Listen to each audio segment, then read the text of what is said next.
భారత సంవిధానము భాగము 3 మౌలిక హక్కులు సాంస్కృతిక మరియు విద్యా విషయక హక్కులు ఆర్టికల్ 29 అల్పసంఖ్యాక వర్గముల యొక్క హితముల రక్షణ భారతదేశ రాజ్య క్షేత్రములో లేక అందలి ఏ భాగములో నివసించుచున్న పౌరులలోని ఏదేని వర్గము వారు తమ విశిష్ట భాష లిపి లేక సంస్కృతిని కలిగి ఉండినచో వారు దానిని కాపాడుకొనుటకు హక్కు కలిగి ఉందురు. రాజ్యముచే పోషింపబడుచున్న లేక రాజ్య నిధుల నుండి సహాయము పొందుచున్న ఏ విద్యా సంస్థలోనైనను కేవలము మతము జాతి కులము భాష కారణములను బట్టి కానీ వాటిలో దేనిని బట్టి కానీ ఏ పౌరునికైనను ప్రవేశము నిరాకరించబడరాదు. The Constitution of India, Part 3, Fundamental Rights, Cultural and Educational Rights, Article 29, Protection of Interests of Minorities. 1.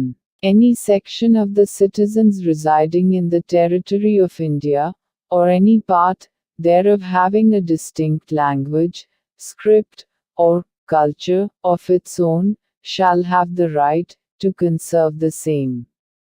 2. No citizen shall be denied admission into any educational institution, maintained by the state, or receiving aid, out of state funds, on grounds only of religion, race, caste, language or any of them.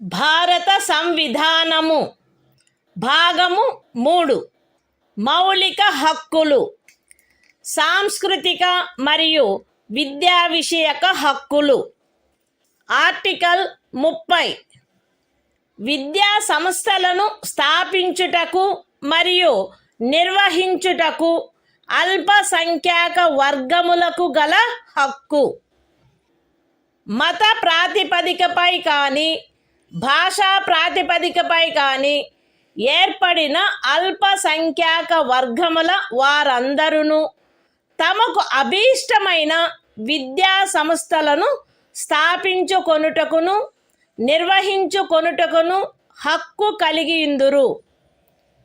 ఖండము 1లో నిర్దేశింపబడిన అల్పసంఖ్యాక వర్గముచే స్థాపింపబడి నిర్వహింపబడుతున్న ఒక విద్యా సంస్థ యొక్క ఏదేని ఆస్తిని నిర్బంధముగా అధ్యార్థించుటను నిబంధించు ఏదేని శాసనము చేయుటలో అట్టి ఆస్తి అధ్యార్జన కొరకు అట్టి శాసనము ద్వారా నియతము చేయబడిన లేక దాని కింద నిర్ధారించబడిన మొత్తము ఆ ఖండము క్రింద హామీ ఇవ్వబడిన హక్కును పరిమితపరచకుండునట్లు లేక రద్దుపరచకుండునట్లు రాజ్యము కట్టుదిట్టము చేయవలెను.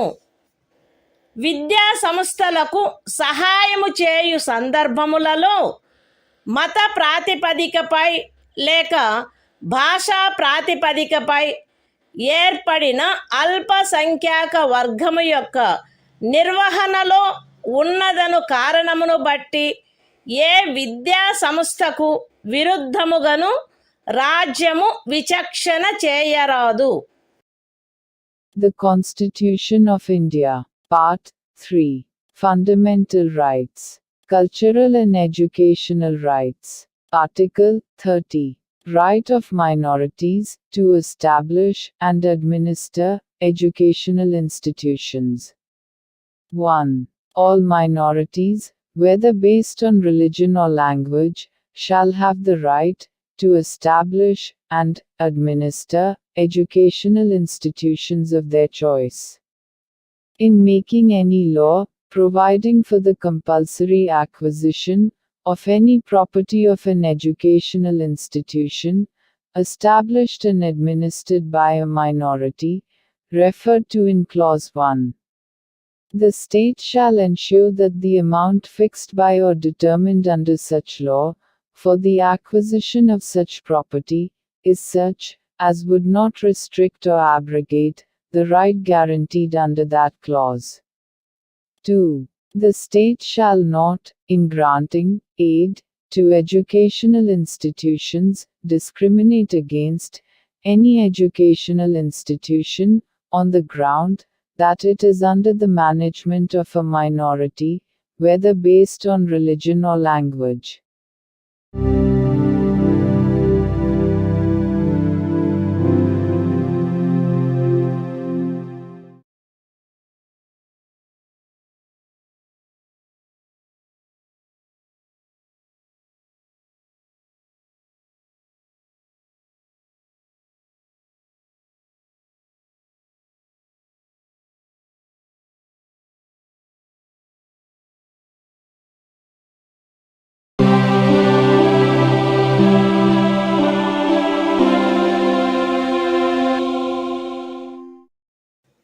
భారత సంవిధానము భాగము 3 మౌలిక హక్కులు. కొన్ని శాసనముల వ్యావృత్తి. Article 31A. ఎస్టేటు మొదలగు వాటి అధ్యార్జన కొరకు నిబంధించు శాసనము వ్యావృత్తి.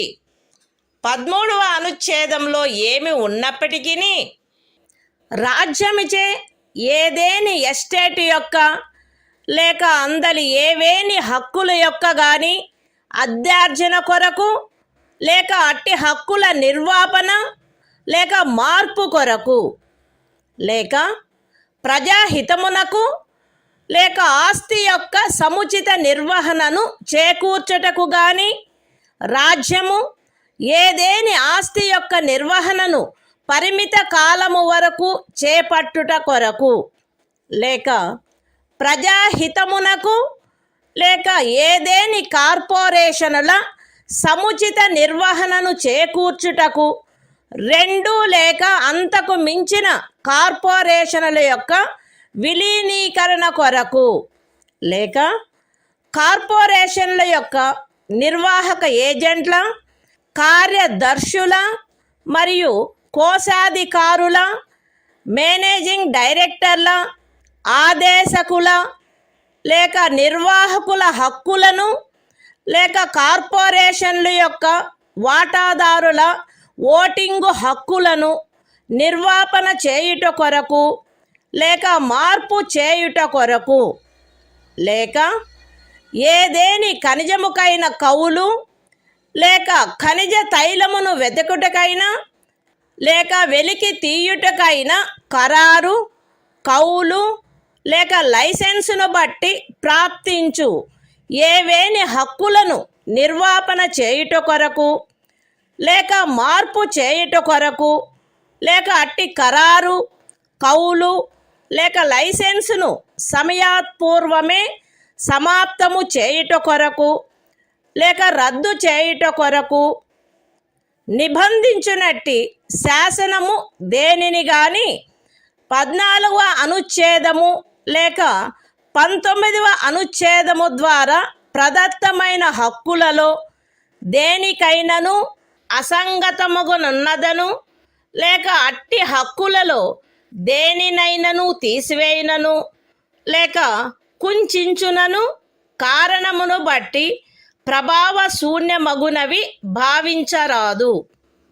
అయితే అట్టి శాసనము ఒక రాజ్య శాసన మండలిచే చేయబడినదైన ఎడల రాష్ట్రపతి పర్యాలోచన కొరకై ప్రత్యేకింపబడి ఆయన అనుమతిని పొందిననే తప్ప ఈ అనుచ్ఛేదం యొక్క నిబంధనలు దానికి వర్తించవు.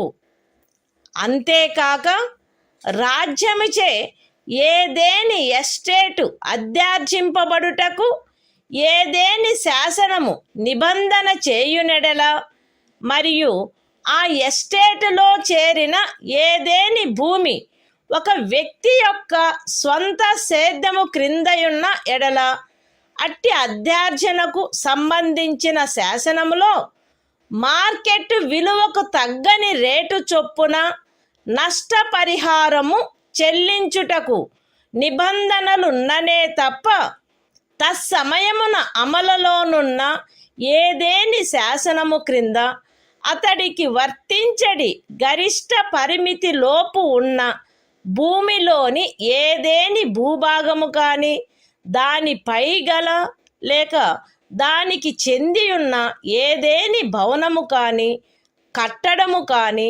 రాజ్యముచే అధ్యార్జింపబడుట శాసన సమ్మతము కాదు. ఈ అనుచ్ఛేదములో ఏదేని స్థానిక ప్రాంతము విషయమున ఎస్టేటు అను పదము ఆ ప్రాంతమునందు అమలులోనున్న భూమి కౌళ్లకు సంబంధించి అస్తిత్వంలోనున్న శాసనములో ఆ పదమునకు గాని స్థానీయ తుల్య పదమునకు గాని ఏ అర్థము కలదో ఆ అర్థమునే కలిగియుండును మరియు అందు ఈ క్రిందివి కూడా చేరియుండును.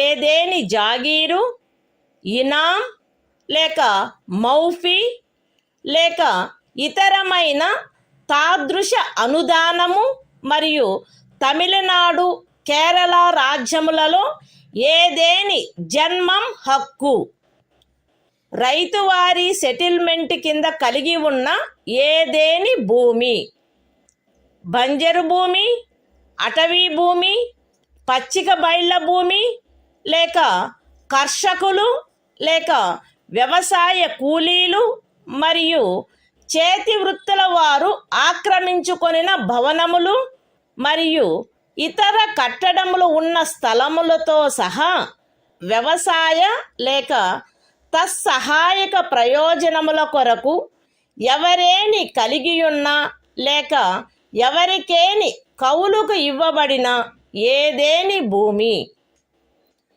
ఎస్టేట్ విషయమున హక్కులు అను పదమునందు ప్రొప్రైటరు, సబ్ ప్రొప్రైటరు, అపర ప్రొప్రైటరు, ధారణాధికారి, రైతు లేక రైతు కింది రైతు లేక ఇతర మధ్యస్థుని యందు నిహితమయ్యుండు ఏవైనా హక్కులు మరియు భూమి శిస్తును గూర్చిన ఏవైనా హక్కులు లేక విశేషాధికారములు చేరియుండును.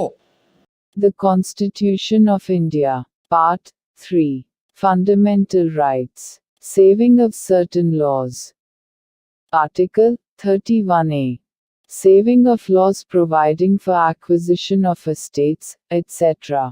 Notwithstanding anything contained in Article 13, no law providing for the acquisition by the state of any estate or of any rights therein, or the extinguishment or modification of any such rights, or the taking over of the management of any property by the state, for a limited period, either in the public interest, or in order to secure the proper management of the property, or the amalgamation of two or more corporations, either in the public interest, or in order to secure the proper management of any of the corporations, or the extinguishment or modification of any rights of managing agents, secretaries and treasurers, managing directors, or managers of corporations, or of any voting rights of shareholders thereof,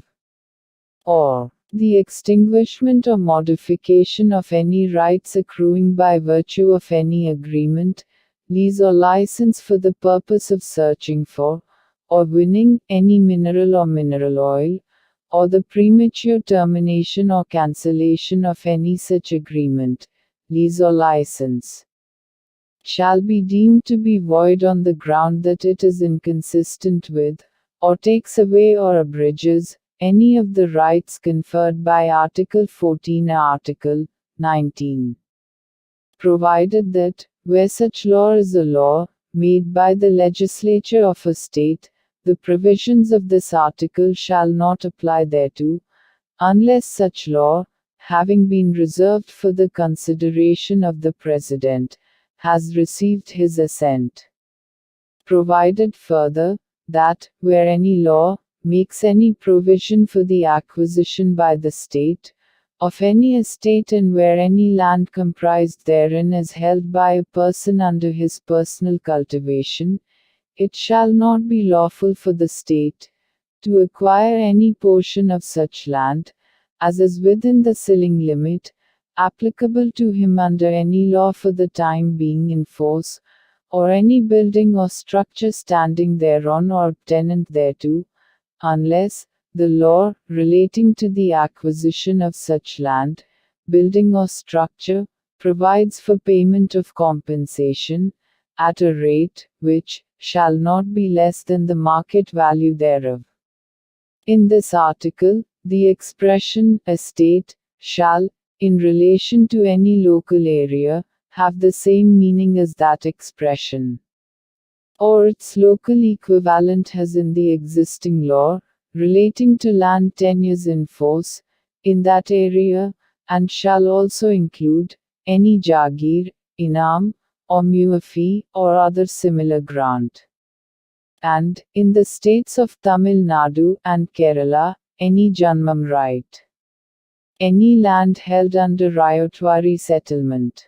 Any land held, or let for purposes of agriculture, or for purposes ancillary thereto, including waste land, forest land, land for pasture, or sites of buildings, and other structures occupied by cultivators of land, agricultural laborers, and village artisans. The expression, rights, in relation to an estate, shall include any rights vesting in a proprietor, sub-proprietor, under-proprietor, tenure-holder, rayat, under-rayat, or other intermediary and any rights, or privileges in respect of land revenue.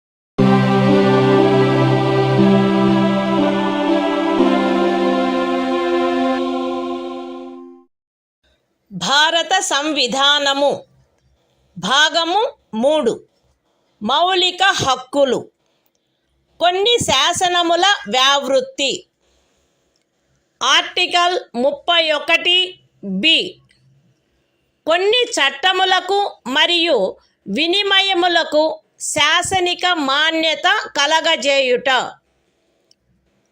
31 అనుచ్ఛేదములో గల నిబంధనల సాధారణతకు భంగము కలగకుండా 9వ అనుసూచిలో నిర్దిష్టపరచబడిన ఏవేని చట్టములు నియమములు వాటి యొక్క ఏవేని నిబంధనలు అట్టి చట్టము నియమము లేక నిబంధనను ఈ భాగంలోని ఏవేని నిబంధనల ద్వారా ప్రదత్తమైన ఏవేని హక్కులకు అసంగతముగా నున్నదను లేక ఆ హక్కులలో దేనినైనను తీసివేయుచున్నదను లేక కుంచుచున్నదను ఆధారముపై ప్రభావశూన్యమైనదని గాని ఎప్పుడైనను ప్రభావశూన్యమై ఉండినదని గాని భావించరాదు.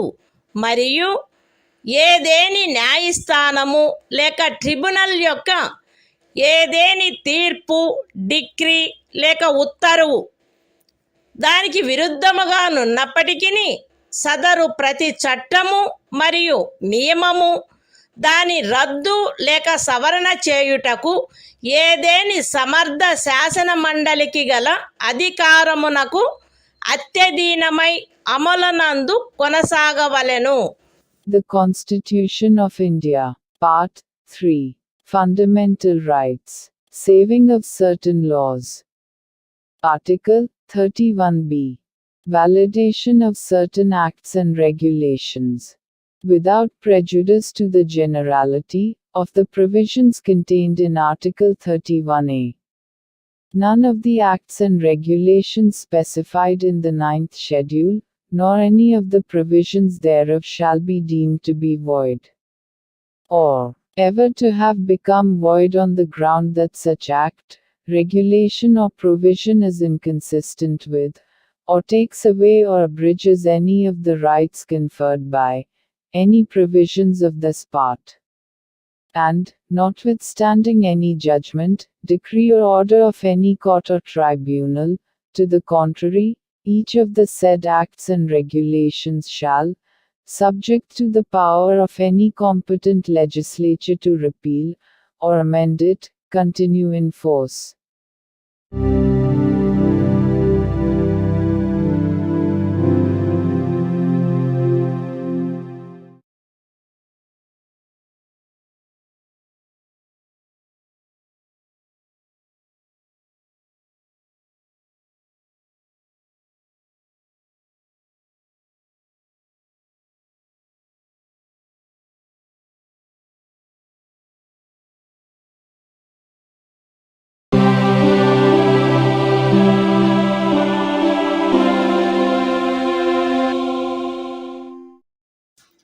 భారత సంవిధానము భాగము 3.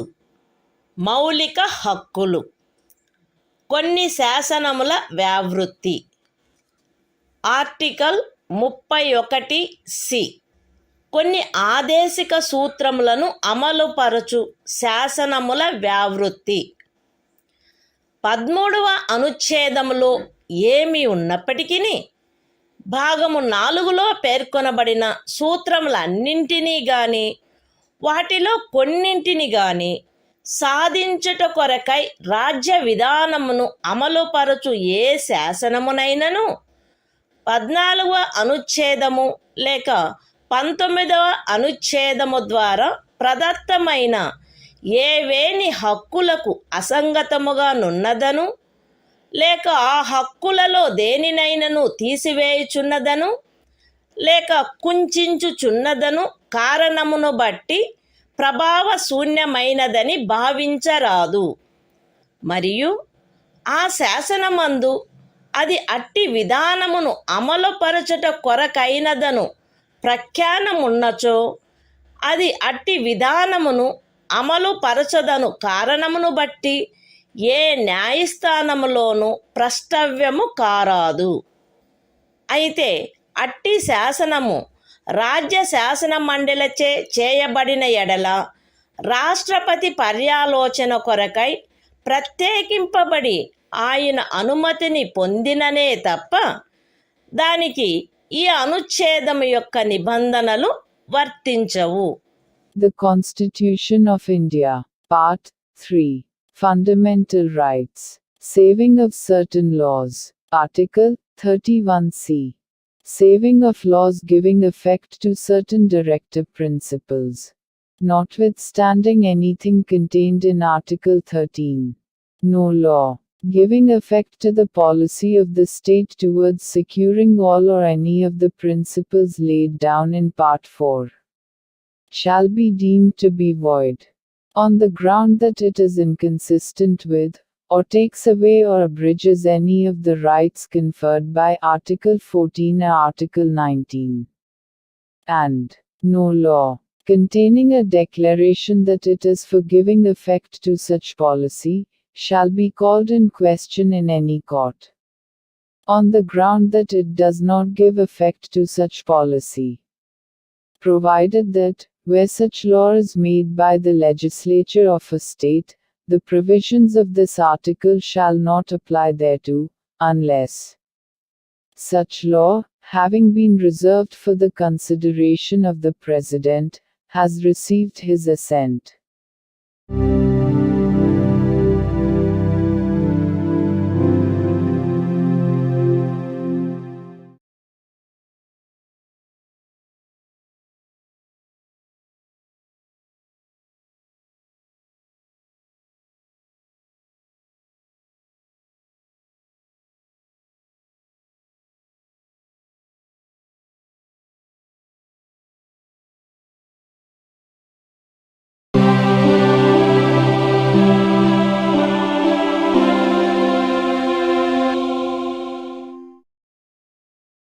భారత సంవిధానము భాగము 3 మౌలిక హక్కులు సంవిధానిక ప్రత్యుపాయములకు హక్కు ఆర్టికల్ 32 ఈ భాగముచే ప్రదత్తము చేయబడిన హక్కులను అమలుపరుచుటకు ప్రత్యుపాయములు ఈ భాగము ద్వారా ప్రదత్తమైన హక్కులను అమలుపరచుటకు సముచిత చర్యల ద్వారా సర్వోన్నత న్యాయస్థానమును అర్థించు హక్కుకు హామీ ఇయ్యబడినది.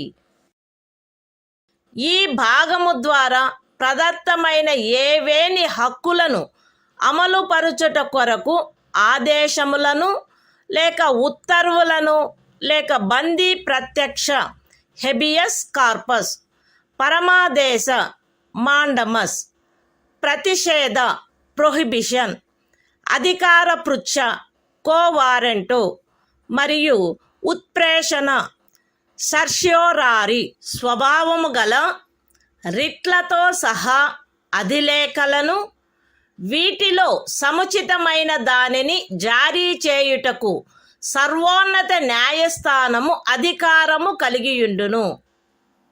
ఖండములు 1 మరియు 2 ద్వారా సర్వోన్నత న్యాయస్థానమునకు ప్రదత్తమైన అధికారములకు భంగము కలగకుండా ఖండము 2 క్రింద సర్వోన్నత న్యాయస్థానముచే వినియోగింపబడదగు అధికారముల అన్నిటినీ కానీ వాటిలో దేనినైనను కానీ ఏదేని ఇతర న్యాయస్థానమునకు దాని అధికారిత యొక్క స్థానిక హద్దులలో వినియోగించు అధికారమును శాసనము ద్వారా parliament వసగవచ్చును.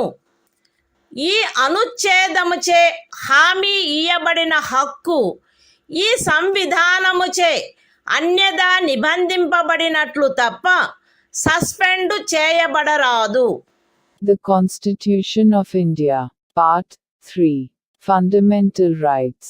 Right to constitutional remedies. Article 32. Remedies for enforcement of rights conferred by this part. 1. The right to move the Supreme Court, by appropriate proceedings for the enforcement of the rights conferred by this part, is guaranteed. 2. The Supreme Court shall have power to issue directions or orders, or writs, including writs in the nature of habeas corpus, mandamus, prohibition, quo warranto and certiorari, whichever may be appropriate, for the enforcement of any of the rights conferred by this part. 3. Without prejudice to the powers conferred on the Supreme Court, by clauses 1 and 2. Parliament may by law empower any other court to exercise within the local limits of its jurisdiction all or any of the powers exercisable by the Supreme Court under clause 2. 4. The right guaranteed by this article shall not be suspended, except as otherwise provided for by this Constitution.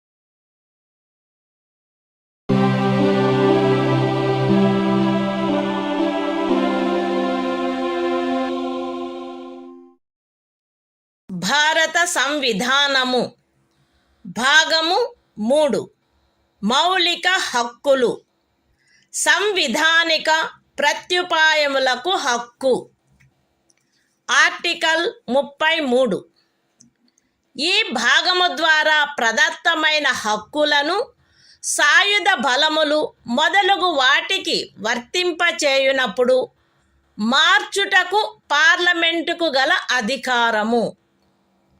ఈ భాగము ద్వారా ప్రదత్తమైన హక్కులలో వేటినైనను సాయుధ బలములకు చెందిన సభ్యులకు లేక ప్రజాశాంతిని కాపాడు భారము వహించిన సాయుధ బలములకు చెందిన సభ్యులకు లేక గుప్త సమాచారము కొరకు లేక ఎదురు గుప్త సమాచారము కొరకు రాజ్యముచే స్థాపించబడిన ఏదేని బ్యూరోలో లేదా ఇతర వ్యవస్థలో నియమించబడిన వ్యక్తులకు లేక ఏ నుండి సి వరకు గల ఖండములలో నిర్దేశింపబడిన ఏదేని సాయుధ బలము బ్యూరో లేక వ్యవస్థ కొరకై ఏర్పాటు చేసిన టెలికమ్యూనికేషన్ వ్యవస్థలలో నియమించబడిన లేదా వాటికి సంబంధించిన వ్యక్తులకు వర్తింపచేయుటలో వారి సముచిత కర్తవ్య నిర్వహణను వారి మధ్య క్రమశిక్షణను కట్టుదిట్టము చేయుటకై ఆ హక్కులు ఎంత మేరకు పరిమితపరచబడవలెనో లేక రద్దు చేయబడవలెనో పార్లమెంటు శాసనము ద్వారా నిర్ధారణ చేయవచ్చును.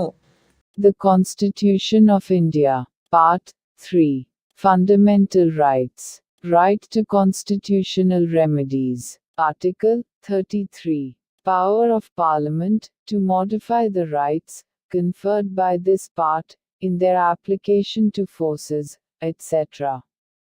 Parliament may by law, determine to what extent any of the rights, conferred by this part, shall, in their application to the members of the armed forces, or the members of the forces, charged with the maintenance of public order, or persons employed in any bureau, or other organization established by the state, for purposes of intelligence or counterintelligence, or person employed in, or in connection with, the telecommunication systems set up for the purposes of any force, bureau, or organization, referred to in clauses A to C, be restricted, or abrogated, so as to ensure the proper discharge of their duties, and the maintenance of discipline among them.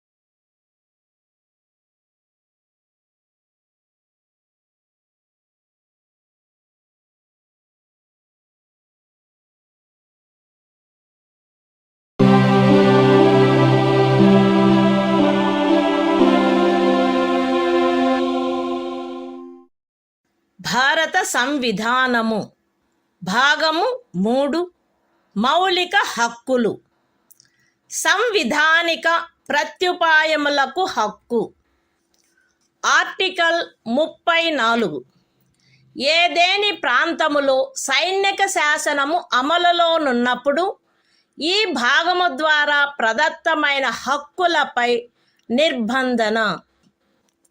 ఈ భాగమునందు పూర్వగామి నిబంధనలలో ఏమి ఉన్నప్పటికీ భారతదేశ రాజ్యక్షేత్రములోని ఏదేని ప్రాంతములో సైనిక శాసనము అమలులో ఉండి ఉన్నచో సంఘము యొక్క లేక ఒక రాజ్యము యొక్క సేవలోనున్న ఎవరేని వ్యక్తి అచట శాంతిని కాపాడుటకు లేక తిరిగి నెలకొల్పుటకు సంబంధించి చేసిన ఏదేని కార్యమును గూర్చి పార్లమెంటు శాసనము ద్వారా అతనికి క్షతిపూర్తి చేయవచ్చును, లేక అట్టి ప్రాంతంలో సైనిక శాసనము క్రింద చేయబడిన ఏదేని దండనోత్తర్వును, విధించబడిన ఏదేని శిక్షను, ఉత్తర్వు చేయబడిన సమపహరణను, లేక చేసిన ఏదేని ఇతర కార్యమును మాన్యమునర్చవచ్చును. The Constitution of India, Part 3. Fundamental Rights. Right to constitutional remedies. Article 34. Restriction on rights conferred by this part while martial law is in force in any area.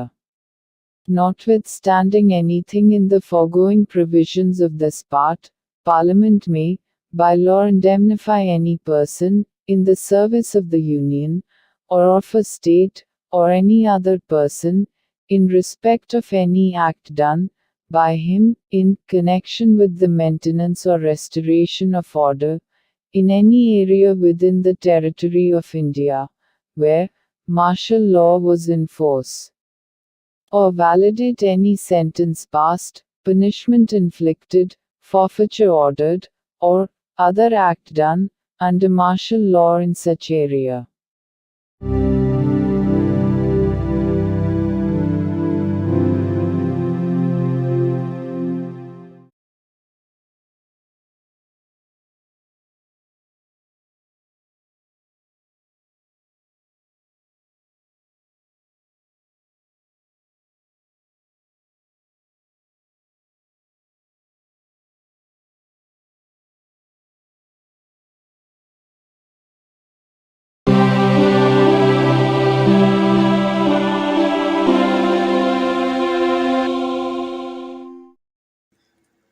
భారత సంవిధానము. భాగము 3. మౌలిక హక్కులు. సంవిధానిక ప్రత్యుపాయములకు హక్కు. ఆర్టికల్ 35.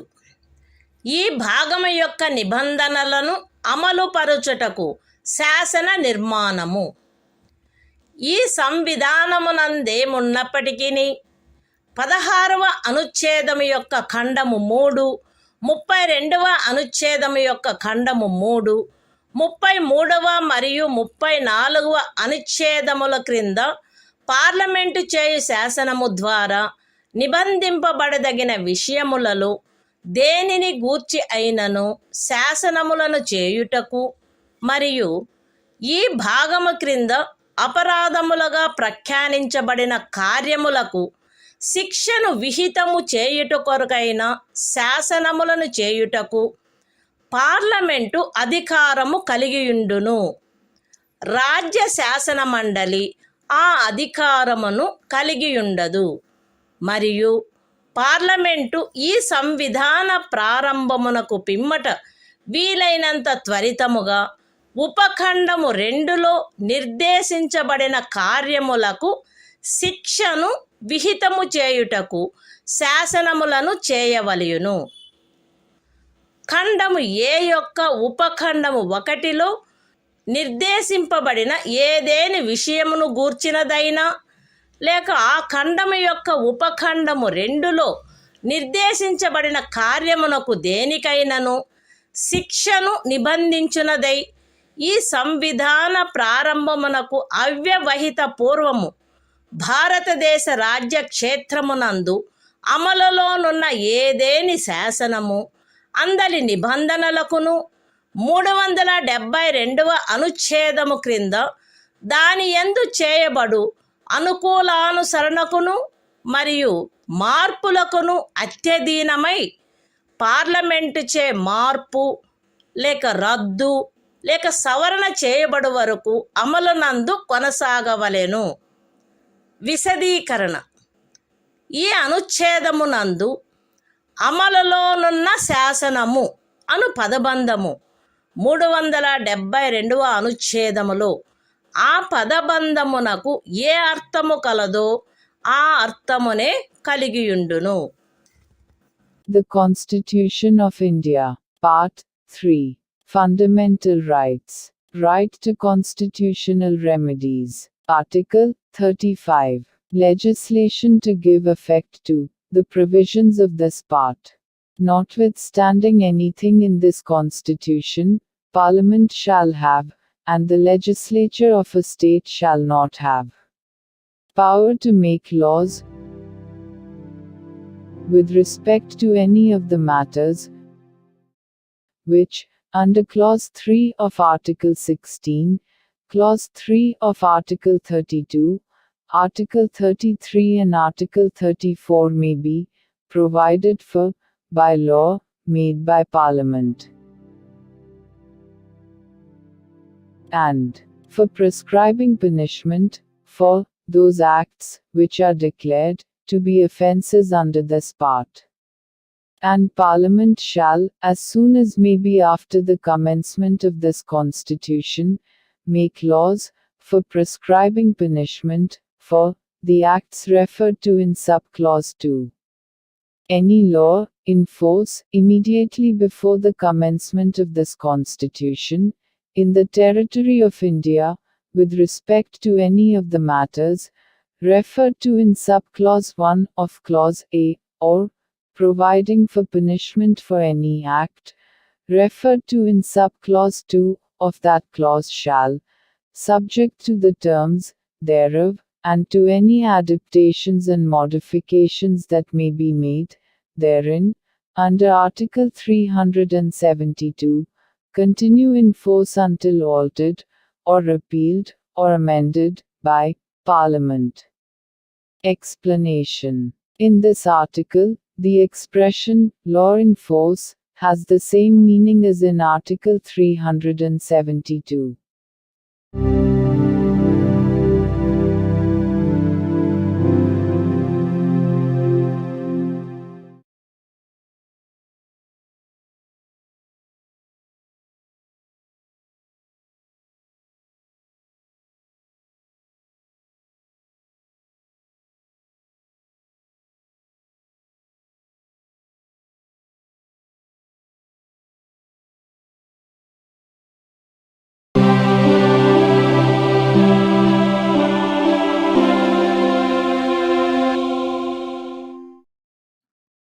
భారత సంవిధానము భాగము 4 రాజ్య విధానము యొక్క ఆదేశిక సూత్రములు.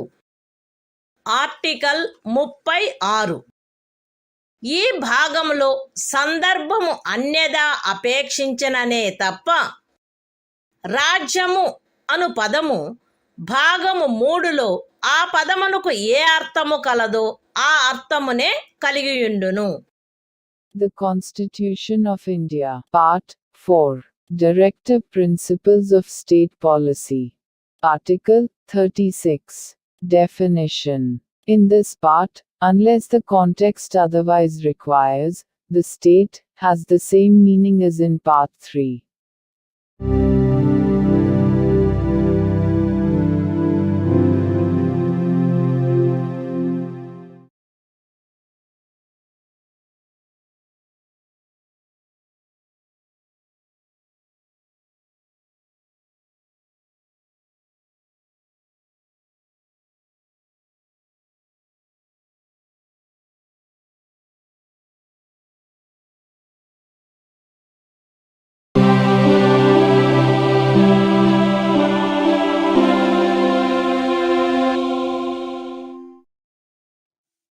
భారత సంవిధానము భాగము 4 రాజ్య విధానము యొక్క ఆదేశిక సూత్రములు. ఆర్టికల్ 37. ఈ భాగములో గల సూత్రముల వర్తింపు. ఈ భాగములోని నిబంధనలు ఏ న్యాయస్థానముచే కాని అమలు జరపదగినవి కావు. కానీ ఇందు పేర్కొనబడిన సూత్రములు దేశ పరిపాలనకు మూలాధారములుగాను మరియు శాసనములను చేయుటలో వాటిని వర్తింపచేయుట రాజ్యము యొక్క కర్తవ్యమై ఉండవలెను. The Constitution of India, Part 4. Directive Principles of State Policy. Article 37. Application of the principles contained in this part. The provisions contained in this part shall not be enforceable by any court. But the principles therein laid down are, nevertheless, fundamental in the governance of the country and it shall be the duty of the state to apply these principles in making laws.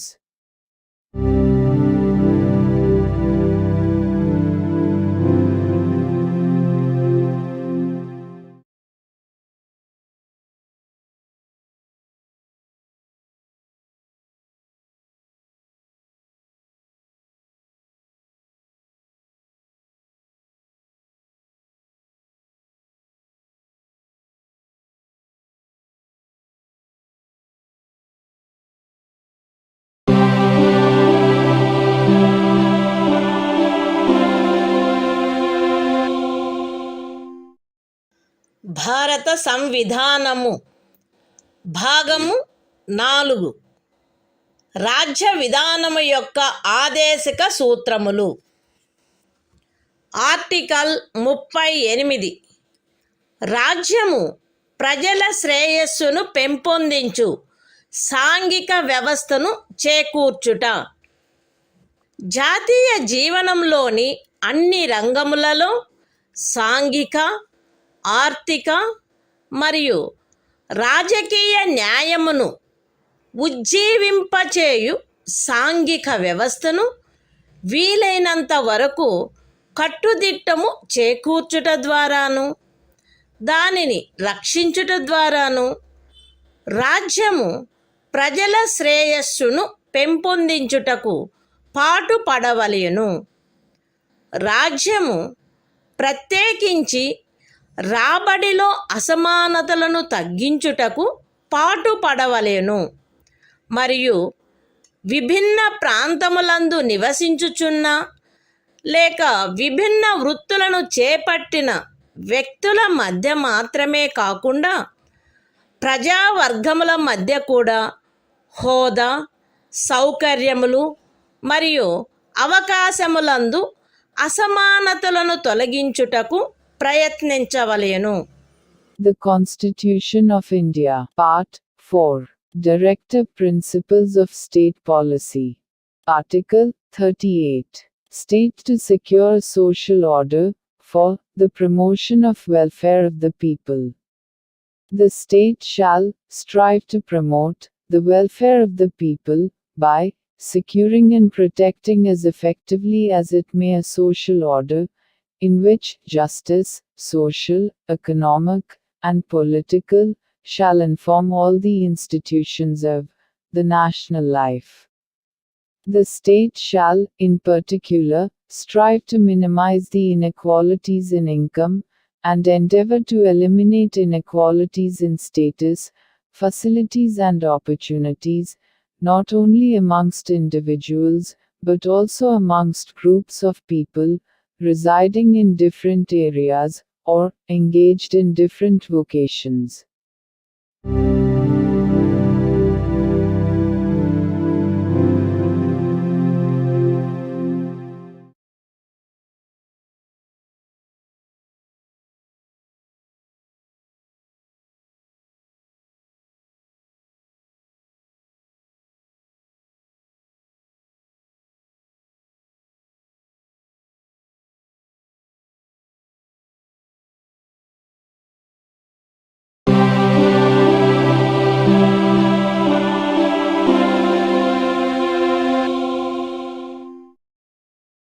భారత సంవిధానము భాగము 4 రాజ్య విధానము యొక్క ఆదేశిక సూత్రములు. Article 39 రాజ్యము అనుసరించవలసిన కొన్ని విధాన సూత్రములు. రాజ్యము ఈ క్రింది వాటిని చేకూర్చుటకై ప్రత్యేకించి తన విధానమును రూపొందించవలెను. అవేవనగా స్త్రీ పురుష భేదము లేకుండా పౌరులు తగిన జీవనోపాధి సాధనములకు హక్కు కలిగియుండుట, జనులందరి ఉమ్మడి మేలును అత్యుత్తముగా సమకూర్చునట్లు సమాజపు భౌతిక వనరుల సామ్యమును మరియు నియంత్రణను పంపిణీ చేయుట, ఆర్థిక వ్యవస్థ యొక్క ప్రవృత్తి వలన జనసామాన్యమునకు హానికరమగునట్లుగా ఐశ్వర్యము, ఉత్పాదన సాధనములు కేంద్రీకృతము కాకుండుట, స్త్రీ పురుషులు ఉభయులకు సమానమైన పనికి సమానమైన వేతనము లభించుట, స్త్రీ పురుష కార్మికుల ఆరోగ్యము, శరీర దారుఢ్యము మరియు పిల్లల సుకుమారత్వము దురుపయోగము చేయబడుకుండుట మరియు పౌరుల ఆర్థికావశ్యకత వలన తమ వయస్సునకు లేక శరీర దారుఢ్యమునకు సరిపడని పనులలో చేరుటకు బలవంత పెట్టకుండుట, పిల్లలకు ఆరోగ్యకరమైన రీతిలో గౌరవప్రదమైన మరియు స్వేచ్ఛాయుతమైన పరిస్థితులలో అభివృద్ధి చెందు అవకాశములను మరియు సౌకర్యములను కల్పించుట మరియు బాల్య యవనములను శోషణ నుండి మరియు నైతిక మరియు బౌద్ధిక పరిత్యజనము నుండి కాపాడుట. The Constitution of India, Part 4. Directive Principles of State Policy. Article 39. Certain principles of policy to be followed by the state. The state shall, in particular, direct its policy towards securing a. that the citizens, men and women equally, have the right to an adequate means of livelihood. b. that the ownership and control of the material resources of the community are so distributed as best to subserve the common good. c. that the operation of the economic system does not result in the concentration of wealth and means of production to the common detriment. d.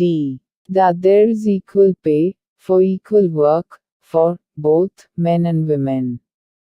a.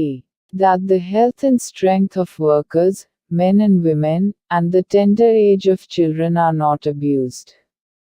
And that citizens are not forced by economic necessity to enter avocations unsuited to their age or strength. f.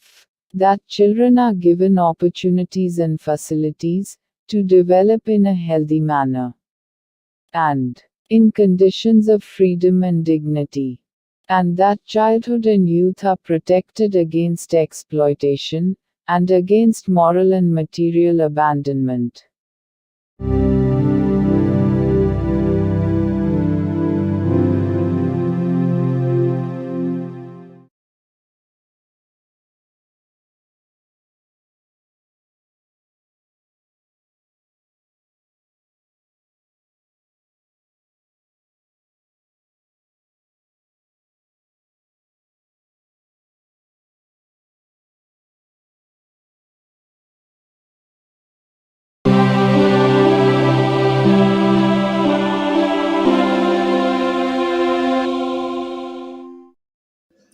భారత సంవిధానము భాగము 4. రాజ్య విధానము యొక్క ఆదేశక సూత్రములు. Article 39A. సమాన న్యాయము, ఉచిత న్యాయవాద సహాయము. శాసన వ్యవస్థ ప్రవృత్తి సమానావకాశ ప్రాతిపదికపై న్యాయమును చేకూర్చు రీతిలో నిర్వహించబడునట్లు రాజ్యము కట్టుదిట్టము చేయవలెను. మరియు ప్రత్యేకముగా ఏ పౌరునికైనను ఆర్థిక లేక ఇతర అసక్తతల కారణమున న్యాయమును పొందు అవకాశములు అలభ్యము కాకుండునట్లు కట్టుదిట్టము చేయుటకై తగిన శాసన నిర్మాణమును లేక పథకముల ద్వారా గాని ఏదేని ఇతర విధముగా గాని ఉచిత న్యాయవాద సహాయమును సమకూర్చవలెను. The Constitution of India, Part 4. Directive Principles of State Policy. Article 39A. Equal justice and free legal aid. The state shall secure that the operation of the legal system promotes justice on a basis of equal opportunity, and shall, in particular, provide free legal aid by suitable legislation or schemes, or in any other way to ensure that opportunities for securing justice are not denied to any citizen by reason of economic or other disabilities.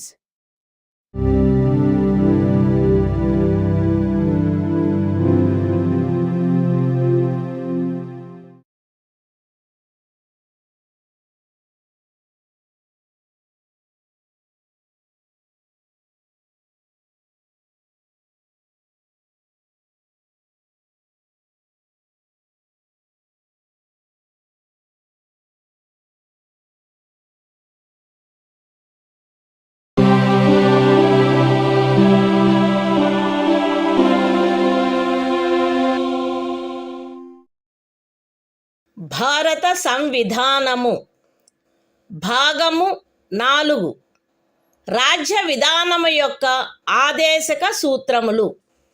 Article 40 గ్రామ పంచాయతీల వ్యవస్థీకరణ.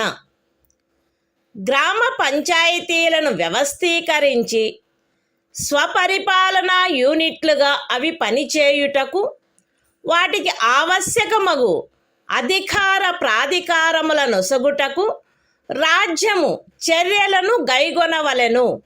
The Constitution of India, Part 4, Directive Principles of State Policy. Article 40, Organization of Village Panchayats.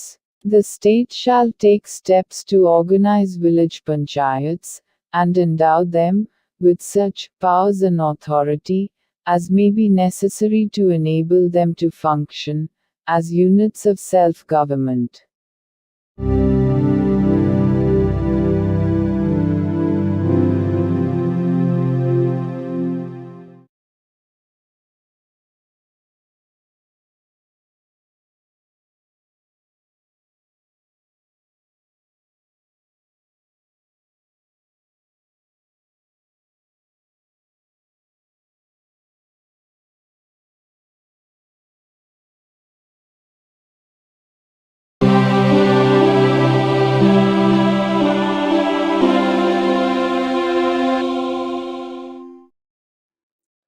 భారత సంవిధానము భాగము 4 రాజ్య విధానము యొక్క ఆదేశక సూత్రములు. Article 41 పనికి విద్యకు కొన్ని సందర్భములలో ప్రజా సహాయమునకు హక్కు. రాజ్యము దాని ఆర్థిక స్తోమత మరియు అభివృద్ధి పరిమితుల మేరకు పనిచేయు హక్కును, విద్య నేర్చుకొను హక్కును మరియు నిరుద్యోగము, వృద్ధాప్యము, అనారోగ్యము, అంగవైకల్యము మరియు ఇతర విధములైన అకారణ దారిద్ర్యము కలిగిన సందర్భములలో ప్రజా సహాయమును పొందు హక్కును చేకూర్చుటకై కట్టుదిట్టమైన ఏర్పాటు చేయవలెను. The Constitution of India, Part 4, Directive Principles of State Policy. Article 41, Right to work, to education, and to public assistance, in certain cases. The state shall, within the limits of its economic capacity and development, make effective provision for securing the right to work, to education, and to public assistance, in cases of unemployment, old age, sickness, and disablement, and in other cases of undeserved want.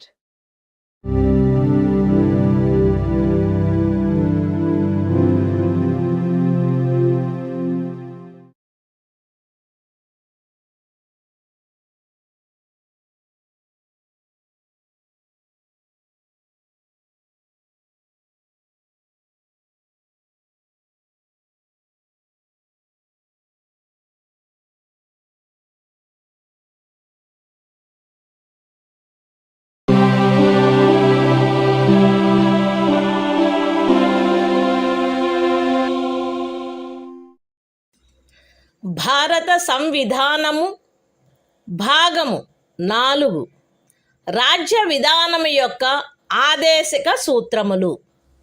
Article 42 పని విషయమున న్యాయమైన మరియు మానవోచితమైన పరిస్థితులకు మరియు ప్రసూతి సహాయమునకు ఏర్పాటు.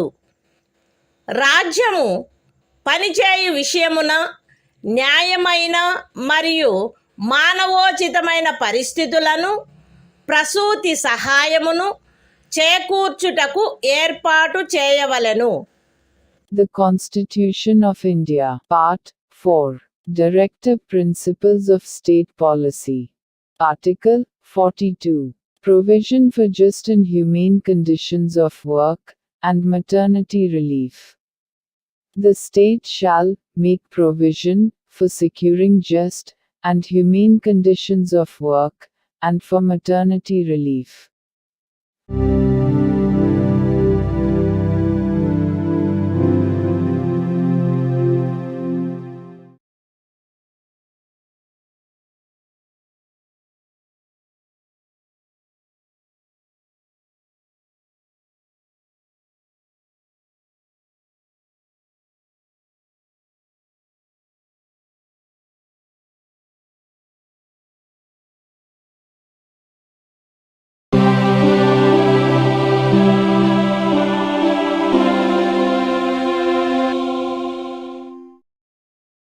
భారత సంవిధానము భాగము 4 రాజ్య విధానము యొక్క ఆదేశిక సూత్రములు.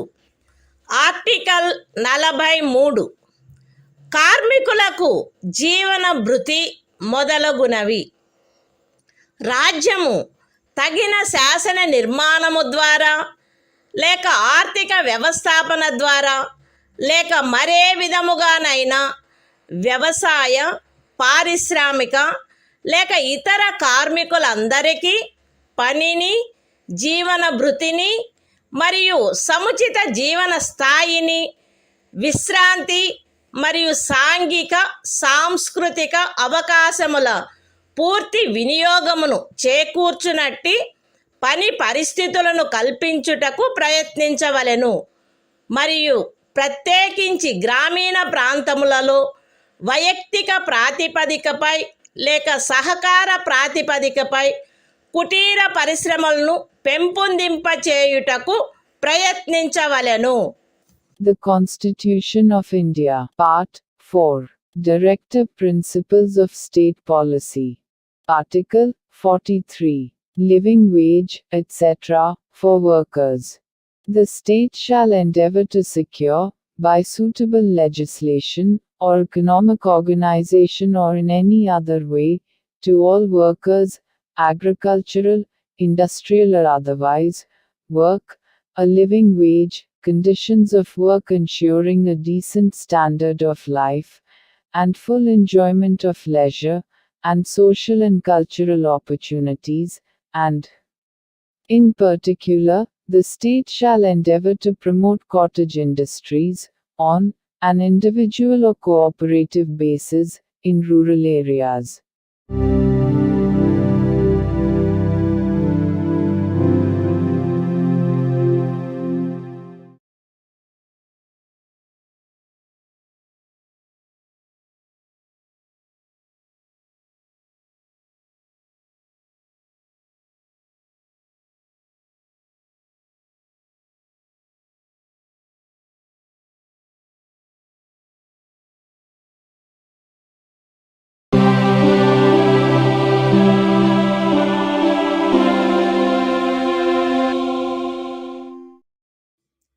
భారత సంవిధానము భాగము 4 రాజ్య విధానము యొక్క ఆదేశిక సూత్రములు. ఆర్టికల్ 43A పరిశ్రమల నిర్వహణలో కార్మికులు పాల్గొనుట. రాజ్యము తగిన శాసన నిర్మాణము ద్వారా లేక ఏదేని ఇతర విధముగా ఏదేని పరిశ్రమలో నిమగ్నమైన సంస్థల వ్యవస్థాపన లేక ఇతర వ్యవస్థల నిర్వహణలో కార్మికులు పాల్గొనున్నట్లు చర్యలు తీసుకొనవలెను. The Constitution of India, Part 4. Directive Principles of State Policy. Article 43A. Participation of workers in management of industries. The state shall take steps, by suitable legislation or in any other way, to secure the participation of workers in the management of undertakings, establishments, or other organizations engaged in any industry.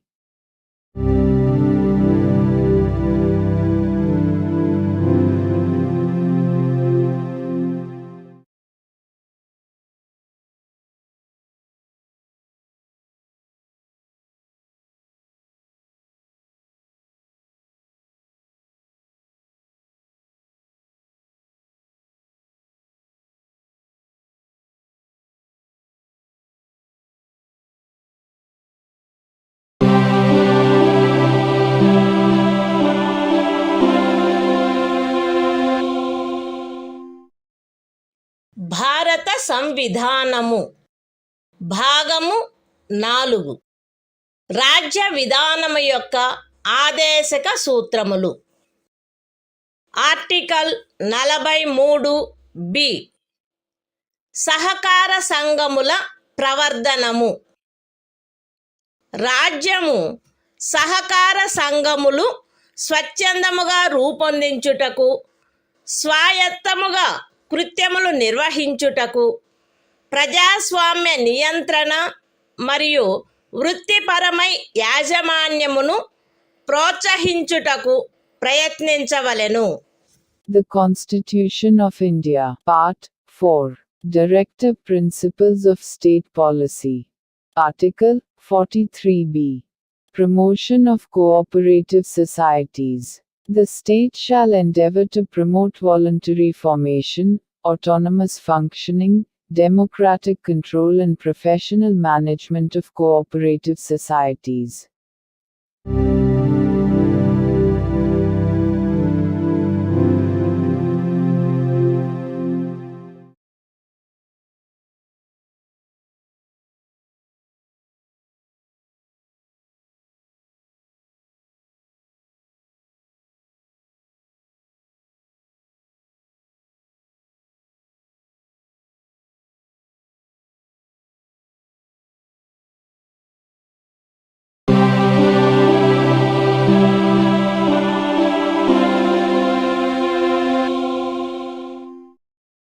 భారత సంవిధానము భాగము 4. రాజ్య విధానము యొక్క ఆదేశిక సూత్రములు. Article 44. పౌరులందరకు ఏకరూపమైన civil స్మృతి. భారతదేశ రాజ్య క్షేత్రమునంతటను పౌరులకు ఏకరూపమైన సివిల స్మృతిని చేకూర్చుటకు రాజ్యము ప్రయత్నించవలెను. The Constitution of India, Part 4. Directive Principles of State Policy. Article 44. Uniform Civil Code for the Citizens. The state shall endeavor to secure for the citizens a uniform civil code throughout the territory of India.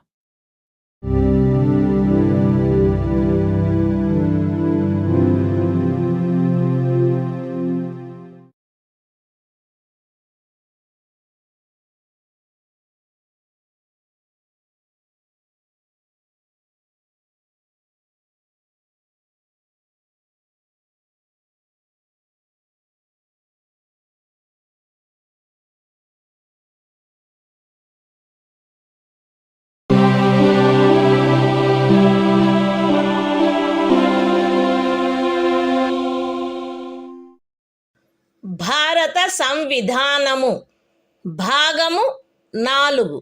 రాజ్య విధానము యొక్క ఆదేశిక సూత్రములు. Article 45. 6 సంవత్సరముల లోపు బాలలందరికీ బాల్య ప్రారంభంలో సంరక్షణ మరియు విద్యను ఏర్పాటు చేయుట. బాలలందరూ వారు 6 సంవత్సరముల వయస్సు పూర్తి చేయునంత వరకు వారికి బాల్య ప్రారంభంలో సంరక్షణ మరియు విద్యను ఏర్పాటు చేయుటకు రాజ్యము ప్రయత్నించవలెను. The Constitution of India, Part 4. Directive Principles of State Policy. Article 45. Provision for early childhood care and education to children below the age of 6 years.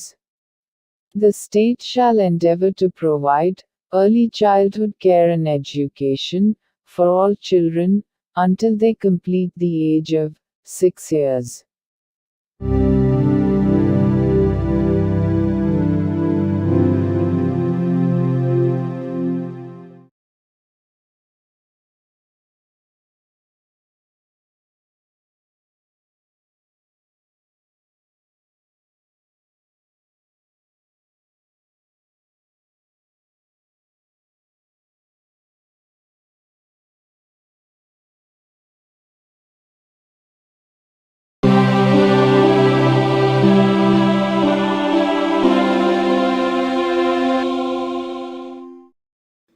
భారత సంవిధానము భాగము 4. రాజ్య విధానము యొక్క ఆదేశిక సూత్రములు. ఆర్టికల్ 46. అనుసూచిత కులముల, అనుసూచిత జనజాతుల మరియు ఇతర బలహీన వర్గముల యొక్క విద్యా విషయక మరియు ఆర్థిక హితములను పెంపొందించుట. ప్రజలలో బలహీన వర్గముల, ప్రత్యేకించి అనుసూచిత కులముల మరియు అనుసూచిత జనజాతుల విద్యా విషయక మరియు ఆర్థిక హితమును రాజ్యము విశేష శ్రద్ధతో పెంపొందించవలెను మరియు సాంఘిక అన్యాయము నుండి సకల విధములగు శోషణల నుండి వారిని రక్షించవలెను. The Constitution of India, Part 4. Directive Principles of State Policy. Article 46. Promotion of educational and economic interests of scheduled castes, scheduled tribes, and other weaker sections. The state shall promote with special care the educational and economic interests of the weaker sections of the people, and, in particular, of the scheduled castes and the scheduled tribes, and shall protect them from social injustice and all forms of exploitation.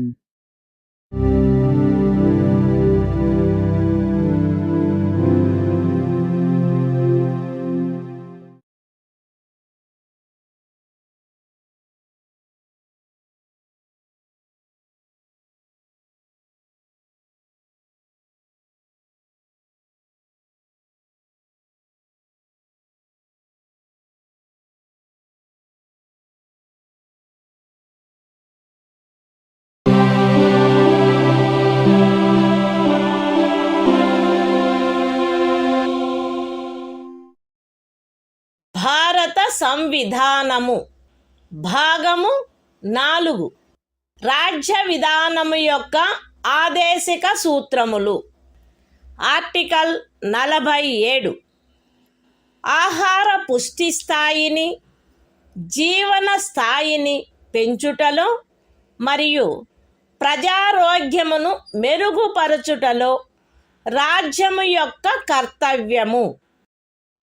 రాజ్యము ప్రజల ఆహార పుష్టి యొక్క స్థాయిని, జీవన స్థాయిని పెంచుట మరియు ప్రజారోగ్యమును మెరుగుపరుచుట తన ప్రాథమిక కర్తవ్యములలోనివిగా పరిగణించవలెను మరియు ప్రత్యేకించి వైద్య ప్రయోజనములకై తప్ప మద్యపానీయములను మరియు ఆరోగ్యమునకు భంగము కలిగించు ఔషధములను సేవించుటను నిషేధించుటకు రాజ్యము ప్రయత్నించవలెను.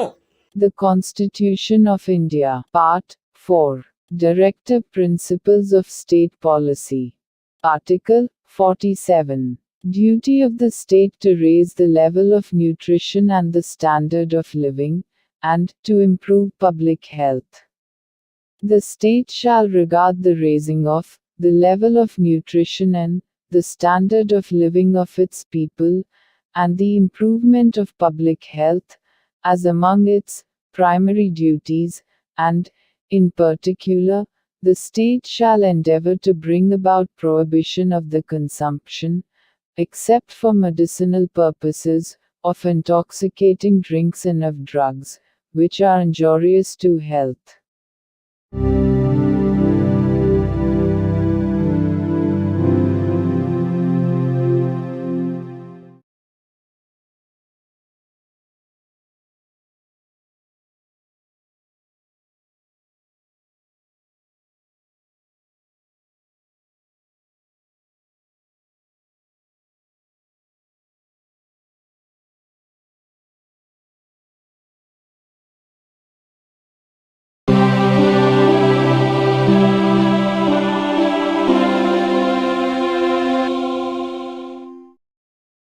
భారత సంవిధానము భాగము 4 రాజ్య విధానము యొక్క ఆదేశిక సూత్రములు. ఆర్టికల్ 48 వ్యవసాయ మరియు పశు సంవర్ధనము యొక్క వ్యవస్థీకరణ. రాజ్యము ఆధునిక మరియు శాస్త్రీయ పద్ధతులను అనుసరించి వ్యవసాయమును పశు సంవర్ధనమును వ్యవస్థీకరించవలెను మరియు ప్రత్యేకించి ఆవుల, దూడల, ఇతర పాడి పశువుల, భారవాహక పశువుల జాతులను పరిరక్షించి మెరుగుపరచుటకును వాటి వధను నిషేధించుటకును రాజ్యము చర్యలను గైగొనవలెను. The Constitution of India, Part 4. Directive Principles of State Policy. Article 48. Organization of Agriculture and Animal Husbandry.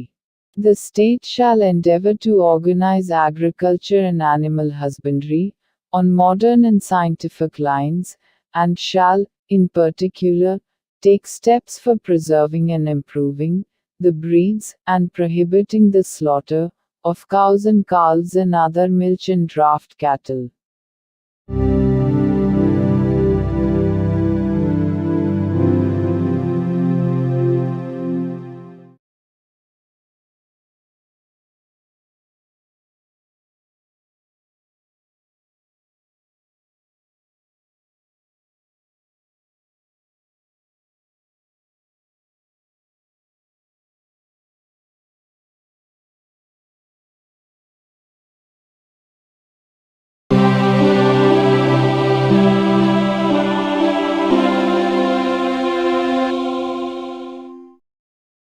భారత సంవిధానము భాగము 4 రాజ్య విధానము యొక్క ఆదేశిక సూత్రములు.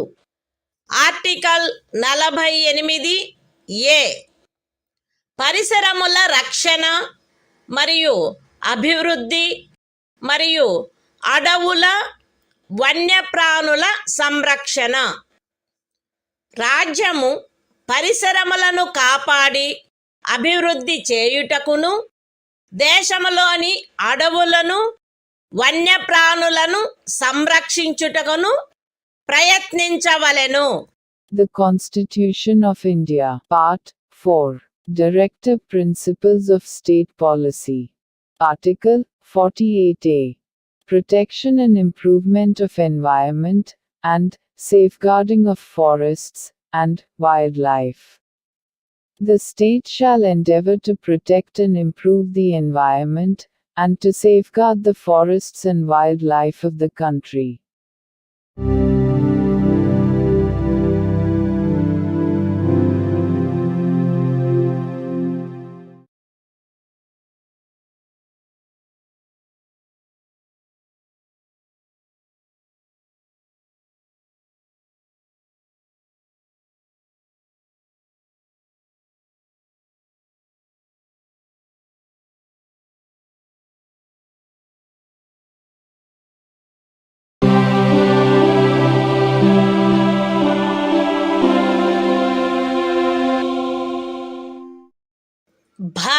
సంవిధానము భాగము 4 రాజ్య విధానము యొక్క ఆదేశిక సూత్రములు. ఆర్టికల్ 49 జాతీయ ప్రాముఖ్యము గల స్మారక చిహ్నములను రక్షించుట.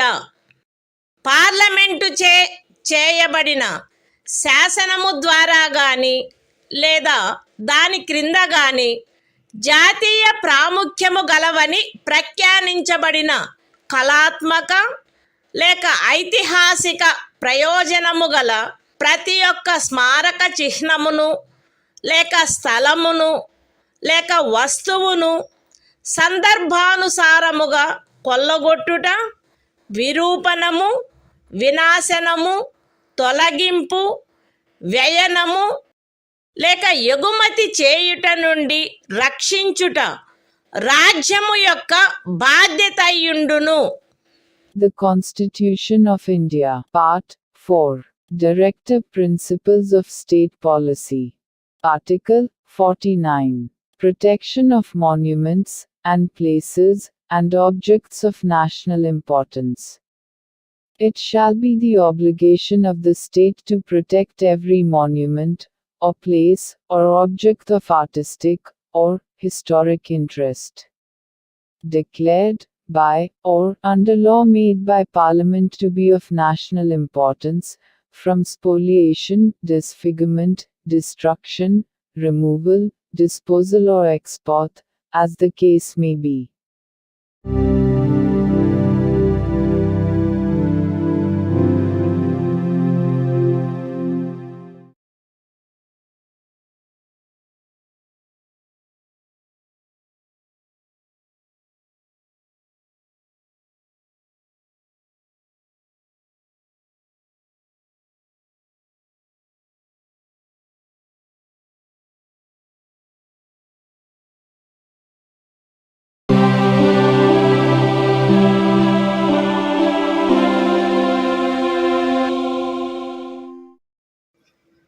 భారత సంవిధానము భాగము 4 రాజ్య విధానము యొక్క ఆదేశిక సూత్రములు. ఆర్టికల్ 50 న్యాయపాలికను కార్యపాలక వర్గము నుండి వేరుపరుచుట. రాజ్యము యొక్క పబ్లిక్ సేవలలో న్యాయపాలికను కార్యపాలక వర్గము నుండి వేరుపరుచుటకు రాజ్యము చర్యలను గైగొనవలెను. The Constitution of India, Part 4, Directive Principles of State Policy. Article 50. Separation of judiciary from executive. The state shall take steps to separate the judiciary from the executive, in the public services of the state.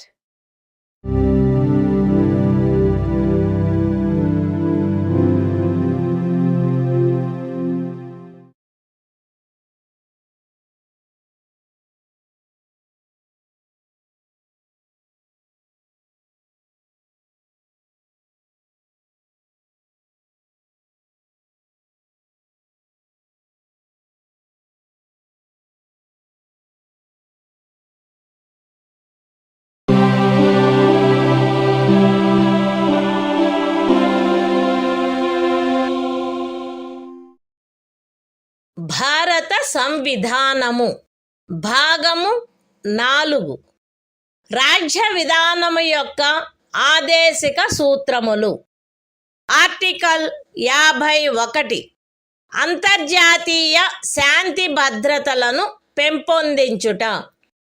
రాజ్యము ఈ క్రింది వాటికై ప్రయత్నించవలెను. అంతర్జాతీయ శాంతి భద్రతలను పెంపొందించుట, జాతుల మధ్య న్యాయమైన మరియు గౌరవప్రదమైన సంబంధములను నెలకొల్పుట, సువ్యవస్థిత ప్రజానీకముల పరస్పర వ్యవహారములందు అంతర్జాతీయ శాసనము పట్ల, సంధి బాధ్యతల పట్ల గౌరవమును పెంపొందించుట మరియు అంతర్జాతీయ వివాదముల పరిష్కారము మధ్యవర్తిత్వము ద్వారా జరుగుటను ప్రోత్సహించుట. The Constitution of India, Part 4. Directive Principles of State Policy. Article 51. Promotion of international peace and security. The state shall endeavor to a. Promote international peace and security. b. Maintain just and honorable relations between nations. c. Foster respect for international law and treaty obligations in the dealings of organized peoples with one another. And d. Encourage settlement of international disputes by arbitration.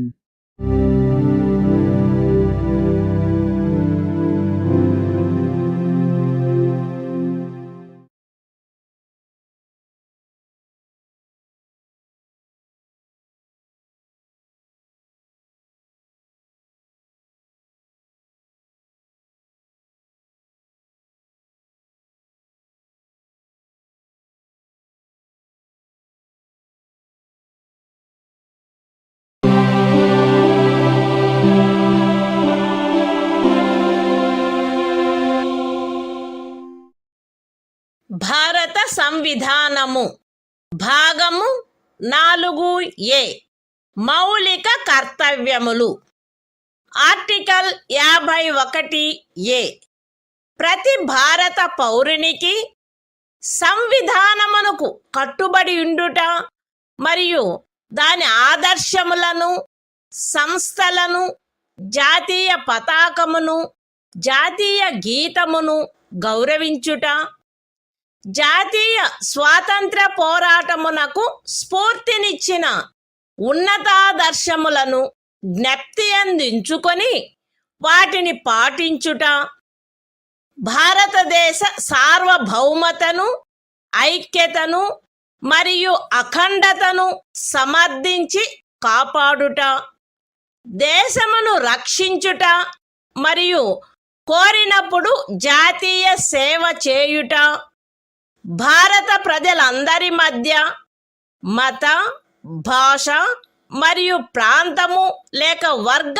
వైవిధ్యముల అధిగమించి సామరస్యమును, సోదర భావమును పెంపొందించుట మరియు స్త్రీల గౌరవమును న్యూనపరచు ఆచారములను విడనాడుట, మన సమ్మిశ్ర సంస్కృతి యొక్క సుసంపన్న సాంప్రదాయమును గౌరవించి పరిరక్షించుట, అడవులు, సరస్సులు, నదులు మరియు వన్యప్రాణులతో సహా ప్రకృతి సిద్ధమైన పరిసరములను కాపాడి అభివృద్ధి చేయుట మరియు ప్రాణికోటి పట్ల కరుణను కలిగియుండుట, వైజ్ఞానిక దృక్పథమును, మానవతావాదమును, జిజ్ఞాసను మరియు సంస్కరణాశక్తిని పెంపొందించుకొనుట, పబ్లిక్ ఆస్తిని సంరక్షించుట మరియు హింసను విడనాడుట, దేశ ప్రజల కృషి మరియు సాధనముల ఉన్నత స్థాయిలను నిరంతరం అందుకొనున్నట్లుగా వ్యష్టి మరియు సమష్టి కార్యరంగములన్నింటిలో శ్రేష్టతకై పాటుపడుట, తల్లి, తండ్రి లేక సంరక్షకుడు 6 మరియు 14 సంవత్సరముల మధ్య వయసు కలిగిన తమ పిల్లలకు లేక పోషితునికి విద్యావకాశములను కలగచేయుట కర్తవ్యమై ఉండవలెను. The Constitution of India, Part 4A. Fundamental Duties. Article 51A. Fundamental Duties. It shall be the duty of every citizen of India to abide by the Constitution and respect its ideals and institutions, the national flag and the national anthem. b. To cherish and follow the noble ideals which inspired our national struggle for freedom. c. To uphold and protect the sovereignty, unity and integrity of India. d. To defend the country and render national service, when called upon to do so. A. To promote harmony and the spirit of common brotherhood amongst all the people of India, transcending religious, linguistic, and regional or sectional diversities. To renounce practices derogatory to the dignity of women. F. To value and preserve the rich heritage of our composite culture. G. To protect and improve the natural environment, including forests, lakes, rivers, and wildlife, and to have compassion for living creatures. H. To develop the scientific temper, humanism, and the spirit of inquiry and reform. I. To safeguard public property and to abjure violence. J. To strive towards excellence in all spheres of individual and collective activity, so that the nation constantly rises to higher levels of endeavor and achievement.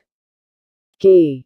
Who is a parent or guardian, to provide opportunities for education to his child, or, as the case may be, what between the age of 6 and 14 years.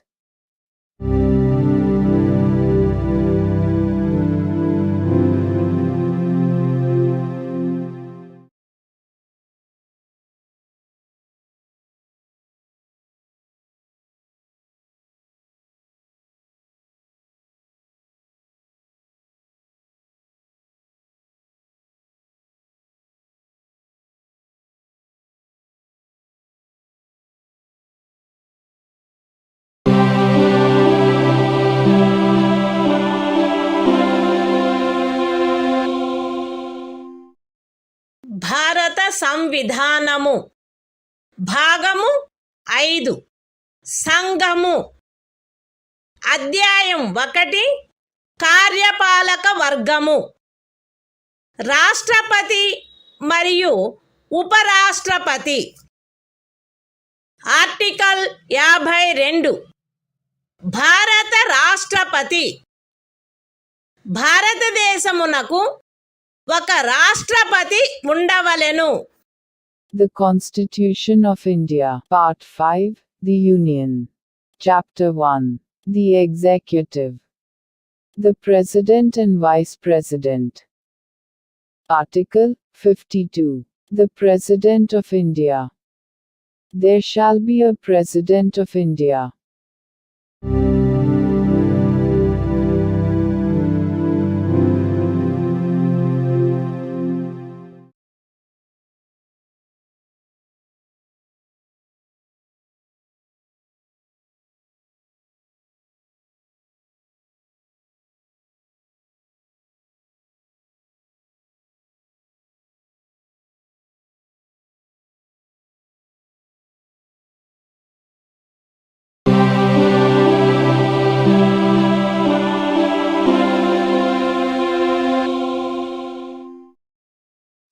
భారత సంవిధానము భాగము 5 సంఘము అధ్యాయము 1 కార్యపాలక వర్గము రాష్ట్రపతి మరియు ఉపరాష్ట్రపతి article 53 సంఘము యొక్క కార్యపాలకాధికారము సంఘము యొక్క కార్యపాలకాధికారము రాష్ట్రపతి యందు నిహితమై ఉండవలెను.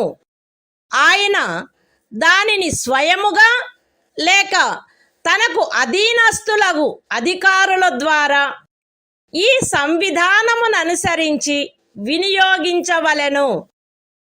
పూర్వగామి నిబంధన యొక్క సాధారణతకు భంగము కలగకుండా సంఘము యొక్క రక్షణ బలములపై సర్వాధిపత్యము రాష్ట్రపతి యందు నిహితమై ఉండవలెను మరియు దాని వినియోగము శాసనము ద్వారా క్రమబద్ధము చేయబడవలెను.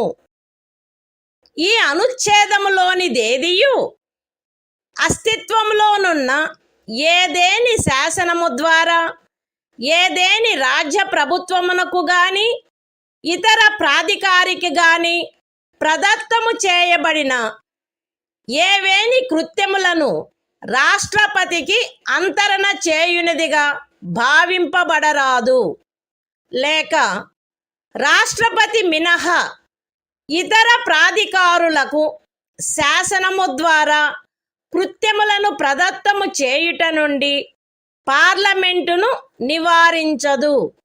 The Constitution of India, Part 5, The Union. Chapter 1. The Executive. The President and Vice President. Article 53. Executive Power of the Union.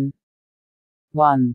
The executive power of the Union shall be vested in the President, and shall be exercised by him, either directly, or through officers, subordinate to him, in accordance with this Constitution. 2.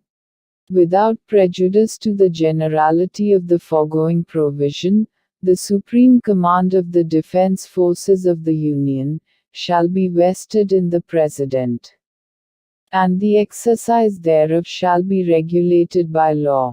3. Nothing in this article shall be deemed to transfer to the President any functions conferred by any existing law on the government of any state, or other authority, or prevent Parliament from conferring by law functions on authorities other than the President.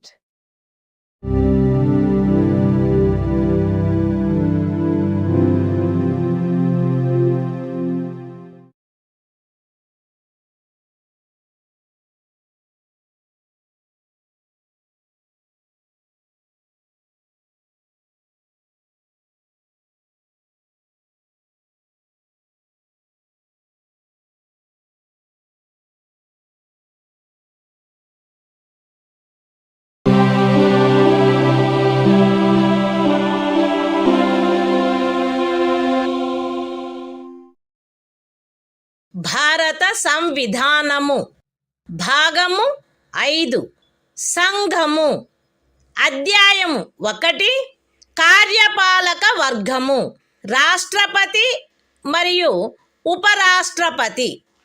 Article 54 రాష్ట్రపతి ఎన్నిక. రాష్ట్రపతి ఈ క్రింది వారితో కూడిన నిర్వాచక గణము యొక్క సభ్యులచే ఎన్నుకొనబడవలెను. Parliament ఉభయ సదనములోని ఎన్నుకొనబడిన సభ్యులు మరియు రాజ్య శాసన సభలలోని ఎన్నుకొనబడిన సభ్యులు. విశదీకరణ. ఈ అనుచ్ఛేదము మరియు అనుచ్ఛేదము 55లోని రాజ్యము అను పదములో ఢిల్లీ జాతీయ రాజధాని రాజ్యక్షేత్రము మరియు పాండిచ్చేరి సంఘ రాజ్యక్షేత్రము చేరియుండును. The Constitution of India, Part 5, The Union. Chapter 1. The Executive. The President and Vice President. Article 54. Election of President.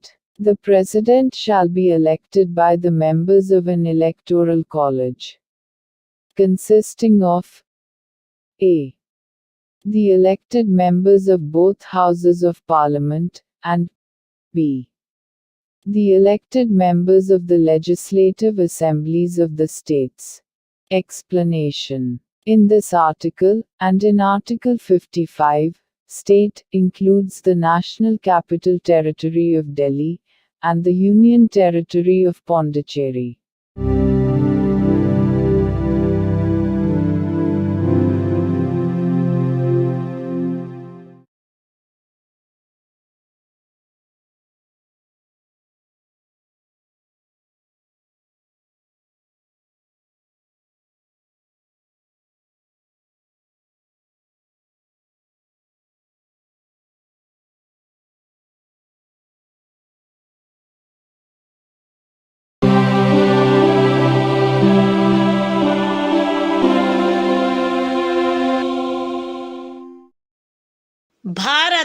సంవిధానము భాగము 5 సంఘము అధ్యాయము 1 కార్యపాలక వర్గము రాష్ట్రపతి మరియు ఉపరాష్ట్రపతి ఆర్టికల్ 55 రాష్ట్రపతిని ఎన్నుకొను రీతి రాష్ట్రపతి యొక్క ఎన్నికలో వివిధ రాజ్యముల ప్రాతినిధ్య ప్రమాణము ఆచరణీయమైనంత మేరకు ఏకరూపముగా ఉండవలెను. రాజ్యముల మధ్య అట్టి ఏకరూపతను చేకూర్చుటకు గాను మరియు మొత్తము రాజ్యములకును సంఘమునకును మధ్య సమత్వమును చేకూర్చుటకు గాను అట్టి ఎన్నికలో పార్లమెంటులోని మరియు ప్రతి రాజ్య శాసనసభలోని ఎన్నుకొనబడిన ప్రతి సభ్యుడు ఇచ్చుటకు హక్కు కలిగియున్న ఓట్ల సంఖ్యను ఈ క్రింది రీతిగా నిర్ధారణ చేయవలెను. ఏ రాజ్యం యొక్క జనసంఖ్యను ఆ రాజ్య శాసనసభలోని ఎన్నుకొనబడిన మొత్తము సభ్యుల సంఖ్యతో భాగించగా వచ్చు భాగఫలములో 1000 యొక్క గుణిజములు ఎన్నియుండునో అన్ని ఓట్లను రాజ్య శాసనసభకు ఎన్నుకొనబడిన ప్రతి సభ్యుడు కలిగి ఉండవలెను. బి 1000 యొక్క సదరు గుణిజములను లెక్కించిన పిమ్మట శేషము 500కు తగ్గనిచో ఉపఖండము ఏలో నిర్దేశింపబడిన ప్రతి సభ్యునకు గల ఓట్ల సంఖ్యకు అదనముగా 1 ఓటును చేర్చవలెను.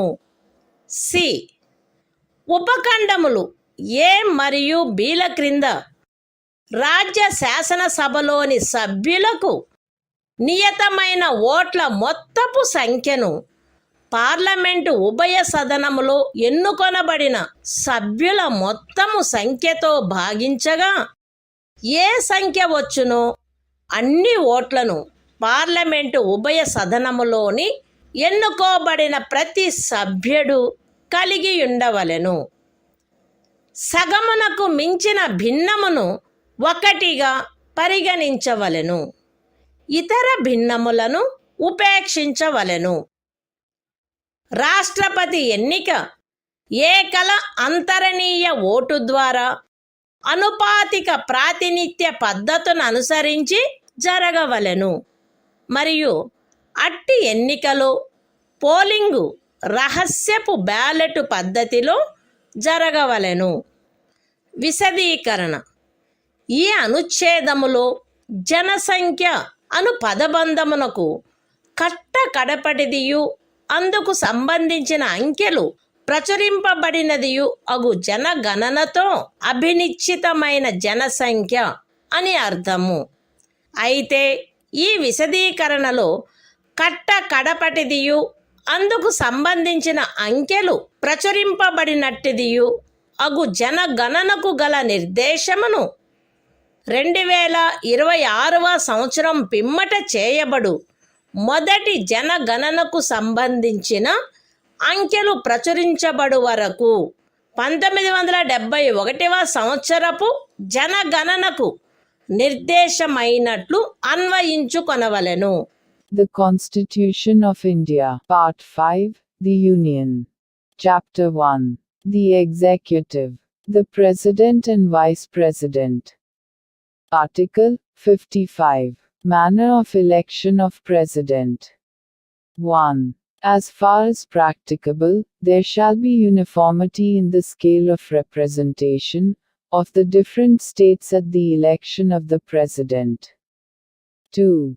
For the purpose of securing such uniformity among the states, inter se, as well as parity between the states as a whole and the Union, the number of votes, which each elected member of Parliament, and of the Legislative Assembly of each state, is entitled to cast at such election, shall be determined in the following manner. A. Every elected member of the Legislative Assembly of a state shall have as many votes as there are multiples of 1000. in the quotient obtained by dividing the population of the state by the total number of the elected members of the assembly.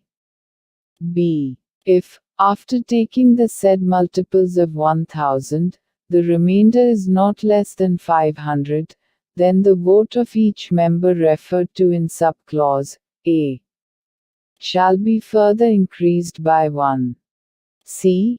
Each elected member of either House of Parliament shall have such number of votes as may be obtained by dividing the total number of votes assigned to the members of the legislative assemblies of the states under subclauses A and B by the total number of the elected members of both houses of Parliament.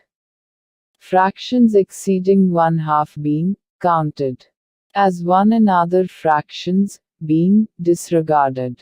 3. The election of the President shall be held in accordance with the system of proportional representation, by means of the single transferable vote, and the voting at such election shall be by secret ballot. Explanation. In this article, the expression population means the population as ascertained at the last preceding census, of which the relevant figures have been published. Provided that the reference in this explanation to the last preceding census, of which the relevant figures have been published shall, until the relevant figures for the first census taken after the year 2026 have been published, be construed as a reference to the 1971 census.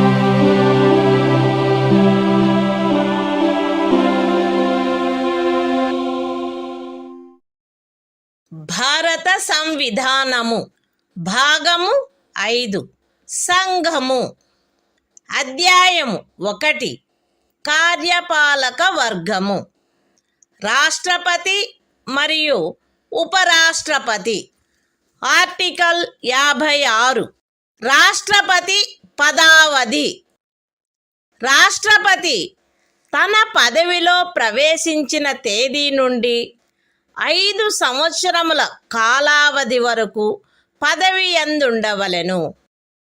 అయితే రాష్ట్రపతి తన చేవ్రాలుతో ఉపరాష్ట్రపతికి లేఖ రాయుట ద్వారా తన పదవికి రాజీనామా ఇవ్వవచ్చును.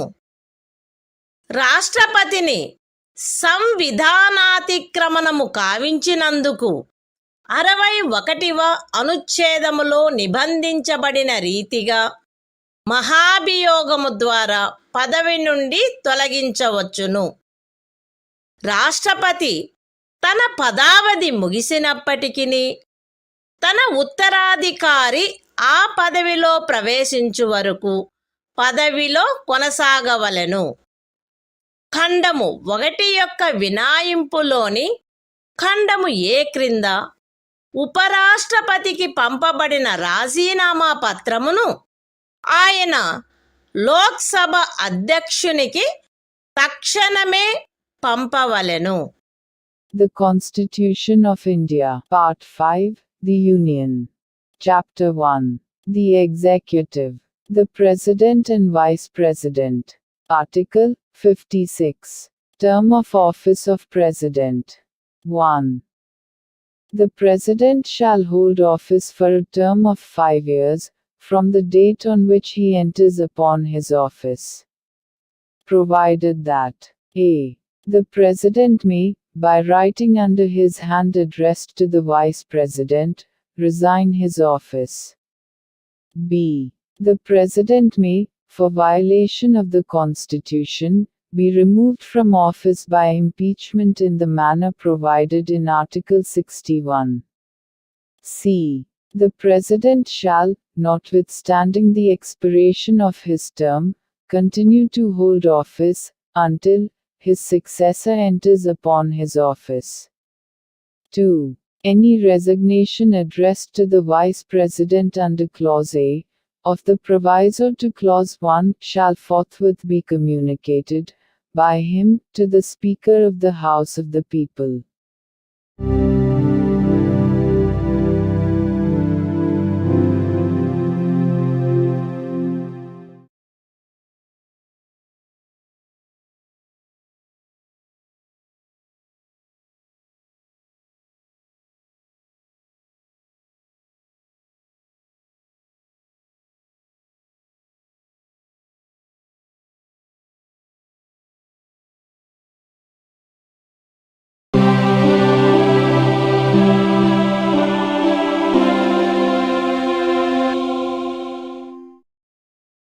భారత సంవిధానము భాగము 5 సంఘము అధ్యాయము 1 కార్యపాలక వర్గము రాష్ట్రపతి మరియు ఉపరాష్ట్రపతి ఆర్టికల్ 57 తిరిగి ఎన్నికకు పాత్రత రాష్ట్రపతి పదవియందున్న లేక ఆ పదవియందుండిన ఏ వ్యక్తి అయినను ఈ సంవిధానములోని ఇతర నిబంధనలకు అత్యధీనమై ఆ పదవికి తిరిగి ఎన్నుకొనుబడుటకు పాత్రుడై ఉండును.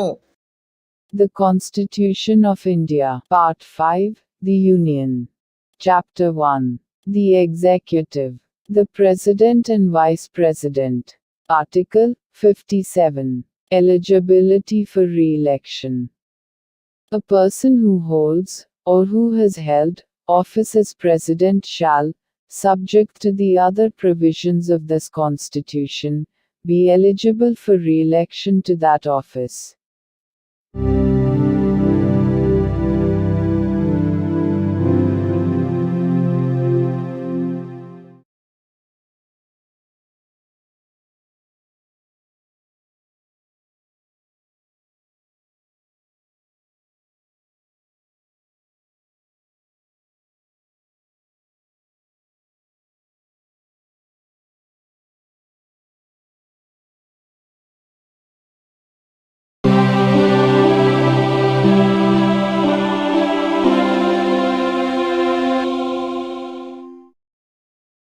భారత సంవిధానము భాగము 5 సంఘము అధ్యాయము 1 కార్యపాలక వర్గము రాష్ట్రపతి మరియు ఉపరాష్ట్రపతి ఆర్టికల్ 58 రాష్ట్రపతిగా ఎన్నికకు అర్హతలు ఏ వ్యక్తి గాని భారతదేశ పౌరుడై ఉన్ననే తప్ప 35 సంవత్సరముల వయస్సు పూర్తి అయిననే తప్ప మరియు లోక్సభ సభ్యుడుగా ఎన్నుకొనబడుటకు అర్హుడై ఉన్ననే తప్ప రాష్ట్రపతిగా ఎన్నుకోబడుటకు పాత్రుడు కాడు.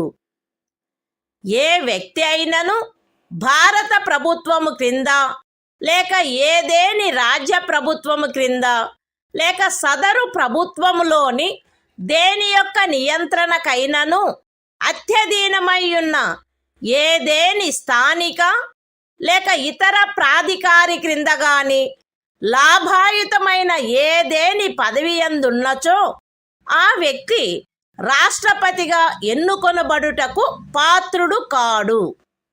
విశదీకరణ ఈ అనుచ్ఛేదపు నిమిత్తము ఎవరేని వ్యక్తి సంఘము యొక్క రాష్ట్రపతిగా లేక ఉపరాష్ట్రపతిగా లేక ఏదేని రాజ్యము యొక్క గవర్నరుగా లేక సంఘము యొక్క లేక ఏదేని రాజ్యము యొక్క మంత్రిగానున్న కారణమును బట్టి మాత్రమే లాభాయుతమైన పదవి యందున్నట్లు భావించబడరాదు. The Constitution of India, Part 5, The Union. Chapter 1. The Executive. The President and Vice President. Article 58. Qualifications for election as President. 1. No person shall be eligible for election as President unless he is a citizen of India, has completed the age of 35 years, and is qualified for election as a member of the House of the People. 2. A person shall not be eligible for election as President if he holds any office of profit under the Government of India, or the government of any state, or under any local or other authority, subject to the control of any of the said governments.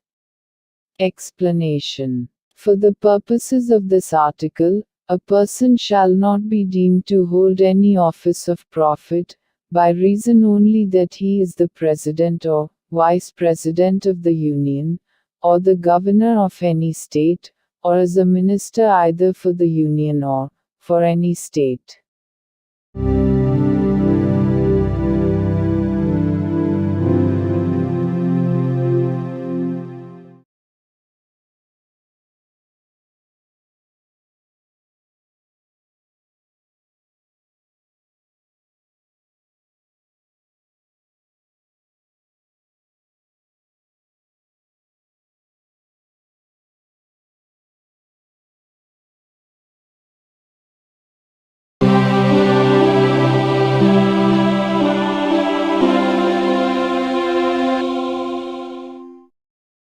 భారత సంవిధానము భాగము 5 సంఘము అధ్యాయము 1 కార్యపాలక వర్గము రాష్ట్రపతి మరియు ఉపరాష్ట్రపతి article 59 రాష్ట్రపతి పదవీ షరతులు రాష్ట్రపతి పార్లమెంటు యొక్క లేక ఏదేని రాజ్య శాసన మండలి యొక్క ఏ సదనములో గాని సభ్యుడుగా ఉండరాదు మరియు పార్లమెంటు యొక్క లేక ఏదేని రాజ్య శాసన మండలి యొక్క ఏ సదనములోని సభ్యుడైనను రాష్ట్రపతిగా ఎన్నుకొనబడినచో ఆయన రాష్ట్రపతి పదవిలో ప్రవేశించిన తేదీ నుండి ఆ సదనములోని తన స్థానమును ఖాళీ చేసినట్లు భావించవలెను.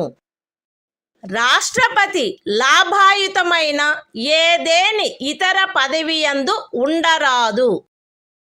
రాష్ట్రపతి అద్దె చెల్లించకుండా తన అధికార నివాస గృహములను ఉపయోగించుకొనుటకు హక్కు కలిగియుండును మరియు పార్లమెంటు శాసనము ద్వారా నిర్ధారణ చేయు ఉపలబ్ధులకు, భత్యములకు మరియు విశేషాధికారములకు మరియు తద్విషయమున అట్లు నిబంధన చేయబడు వరకు 2వ అనుసూచిలో నిర్దిష్టపరచబడిన ఉపలబ్ధులకు, భత్యములకు మరియు విశేషాధికారములకు ఆయన హక్కు కలిగియుండును. రాష్ట్రపతి యొక్క ఉపలబ్ధులు మరియు భత్యములు ఆయన పదావధిలో తగ్గించబడరాదు. The Constitution of India, Part 5, The Union. Chapter 1. The Executive. The President and Vice President. Article 59. Conditions of President's office. 1. The President shall not be a member of either House of Parliament, or of a House of the Legislature of any state. And, if a member of either House of Parliament or of a House of the Legislature of any state be elected President, he shall be deemed to have vacated his seat in that House, on the date on which he enters upon his office as President. 2. The President shall not hold any other office of profit. 3. The President shall be entitled without payment of rent to the use of his official residences, and shall be also entitled to such emoluments, allowances, and privileges as may be determined by Parliament by law. And, until provision in that behalf is so made, such emoluments, allowances and privileges, as are specified in the second schedule. 4. The emoluments and allowances of the President shall not be diminished during his term of office.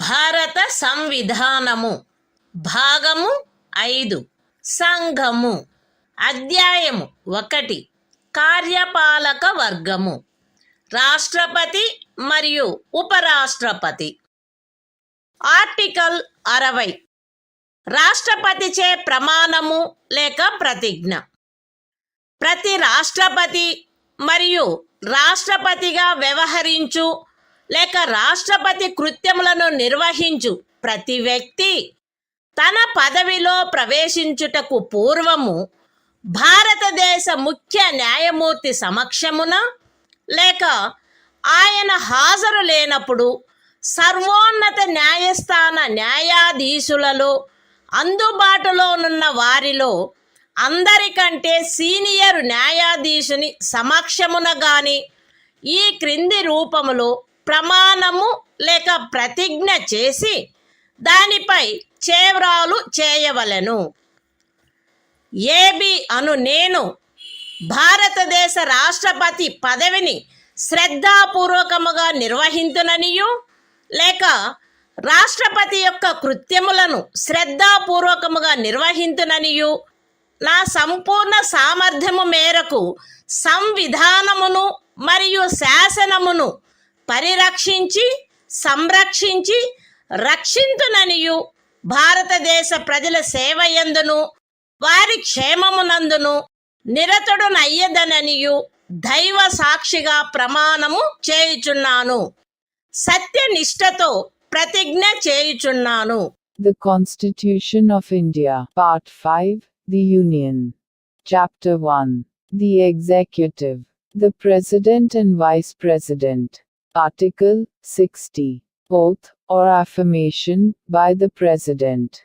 Every President, and every person acting as President, or discharging the functions of the President, shall, before entering upon his office, make and subscribe in the presence of the Chief Justice of India, or, in his absence, the senior most judge of the Supreme Court available, an oath or affirmation in the following form, that is to say, I, A.B., do swear in the name of God, that I will faithfully execute the office, solemnly affirm of President, or discharge the functions of the President of India, and will to the best of my ability, preserve, protect and defend the Constitution, and the law, and that I will devote myself to the service and well-being of the people of India.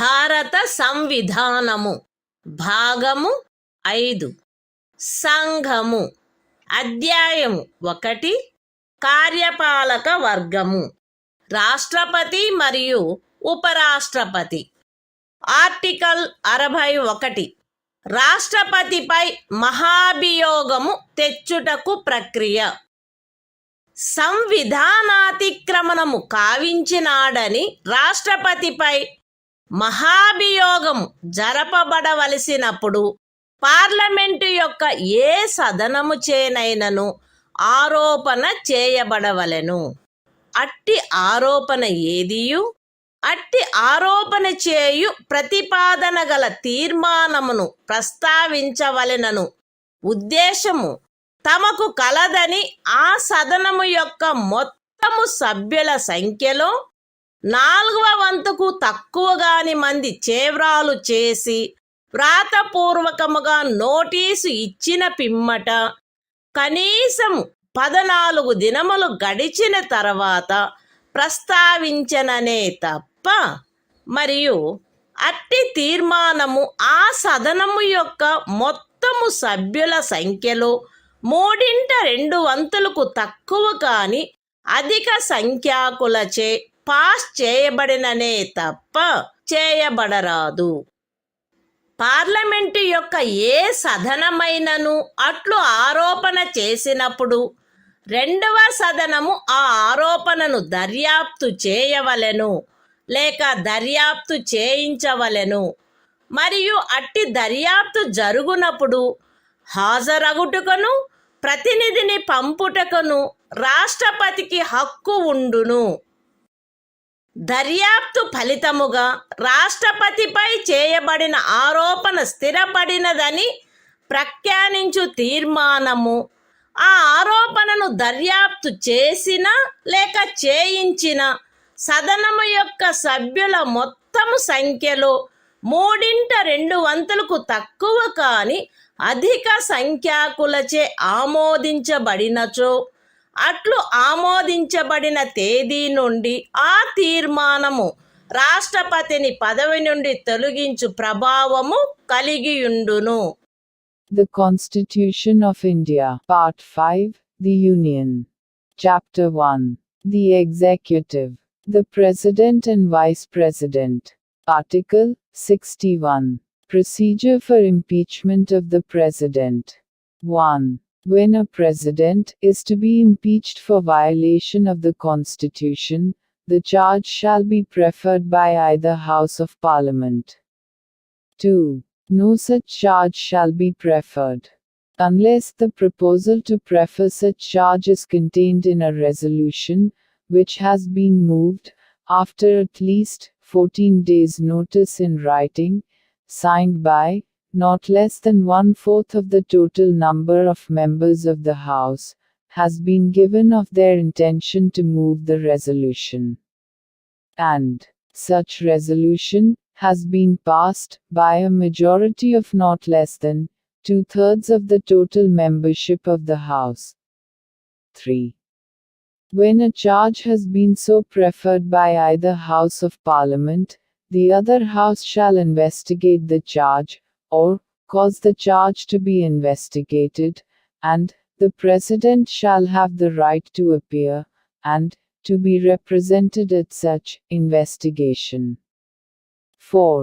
If as a result of the investigation, a resolution is passed by a majority of not less than 2/3 of the total membership of the House, by which the charge was investigated, or caused to be investigated, declaring that the charge preferred against the President has been sustained, such resolution shall have the effect of removing the President from his office, as from the date on which the resolution is so passed.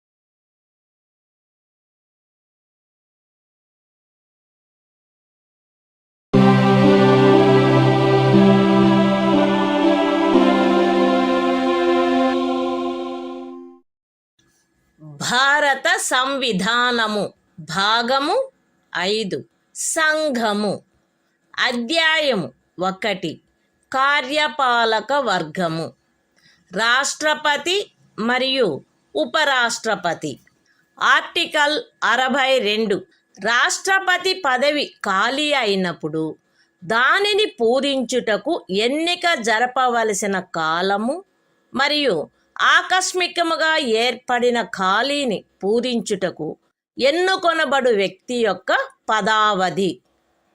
రాష్ట్రపతి యొక్క పదావధి ముగియుటచే ఏర్పడు ఖాళీని పూరించుటకు జరగవలసిన ఎన్నిక ఆ పదావధి ముగియుటకు పూర్వమే పూర్తి చేయబడవలెను. మరణము, రాజీనామా లేక తొలగింపు కారణముగా లేక అన్యదా రాష్ట్రపతి పదవియందు ఏర్పడిన ఖాళీని పూరించుటకు జరగవలసిన ఎన్నిక ఆ ఖాళీ ఏర్పడిన తర్వాత సాధ్యమైనంత త్వరితముగాను ఎట్టి సందర్భంలోనూ ఖాళీ ఏర్పడిన తేదీ నుండి 6 మాసములు దాటకుండగను జరపబడవలెను. మరియు ఆ ఖాళీని పూరించుటకు ఎన్నుకొనబడిన వ్యక్తి 56వ అనుచ్ఛేదము యొక్క నిబంధనలకు అత్యధీనమై తాను పదవిలో ప్రవేశించిన తేదీ నుండి 5 సంవత్సరముల సంపూర్ణ కాలావధి వరకు పదవియందుండుటకు హక్కు కలిగియుండును. The Constitution of India, Part 5, The Union. Chapter 1. The Executive. The President and Vice President. Article 62. Time of holding election to fill vacancy in the office of President. And the term of office of person elected to fill casual vacancy. 1. An election to fill a vacancy caused by the expiration of the term of office of President shall be completed before the expiration of the term. 2. An election to fill a vacancy in the office of President, occurring by reason of his death, resignation or removal, or otherwise shall be held as soon as possible, after, and in no case later than 6 months from, the date of occurrence of the vacancy. And, the person elected to fill the vacancy shall, subject to the provisions of Article 56, be entitled to hold office for the full term of 5 years, from the date on which he enters upon his office.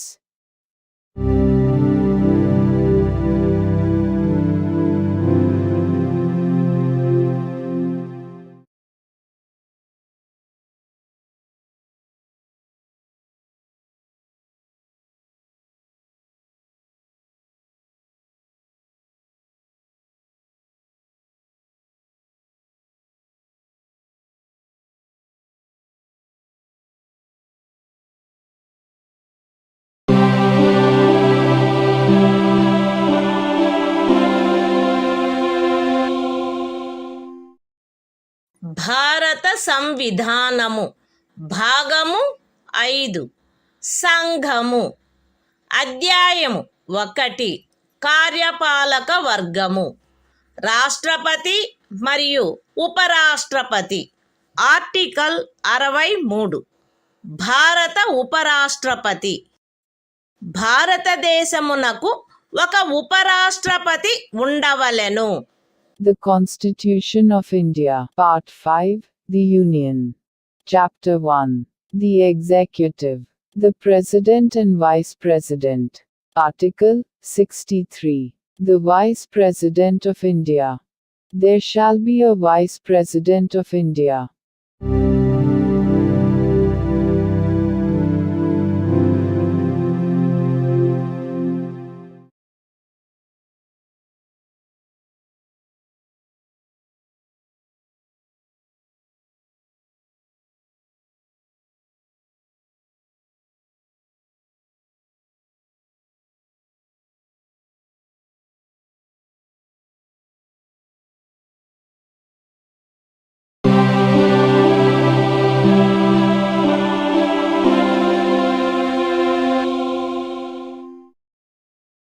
భారత సంవిధానము భాగము 5 సంఘము. అధ్యాయము 1 కార్యపాలక వర్గము. రాష్ట్రపతి మరియు ఉపరాష్ట్రపతి. Article 64. ఉపరాష్ట్రపతి పదవి రీత్యా రాజ్యసభకు సభాపతిగా నుండుట. ఉపరాష్ట్రపతి పదవి రీత్యా రాజ్యసభకు సభాపతి అయి ఉండును. ఆయన లాభాయుతమైన ఏ ఇతర పదవి యందును ఉండరాదు. అయితే ఉపరాష్ట్రపతి 65వ అనుచ్ఛేదము క్రింద రాష్ట్రపతిగా వ్యవహరించు లేక రాష్ట్రపతి యొక్క కృత్యములను నిర్వహించు ఏ కాలావధిలోనైనను ఆయన రాజ్యసభ యొక్క సభాపతి పదవికి చెందిన కర్తవ్యములను నిర్వర్తించరాదు. మరియు 97వ అనుచ్ఛేదము క్రింద రాజ్యసభ యొక్క సభాపతికి చెల్లించబడదగు ఎట్టి జీతమునకు లేక భత్యమునకు ఆయన హక్కు కలిగి ఉండడు. The Constitution of India, Part 5, The Union. Chapter 1. The Executive. The President and Vice President. Article 64. The Vice President, to be, ex officio Chairman of the Council of States. The Vice President shall be, ex officio Chairman of the Council of the States, and shall not hold any other office of profit, provided that, during any period, when the Vice President acts as President, or discharges the functions of the President under Article 65, he shall not perform the duties of the office of Chairman of the Council of States, and shall not be entitled to any salary or allowance payable to the Chairman of the Council of States, under Article 97.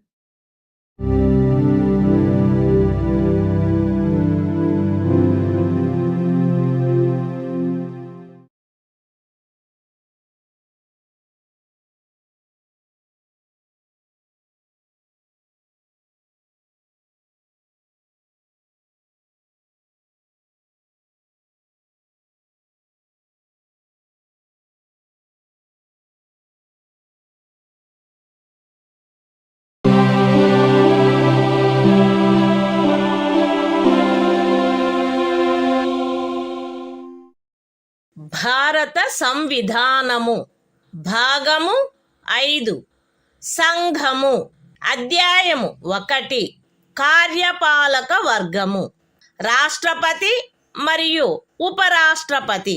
Article 65 రాష్ట్రపతి పదవిలో ఆకస్మిక ఖాళీ ఏర్పడినప్పుడు, రాష్ట్రపతి హాజరు లేనప్పుడును ఉపరాష్ట్రపతి రాష్ట్రపతిగా వ్యవహరించుట లేక ఆయన కృత్యములను నిర్వహించుట, మరణము, రాజీనామా లేక తొలగింపు కారణముగా లేక అన్యదా రాష్ట్రపతి పదవిలో ఖాళీ ఏర్పడినప్పుడు అట్టి ఖాళీని పూరించుటకు ఈ అధ్యాయము యొక్క నిబంధనలను అనుసరించి ఎన్నుకొనబడిన కొత్త రాష్ట్రపతి తన పదవిలో ప్రవేశించు తేదీ వరకు ఉపరాష్ట్రపతి రాష్ట్రపతిగా వ్యవహరించవలెను.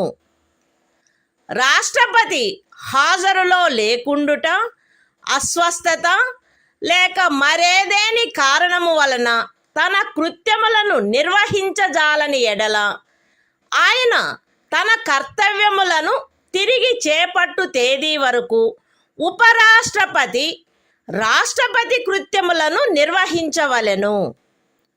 ఉపరాష్ట్రపతి అట్లు రాష్ట్రపతిగా వ్యవహరించు లేక రాష్ట్రపతి యొక్క కృత్యములను నిర్వహించు కాలావధిలోను ఆ కాలావధికి సంబంధించి రాష్ట్రపతికి గల సర్వాధికారములను ఉన్ముక్తతాధికారములను కలిగియుండును. పార్లమెంటు శాసనము ద్వారా నిర్ధారణ చేయు ఉపలబ్ధులకు, భత్యములకు మరియు విశేషాధికారములకు మరియు అట్లు నిబంధన చేయబడు వరకు 2వ అనుసూచిలో నిర్దిష్టపరచబడిన ఉపలబ్ధులకు, భత్యములకు మరియు విశేషాధికారములకు ఆయన హక్కు కలిగియుండును. The Constitution of India, Part 5, The Union. Chapter 1. The Executive. The President and Vice President. Article 65. The Vice President, to act as President, or to discharge his functions, during casual vacancies in the office, or during the absence of President. 1. In the event of the occurrence of any vacancy in the office of the President, by reason of his death, resignation, or removal, or otherwise, the Vice President shall act as President until the date on which a new President, elected, in accordance with the provisions of this chapter, to fill such vacancy, enters upon his office. 2. When the President is unable to discharge his functions, owing to absence, illness, or any other cause, the Vice President shall discharge his functions until the date on which the President resumes his duties. 3. The Vice President shall, during, and in respect of, the period while he is so acting as, or discharging the functions of President, have all the powers and immunities of the President, and be entitled to such emoluments, allowances and privileges, as may be determined by Parliament, by law. And, until provision in that behalf is so made, such emoluments, allowances and privileges, as are specified in the second schedule.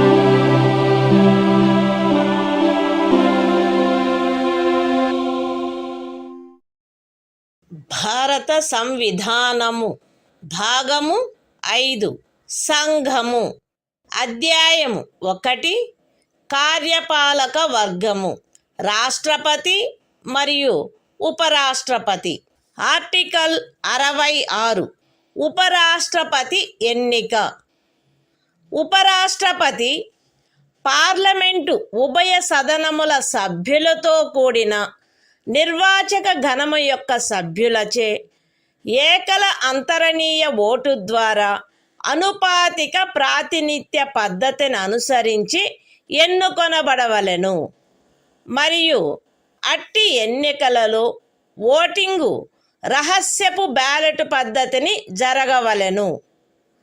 ఉపరాష్ట్రపతి parliament యొక్క లేక ఏదేని రాజ్య శాసన మండలి యొక్క ఏ సదనములో గాని సభ్యుడుగా ఉండరాదు మరియు పార్లమెంటు యొక్క లేక ఏదేని రాజ్య శాసన మండలి యొక్క ఏ సదనములోని సభ్యుడైనను ఉపరాష్ట్రపతిగా ఎన్నుకోబడినచో ఆయన ఉపరాష్ట్రపతి పదవిలో ప్రవేశించిన తేదీ నుండి ఆ సదనములోని తన స్థానమును ఖాళీ చేసినట్లు భావించబడవలెను.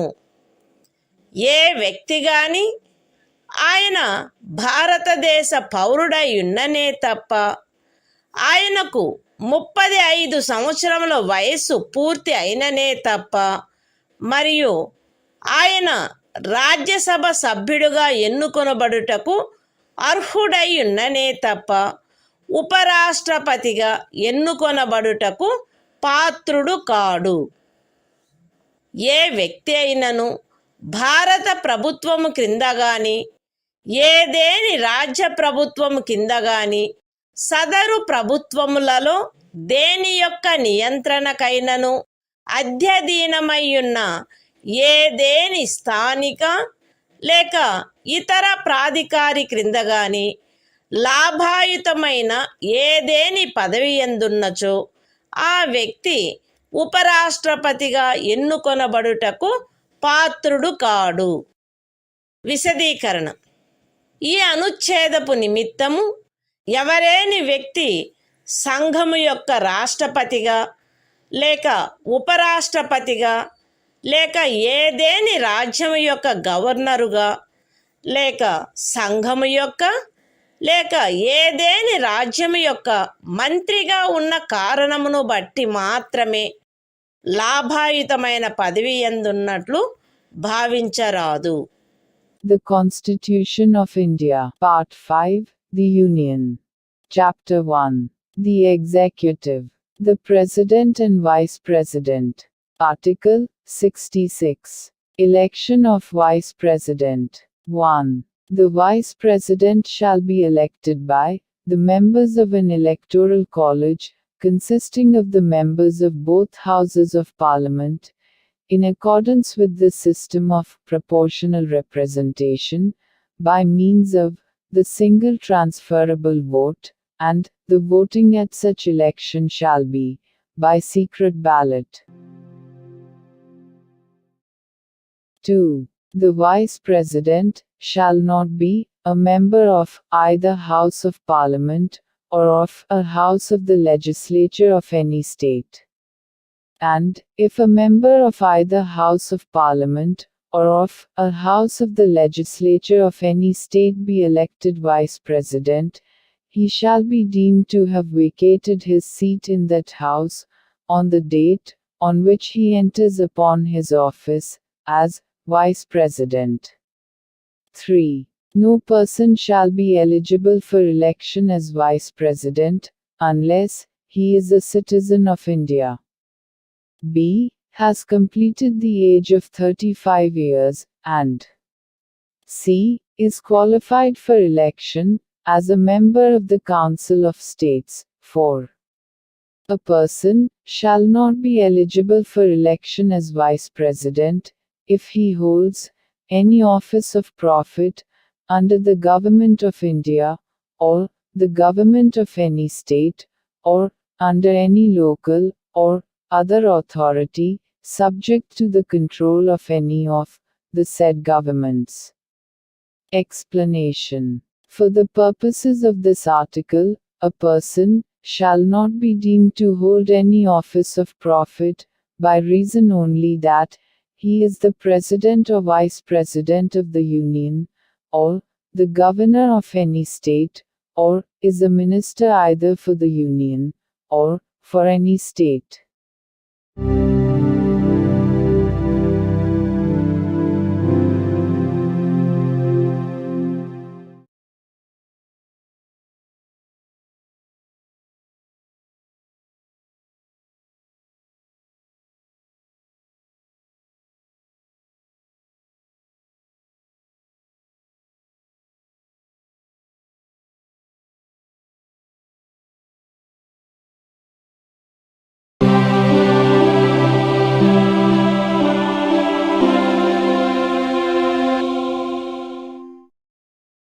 భారత సంవిధానము భాగము 5 సంఘము అధ్యాయము 1 కార్యపాలక వర్గము రాష్ట్రపతి మరియు ఉపరాష్ట్రపతి ఆర్టికల్ 67 ఉపరాష్ట్రపతి పదావధి ఉపరాష్ట్రపతి తన పదవిలో ప్రవేశించిన తేదీ నుండి 5 సంవత్సరముల కాలావధి వరకు పదవియందుండును.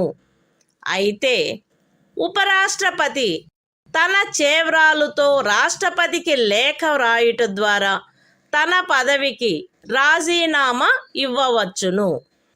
ఉపరాష్ట్రపతి రాజ్యసభలో అప్పుడు సభ్యులుగానున్న వారందరిలో అధిక సంఖ్యాకులచే ఆమోదించబడి లోక్సభచే అంగీకరించబడిన తీర్మానము ద్వారా పదవి నుండి తొలగించబడవచ్చును. కానీ ఈ ఖండము నిమిత్తము తీర్మానమేదియు దానిని ప్రస్తావించవలెనను ఉద్దేశము కలదను నోటీసు ఇచ్చి కనీసము 14 దినములు గడిచిననే తప్ప ప్రస్తావించబడరాదు. ఉపరాష్ట్రపతి తన పదావధి ముగిసినప్పటికీ తన ఉత్తరాధికారి ఆ పదవిలో ప్రవేశించు వరకు పదవిలో కొనసాగవలెను. The Constitution of India. Part 5. The Union. Chapter 1. The Executive. The President and Vice President. Article 67. Term of office of Vice President. The Vice President shall hold office for a term of 5 years from the date on which he enters upon his office, provided that a. A Vice President may, by writing under his hand addressed to the President, resign his office.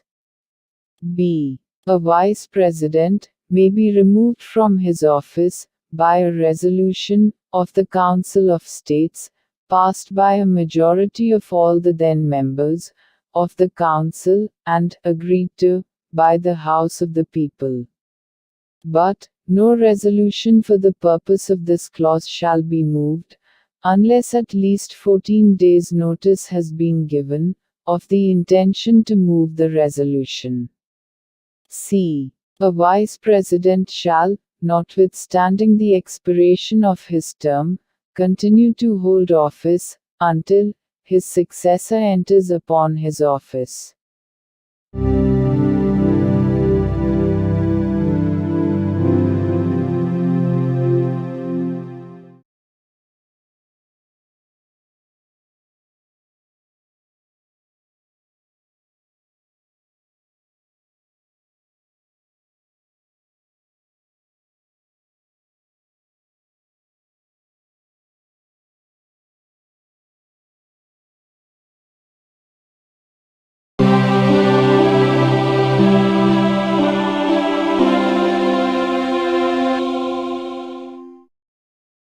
భారత సంవిధానము. భాగము 5. సంఘము. అధ్యాయము 1. కార్యపాలక వర్గము. రాష్ట్రపతి మరియు ఉపరాష్ట్రపతి. Article 68.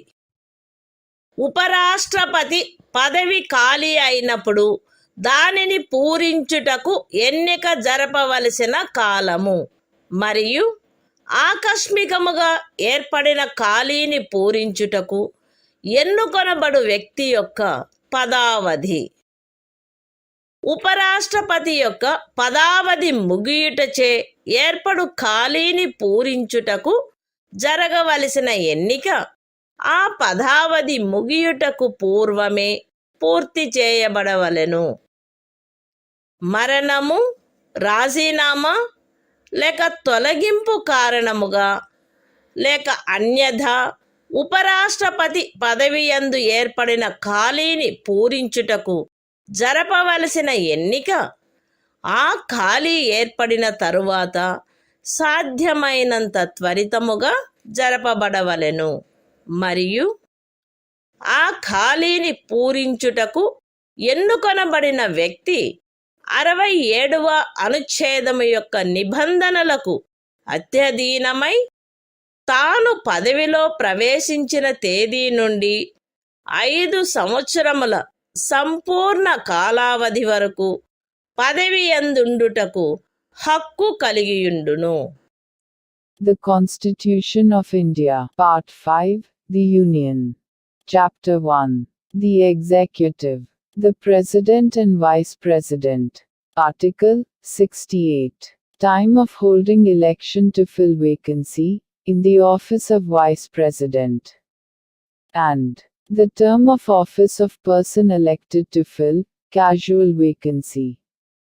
1. An election to fill a vacancy caused by the expiration of the term of office of Vice President shall be completed before the expiration of the term. 2. An election to fill a vacancy in the office of Vice President occurring by reason of his death, resignation or removal, or otherwise shall be held as soon as possible after the occurrence of the vacancy. And the person elected to fill the vacancy shall, subject to the provisions of Article 67, be entitled to hold office for the full term of 5 years from the date on which he enters upon his office.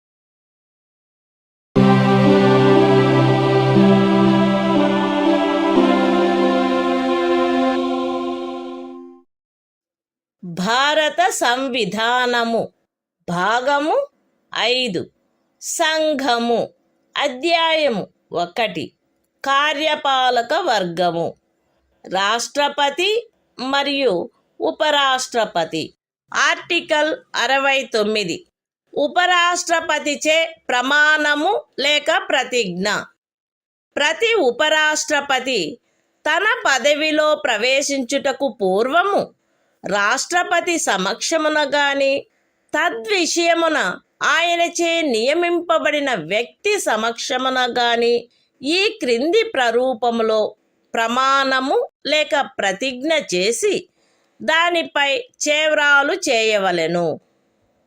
AB అను నేను శాసనము ద్వారా స్థాపితమైన భారత సంవిధానము పట్ల యథార్థమైన శ్రద్ధానిష్టలను కలిగియుందుననియు మరియు నేను వహింపనున్న కర్తవ్యములను శ్రద్ధాపూర్వకముగా నిర్వహింతుననియు దైవ సాక్షిగా ప్రమాణం చేయుచున్నాను. సత్యనిష్టతో ప్రతిజ్ఞ చేయుచున్నాను. The Constitution of India, Part 5, The Union. Chapter 1. The Executive. The President and Vice President. Article 69. Oath, or affirmation, by the Vice President. Every Vice President shall, before entering upon his office, make and subscribe before the President, or some person appointed in that behalf, by him, an oath or affirmation, in the following form, that is to say, I, A.B., do swear in the name of God, that I will bear true faith and solemnly affirm allegiance to the Constitution of India, as by law established, and that I will faithfully discharge the duty upon which I am about to enter.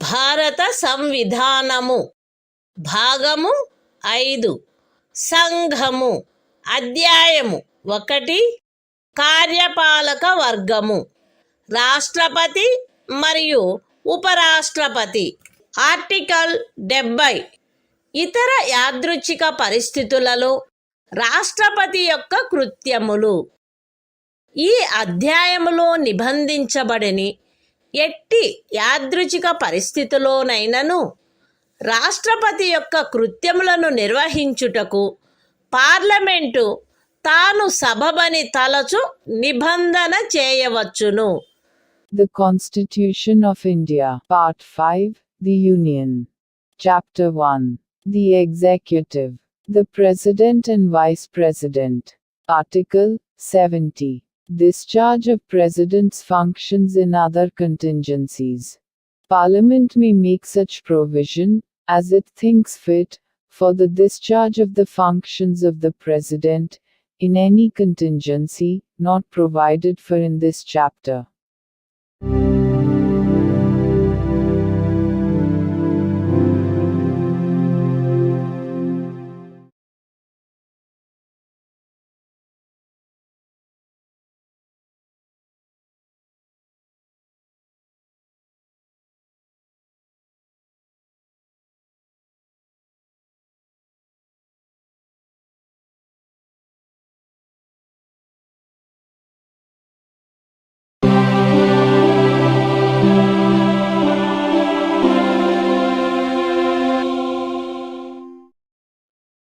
భారత సంవిధానము భాగము 5 సంఘము అధ్యాయము 1 కార్యపాలక వర్గము రాష్ట్రపతి మరియు ఉపరాష్ట్రపతి article 71 రాష్ట్రపతి లేక ఉపరాష్ట్రపతి యొక్క ఎన్నికకు చెందిన లేక సంబంధించిన విషయములు.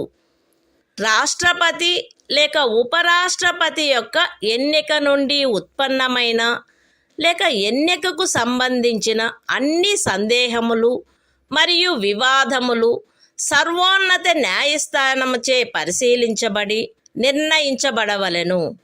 అట్టి నిర్ణయము అంతిమమైనదై ఉండును.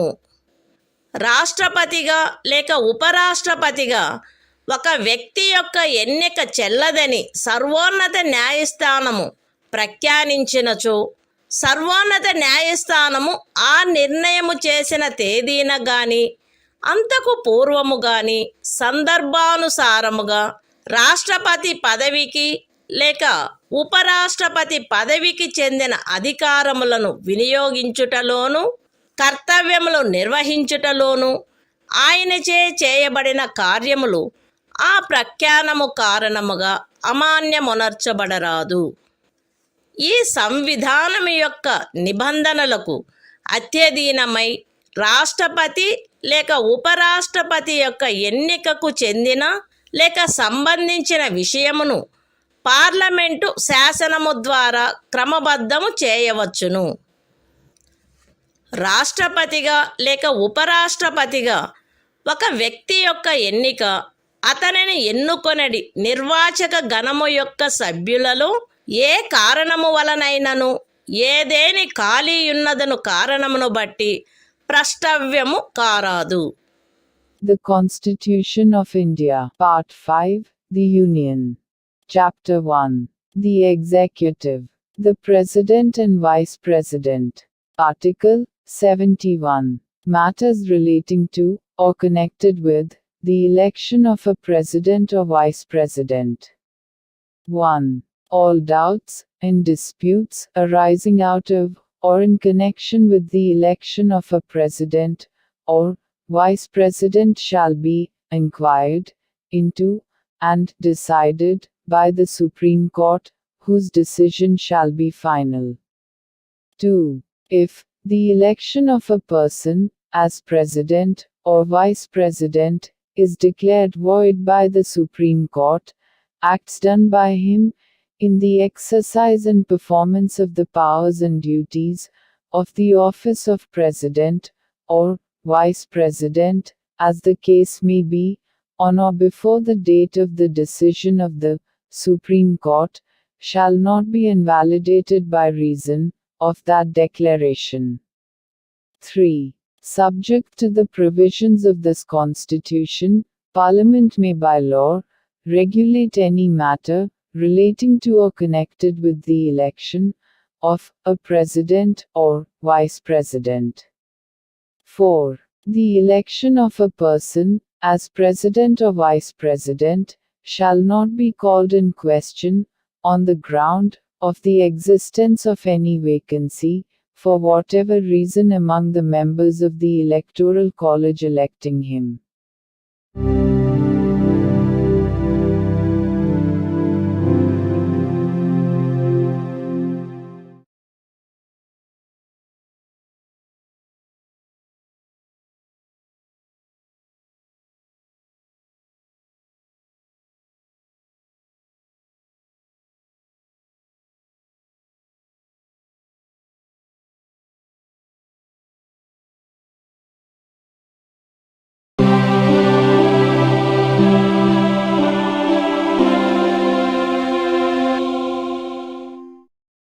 భారత సంవిధానము భాగము 5 సంఘము అధ్యాయము 1 కార్యపాలక వర్గము రాష్ట్రపతి మరియు ఉపరాష్ట్రపతి. ఆర్టికల్ 72 కొన్ని సందర్భములలో క్షమాపణలు మొదలైన వాటిని మంజూరు చేయుటకు మరియు దండనోత్తర్వును సస్పెండ్ చేయుటకు, పరిహరించుటకు లేక లఘూకరించుటకు రాష్ట్రపతి యొక్క అధికారము. రాష్ట్రపతి ఈ క్రింది సందర్భములలో నేర నిర్ణీతుడైన వ్యక్తికి క్షమాపణలను, తాత్కాలిక నిలుపుదలను, వాయిదాలను లేక పరిహరణలను మంజూరు చేయుటకు లేక ఆ వ్యక్తిపై విధించబడిన దండనోత్తర్వును సస్పెండు చేయుటకు, పరిహరించుటకు లేక లఘూకరించుటకు అధికారము కలిగియుండును. శిక్ష లేక దండనోత్తరువు సైనిక న్యాయస్థానముచే విధించబడిన అన్ని సందర్భములలో సంఘము యొక్క కార్యపాలనాధికారంలో చేరియున్న విషయమునకు సంబంధించిన ఏదేని శాసనమునకు విరుద్ధమగు అపరాధమునకై శిక్ష లేక దండనోత్తరు విధించబడిన అన్ని సందర్భములలో దండనోత్తరు మరణ దండనోత్తరు అయిన అన్ని సందర్భములలో ఏదేని సైనిక న్యాయస్థానముచే ఇవ్వబడిన దండనోత్తరువును సస్పెండు చేయుటకు, పరిహరించుటకు లేక లఘూకరించుటకు సంఘమునకు చెందిన సాయుధ బలముల యొక్క ఎవరేని అధికారికి శాసనము ద్వారా ప్రదత్తము చేయబడిన అధికారమునకు ఖండము 1 యొక్క ఉపఖండము ఏలో ఉన్నదేదియు భంగము కలిగించదు.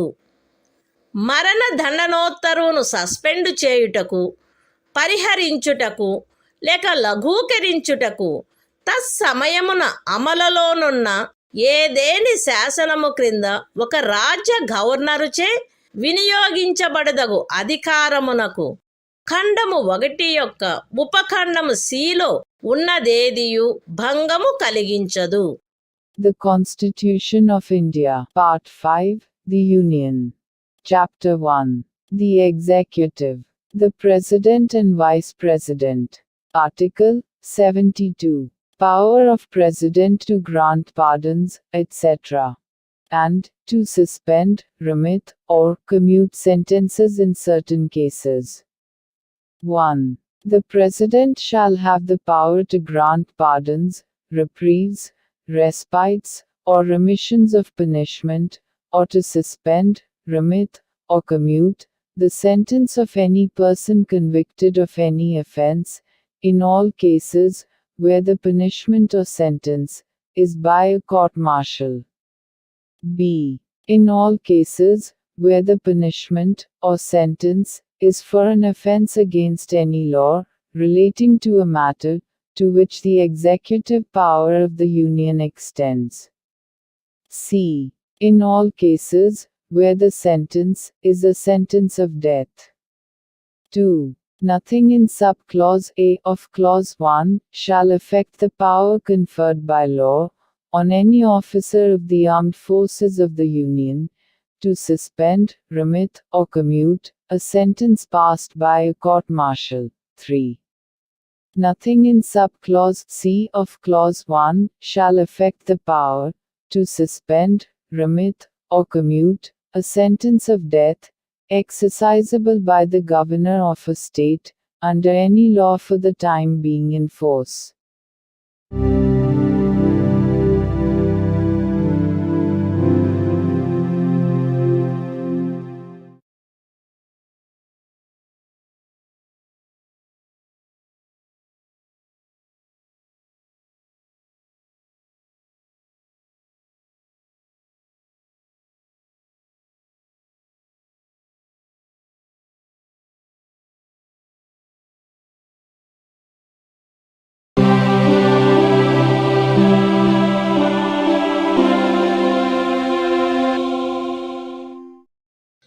భారత సంవిధానము భాగము 5 సంఘము అధ్యాయము 1 కార్యపాలక వర్గము రాష్ట్రపతి మరియు ఉపరాష్ట్రపతి.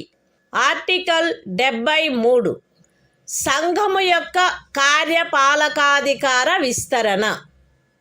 ఈ సంవిధాన నిబంధనలకు అధ్యయనమై సంఘము యొక్క కార్యపాలకాధికారములో ఈ క్రిందివి చేరియుండును.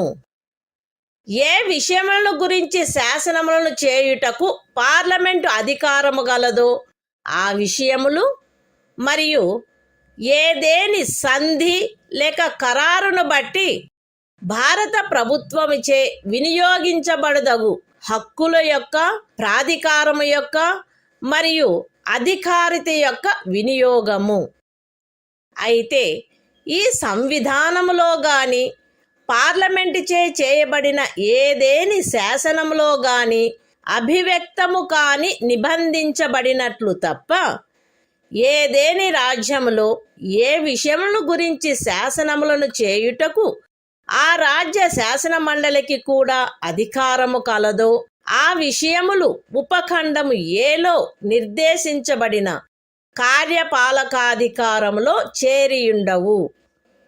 ఏ విషయముల గురించి ఒక రాజ్యము కొరకు శాసనములు చేయుటకు పార్లమెంటుకు అధికారము కలదో ఆ విషయములలో ఆ రాజ్యము మరియు ఆ రాజ్యపు ఎవరేని అధికారి లేక ప్రాధికారి ఈ సంవిధానము యొక్క ప్రారంభమునకు అవ్యవహిత పూర్వము చలాయించగలిగి ఉండినట్టి కార్యపాలకాధికారమును లేక కృత్యములను ఈ అనుచ్ఛేదములో ఏమి ఉన్నప్పటికీ పార్లమెంటు చే అన్యథా నిబంధించబడినంత వరకు ఆ రాజ్యము మరియు ఆ రాజ్యపు ఎవరేని అధికారి లేక ప్రాధికారి చలాయించుచుండుట కొనసాగించవచ్చును.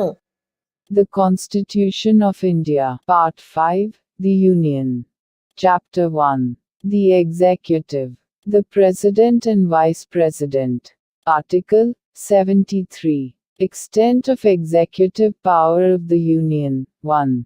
Subject to the provisions of this Constitution, the executive power of the Union shall extend to the matters with respect to which Parliament has power to make laws, and b. to the exercise of such rights, authority, and jurisdiction as are exercisable by the Government of India, by virtue of any treaty or agreement, provided that the executive power referred to in subclause A shall not, save as expressly provided in this Constitution, or in any law made by Parliament, extend, in any state to matters with respect to which the legislature of the state has also power to make laws. 2. Until otherwise provided by Parliament, a state in any officer or authority of a state may, notwithstanding anything in this article, continue to exercise in matters with respect to which Parliament has power to make laws for that state. Such executive power or functions, as the state or officer, or authority thereof, could exercise immediately before the commencement of this Constitution.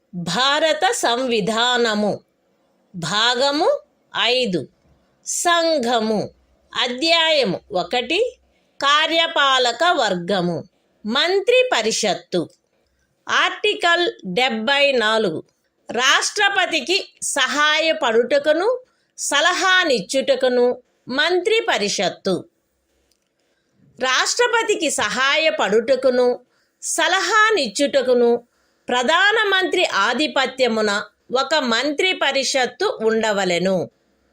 రాష్ట్రపతి తన కృత్యములను నిర్వహించుటలో అట్టి సలహాననుసరించి వ్యవహరించవలెను. అయితే రాష్ట్రపతి సాధారణముగా గాని అన్యథా గాని అట్టి సలహాలను పునఃపర్యాలోచించవలసినదిగా మంత్రి పరిషత్తును కోరవచ్చును. మరియు రాష్ట్రపతి అట్టి పునఃపర్యాలోచన తర్వాత ఇవ్వబడిన సలహాననుసరించి వ్యవహరించవలెను. రాష్ట్రపతికి మంత్రులచే ఏదేని సలహా ఇయ్యబడినదా అట్లయినచో అది ఏది అను ప్రశ్న ఏ న్యాయస్థానమందును పరిశీలించబడరాదు. The Constitution of India. Part 5. The Union. Chapter 1. The Executive. Council of Ministers. Article 74. Council of Ministers, to aid and advise President. 1. There shall be a Council of Ministers, with the Prime Minister at the head, to aid and advise the President, who shall, in the exercise of his functions, act in accordance with such advice. Provided that the President may require the Council of Ministers to reconsider such advice, either generally or otherwise, and the President shall act in accordance with the advice tendered after such reconsideration. 2. The question whether any, and if so what, advice was tendered by ministers to the President shall not be inquired into in any court.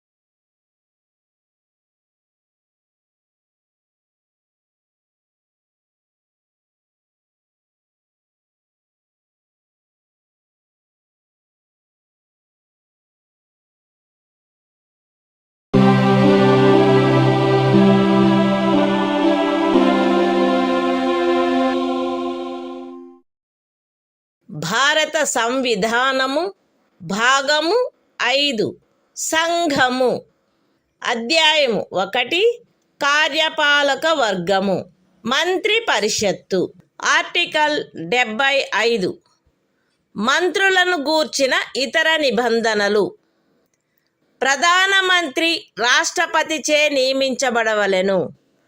ఇతర మంత్రులు ప్రధానమంత్రి సలహాపై రాష్ట్రపతిచే నియమించబడవలెను. మంత్రి పరిషత్తులో ప్రధానమంత్రితో సహా మొత్తము మంత్రుల సంఖ్య లోక్సభలోని మొత్తము సభ్యుల సంఖ్యలో 15% మించరాదు. 10వ అనుసూచి యొక్క 2వ పేరా క్రింద పార్లమెంటు ఉభయ సదనములలోని ఏదేని రాజకీయ పార్టీకి చెందియుండి ఆ సదనము యొక్క సభ్యునిగా ఉండుటకు నిరర్హుడైన ఒక సభ్యుడు అతని అనర్హత ప్రారంభపు తేదీ నుండి అట్టి సభ్యునిగా అతని పదవీ కాలావధి ముగియునంత వరకు లేదా అతను అట్టి కాలావధి ముగియకముందే పార్లమెంటు ఉభయ సదనములలో ఏ సదనము యొక్క ఏదేని ఎన్నికకు పోటీ చేసి ఎన్నికైనట్లుగా ప్రఖ్యానింపబడు తేదీ వరకు, వీటిలో ఏది ముందుగా వచ్చునో అంతవరకు ఖండము 1 క్రింద మంత్రిగా నియోజితుడగుటకు కూడా నిరర్హుడగును. మంత్రులు రాష్ట్రపతి అభీష్టముండునంత వరకు పదవి యందుందురు. మంత్రి పరిషత్తు లోక్సభకు సమిష్టిగా ఉత్తరదాయి అయి ఉండును. ఒక మంత్రి తన పదవిలో ప్రవేశించుటకు పూర్వము పదవి యొక్క రహస్య గోపనమును గూర్చిన ప్రమాణములను 3వ అనుసూచిలో అందు నిమిత్తమై పొందుపరిచియున్న ప్రరూపములను అనుసరించి రాష్ట్రపతి అతనిచే చేయించవలెను. పార్లమెంటు యొక్క ఏ సదనములో గాని వరుసగా 6 మాసముల కాలావధి వరకు సభ్యుడిగా లేని మంత్రి ఆ కాలావధి ముగియగానే మంత్రి పదవిని కోల్పోవును. మంత్రుల జీతములు భత్యములు పార్లమెంటు ఆయా సమయములందు శాసనము ద్వారా నిర్ధారణ చేయునట్టువై ఉండును. పార్లమెంటు అట్లు నిర్ధారణ చేయ వరకు అవి 2వ అనుసూచిలో నిర్దిష్టపరచబడినట్లు ఉండును. The Constitution of India. Part 5. The Union. Chapter 1. The Executive. Council of Ministers. Article 75. Other provisions as to ministers. 1. The Prime Minister shall be appointed by the President, and the other ministers shall be appointed by the President, on the advice of the Prime Minister. 1a. The total number of ministers, including the Prime Minister, in the Council of Ministers, shall not exceed 15% of the total number of members of the House of the People.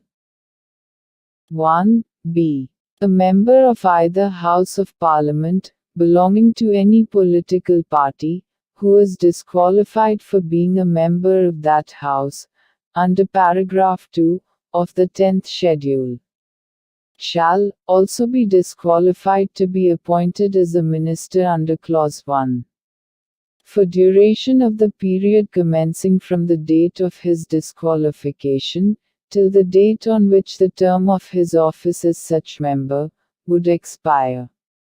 Or, where he contests any election to either House of Parliament before the expiry of such period, till the date on which he is declared elected, whichever is earlier. 2. The ministers shall hold office, during the pleasure of the President. 3. The Council of Ministers shall be, collectively responsible, to the House of the People. 4. Before a minister enters upon his office, the President shall administer to him the oaths of office and of secrecy according to the forms set out for the purpose in the 3rd schedule. 5. A minister, who, for any period of 6 consecutive months, is not a member of either House of Parliament, shall at the expiration of that period, cease to be a minister. 6. The salaries and allowances of ministers shall be such as Parliament may from time to time by law determine, and, until Parliament so determines, shall be as specified in the 2nd schedule.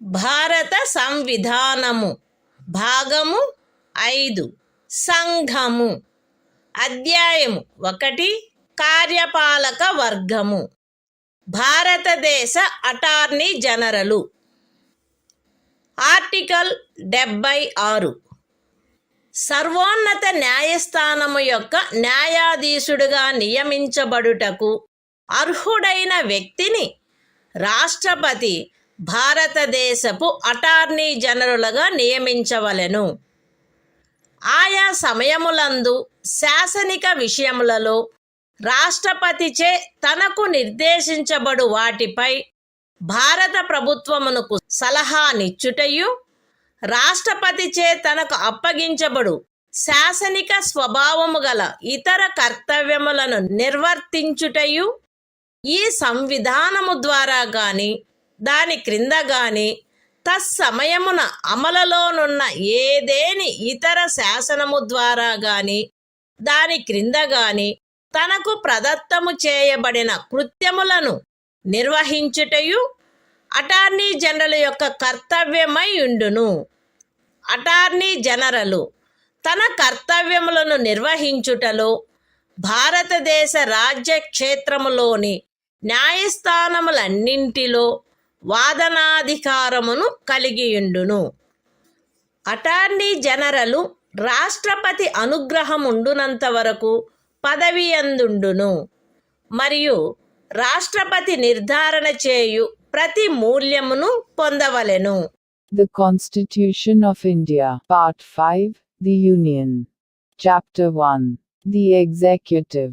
Article 76. Attorney General for India. 1. The President shall appoint a person who is qualified to be appointed a judge of the Supreme Court to be Attorney General for India. 2. It shall be the duty of the Attorney General to give advice to the Government of India upon such legal matters, and to perform such other duties of a legal character as may from time to time be referred or assigned to him by the President, and to discharge the functions conferred on him by or under this Constitution or any other law for the time being in force. 3. In the performance of his duties, the Attorney General shall have right of audience in all courts in the territory of India. 4. The Attorney General shall hold office during the pleasure of the President, and shall receive such remuneration as the President may determine.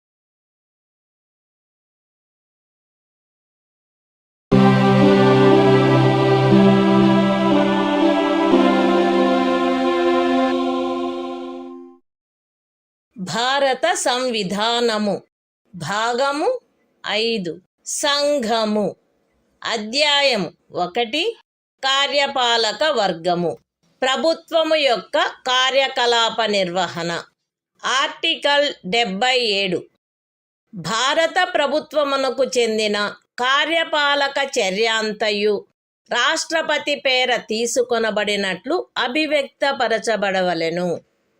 రాష్ట్రపతి పేర చేయబడిన మరియు వ్రాసి ఇయ్యబడిన ఉత్తర్వులు మరియు ఇతర పత్రములు రాష్ట్రపతి చేయు నియమావళిలో నిర్దిష్టపరచబడు రీతిగా అది ప్రమాణితము చేయబడవలెను. అట్లు అది ప్రమాణితము చేయబడిన ఉత్తర్వు యొక్క లేక పత్రము యొక్క మాన్యత అది రాష్ట్రపతిచే చేయబడినట్టి లేక వ్రాసి ఇయ్యబడినట్టి ఉత్తర్వు లేక పత్రము కాదనడి కారణమును బట్టి ప్రశ్నించబడరాదు. రాష్ట్రపతి భారత ప్రభుత్వమునకు చెందిన కార్యకలాపములను మిక్కిలి సుకరముగా జరుపుటకును ఆ కార్యకలాపములను మంత్రులకు కేటాయించుటకును నియమావళిని చేయవలెను. The Constitution of India, Part 5, The Union. Chapter 1. The Executive. Conduct of Government Business. Article 77. Conduct of Business of the Government of India. 1. All executive action of the Government of India shall be expressed to be taken in the name of the President. 2. Orders and other instruments made and executed in the name of the President shall be authenticated in such manner as may be specified in rules to be made by the President. And the validity of an order or instrument which is so authenticated shall not be called in question on the ground that it is not an order or instrument made or executed by the President. 3. The President shall make rules for the more convenient transaction of the business of the Government of India, and for the allocation among ministers of the said business.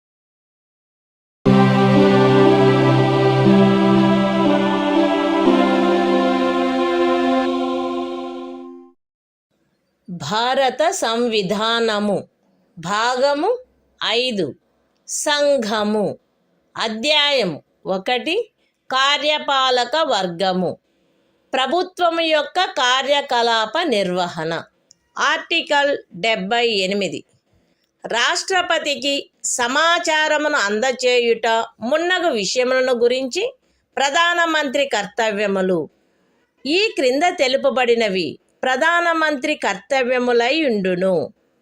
సంఘము యొక్క వ్యవహారములలో పరిపాలనకు సంబంధించి మంత్రి పరిషత్తు యొక్క సమస్త నిర్ణయములను మరియు శాసన నిర్మాణమునకై చేయబడిన ప్రతిపాదనలను రాష్ట్రపతికి తెలియచేయుట. సంఘము యొక్క వ్యవహారముల పరిపాలనకును శాసన నిర్మాణమునకై చేయబడిన ప్రతిపాదనలకును సంబంధించిన విషయములలో రాష్ట్రపతి కోరు సమాచారమును అందజేయుట మరియు ఏ విషయమైనను ఒక మంత్రిచే నిర్ణయించబడి మంత్రి పరిషత్తుచే పర్యాలోచించబడి ఉండని ఎడల ఆ విషయమును మంత్రి పరిషత్తు యొక్క పర్యాలోచనకు సమర్పించవలసినదిగా రాష్ట్రపతి అపేక్షించినచో దానిని అట్లు సమర్పించుట. The Constitution of India, Part 5, The Union. Chapter 1. The Executive. Conduct of Government Business. Article 78. Duties of Prime Minister, as respects the furnishing of information to the President, etc. It shall be the duty of the Prime Minister to communicate to the President all decisions of the Council of Ministers relating to the administration of the affairs of the Union, and proposals for legislation. B. To furnish such information relating to the administration of the affairs of the Union, and proposals for legislation, as the President may call for.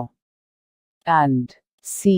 If the President so requires, to submit for the consideration of the Council of Ministers any matter on which a decision has been taken by a minister, but which has not been considered by the Council.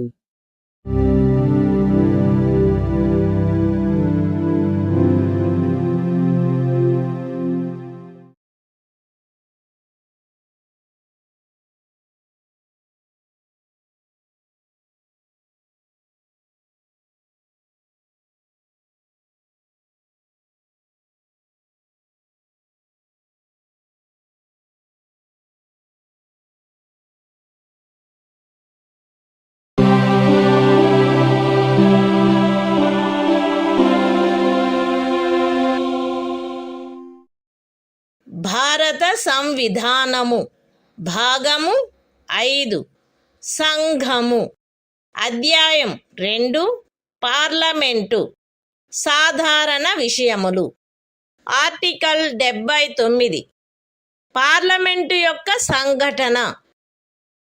సంఘమునకు రాష్ట్రపతితోనూ క్రమముగా రాజ్యసభ మరియు లోక్సభ అని అనబడు 2 సదనములతో కూడిన ఒక parliament ఉండవలెను. The Constitution of India, Part 5, The Union. Chapter 2. Parliament. General. Article 79. Constitution of Parliament.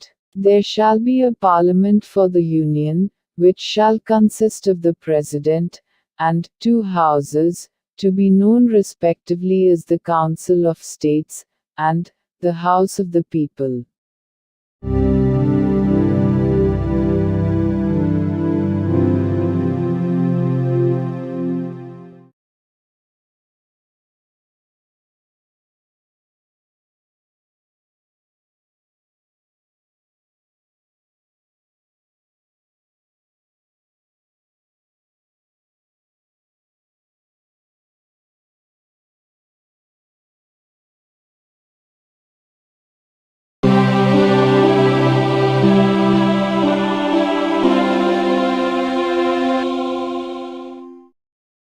భారత సంవిధానము భాగము 5 సంఘము అధ్యాయం 2 పార్లమెంటు సాధారణ విషయములు. ఆర్టికల్ 80 రాజ్యసభ సంరచన. రాజ్యసభ ఈ క్రింది వారితో కూడి ఉండవలెను. ఖండము 3 యొక్క నిబంధనలను అనుసరించి రాష్ట్రపతిచే నామనిర్దేశము చేయబడు 12 మంది సభ్యులు మరియు రాజ్యముల యొక్కయు సంఘ రాజ్య క్షేత్రముల యొక్కయు 238 మందికి మించని ప్రతినిధులు. రాజ్యసభలో రాజ్యముల యొక్కయు సంఘ రాజ్య క్షేత్రముల యొక్కయు ప్రతినిధులచే పూరించబడవలసిన స్థానముల కేటాయింపు 4వ అనుసూచియందు గల తద్విషయక నిబంధనలను అనుసరించి ఉండవలెను. ఖండము 1 యొక్క ఉపఖండము ఏ క్రింద రాష్ట్రపతిచే నామనిర్దేశము చేయబడు సభ్యులు ఈ క్రింది వాటిని పోలిన విషయములందు విశేష జ్ఞానమును కాని ఆచరణానుభవమును కాని కలిగిన వ్యక్తులై ఉండవలెను. అనగా సాహిత్యము, విజ్ఞాన శాస్త్రము, కళ మరియు సాంఘిక సేవ. రాజ్యసభకు ప్రతి రాజ్యం యొక్క శాసనసభలోని ఎన్నుకొనబడిన సభ్యులచే ఏకల అంతరణీయ ఓటు ద్వారా అనుపాతిక ప్రాతినిధ్య పద్ధతిని అనుసరించి ఆ రాజ్యం యొక్క ప్రతినిధులు ఎన్నుకొనబడవలెను. రాజ్యసభకు సంఘ రాజ్య క్షేత్రముల యొక్క ప్రతినిధులు పార్లమెంటు శాసనము ద్వారా విహితపరచు రీతిలో ఎంపిక చేయబడవలెను. The Constitution of India, Part 5, The Union. Chapter 2, Parliament, General. Article 80. Composition of the Council of States. 1. The Council of States shall consist of 12 members to be nominated by the President, in accordance with the provisions of Clause 3. And b. Not more than 238 representatives of the states, and of the Union territories. 2. The allocation of seats, in the Council of States, to be filled by representatives of the states and of the Union territories, shall be in accordance with the provisions in that behalf contained in the 4th schedule. 3. The members to be nominated by the President under Sub-Clause A of Clause 1 shall consist of persons having special knowledge or practical experience in respect of such matters as the following, namely: literature, science, art and social service. 4. The representatives of each state, in the Council of States, shall be elected by the elected members of the Legislative Assembly of the state, in accordance with the system of proportional representation, by means of the single transferable vote. 5. The representatives of the Union territories in the Council of States shall be chosen in such manner, as Parliament may by law prescribe.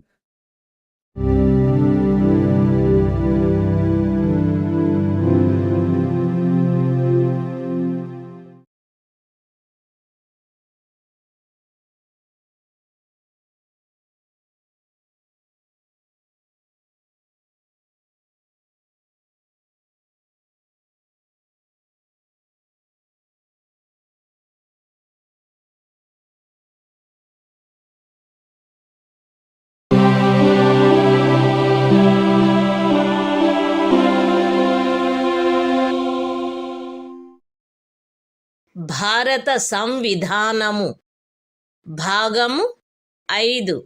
సంఘము. అధ్యాయం 2. Parliament. సాధారణ విషయములు.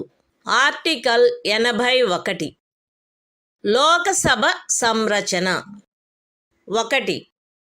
331వ అనుచ్ఛేదము యొక్క నిబంధనలకు అధ్యయనమై లోక్సభ ఈ క్రింది వారితో కూడి ఉండవలెను. ఏ. రాజ్యములలోని ప్రాదేశిక నియోజకవర్గముల ప్రత్యక్ష ఎన్నిక ద్వారా ఎంపిక చేయబడిన 530 మందికి మించని సభ్యులు. బి. పార్లమెంటు శాసనము ద్వారా నిబంధించిన రీతిగా ఎంపిక చేయబడి సంఘ రాజ్య క్షేత్రములకు ప్రాతినిధ్యం వహించు 20 మందికి మించని సభ్యులు. 2. ఖండము 1లోని ఉపఖండము ఏ నిమిత్తము ఏ.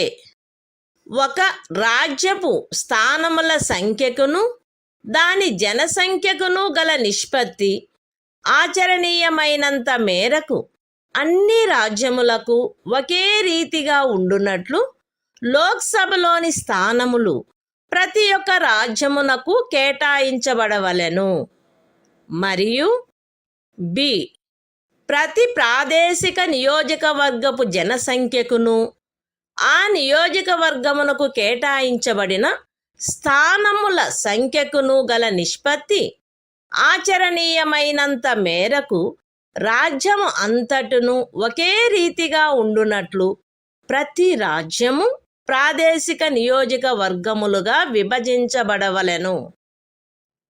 అయితే ఏదేని రాజ్యమునందలి జనసంఖ్య 60 లక్షలకు మించనంత వరకు ఆ రాజ్యమునకు లోక్సభ స్థానములను కేటాయించు నిమిత్తము ఈ ఖండము యొక్క ఉపఖండము ఏలోని నిబంధనలు వర్తించవు. 3. ఈ అనుచ్ఛేదములో జనసంఖ్య అను పదమునకు కట్ట కడపటిదియు అందుకు సంబంధించిన అంకెలు ప్రచురణ చేయబడినట్టిదియు అగు జనగణనలో అభినిశ్చితమైన జనసంఖ్య అని అర్థము.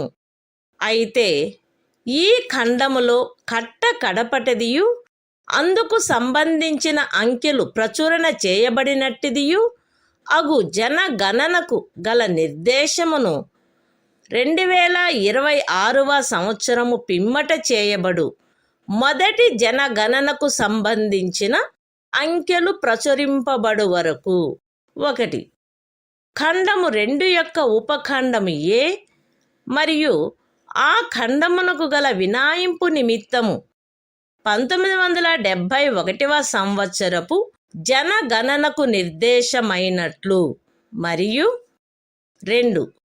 ఖండము 2 యొక్క ఉపఖండము బి నిమిత్తము 2001వ సంవత్సరపు జనగణనకు నిర్దేశమైనట్లు అన్వయించుకొనవలెను. The Constitution of India, Part 5, The Union. Chapter 2, Parliament, General. Article 81. Composition of the House of the People. 1. Subject to the provisions of Article 331, the House of the People shall consist of a. Not more than 530 members chosen by direct election from territorial constituencies in the states, and b.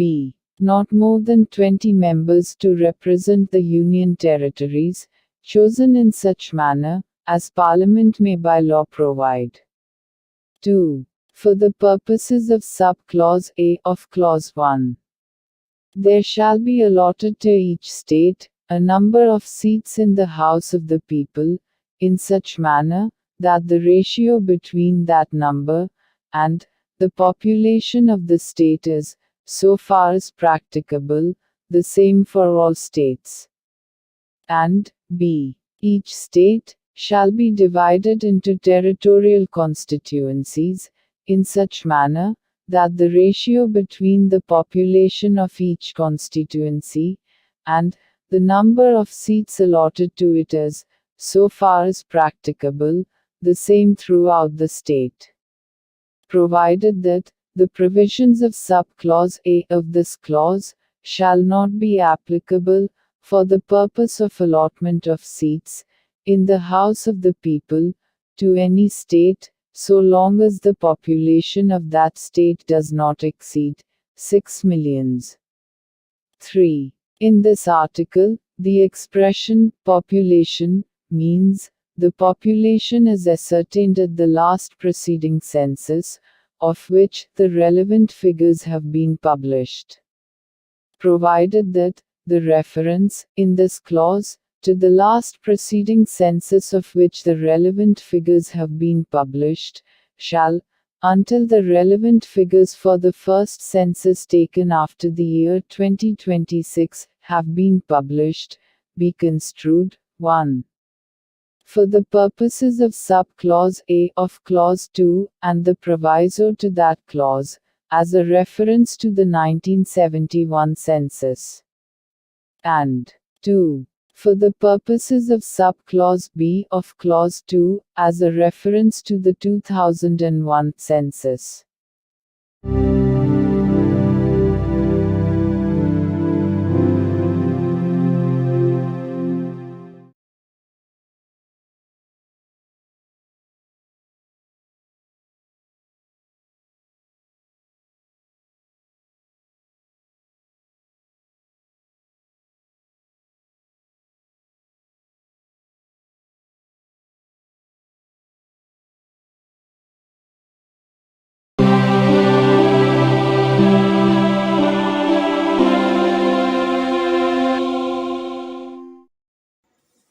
భారత సంవిధానము భాగము 5 సంఘము అధ్యాయం 2 parliament సాధారణ విషయములు article 82 ప్రతి జనగణన పిమ్మట తిరిగి సర్దుబాటు ప్రతి ఒక్క జనగణన పూర్తి అయిన పిమ్మట రాజ్యములకు లోక్సభ స్థానముల కేటాయింపు మరియు ప్రాదేశిక నియోజకవర్గములుగా ప్రతి రాజ్యము యొక్క విభజన పార్లమెంటు శాసనము ద్వారా నిర్ధారణ చేయునట్టి ప్రాధికారిచే మరియు అట్టి రీతిలో తిరిగి సర్దుబాటు చేయబడవలెను. అయితే అట్లు తిరిగి చేయబడిన సర్దుబాటు అప్పుడు అస్తిత్వములోనున్న లోక్సభ విఘటితమగు వరకు ఆ సభలోని ప్రాతినిధ్యమునకు భంగము కలిగించరాదు. అంతేగాక అట్లు తిరిగి చేయబడిన సర్దుబాటు రాష్ట్రపతి ఉత్తర్వు ద్వారా నిర్దిష్టపరచు తేదీన అమలులోనికి వచ్చును మరియు అట్టి సర్దుబాటు అమలులోనికి వచ్చు వరకు ఆ సదనమునకు చెందిన ఏదేని ఎన్నికను అట్టి సర్దుబాటునకు పూర్వము ఉన్న ప్రాదేశిక నియోజకవర్గముల ప్రాతిపదికపై జరపవచ్చును. అంతేగాక ఇంకను 2026వ సంవత్సరము పిమ్మట చేయబడిన మొదటి జనగణనకు సంబంధించిన అంకెలు ప్రచురించబడు వరకు ఈ అనుచ్ఛేదము క్రింద 1. 1971వ సంవత్సర జనగణన ప్రాతిపదికపై తిరిగి సర్దుబాటు చేయబడినట్లు లోక్సభలో రాజ్యములకు స్థానముల కేటాయింపును చేయుటను. 2. ప్రతి ఒక్క రాజ్యమును 2001వ సంవత్సర జనగణన ప్రాతిపదికపై తిరిగి సర్దుబాటు చేయబడు ప్రాదేశిక నియోజకవర్గములుగా విభజించుటను తిరిగి సర్దుబాటు చేయుట ఆవశ్యకము కాదు. The Constitution of India, Part 5, The Union. Chapter 2, Parliament, General. Article 82, Readjustment after each census. Upon the completion of each census, the allocation of seats in the House of the People to the states, and the division of each state into territorial constituencies, shall be readjusted by such authority, and in such manner as Parliament may by law determine, provided that such readjustment shall not affect representation in the House of the People until the dissolution of the then existing House.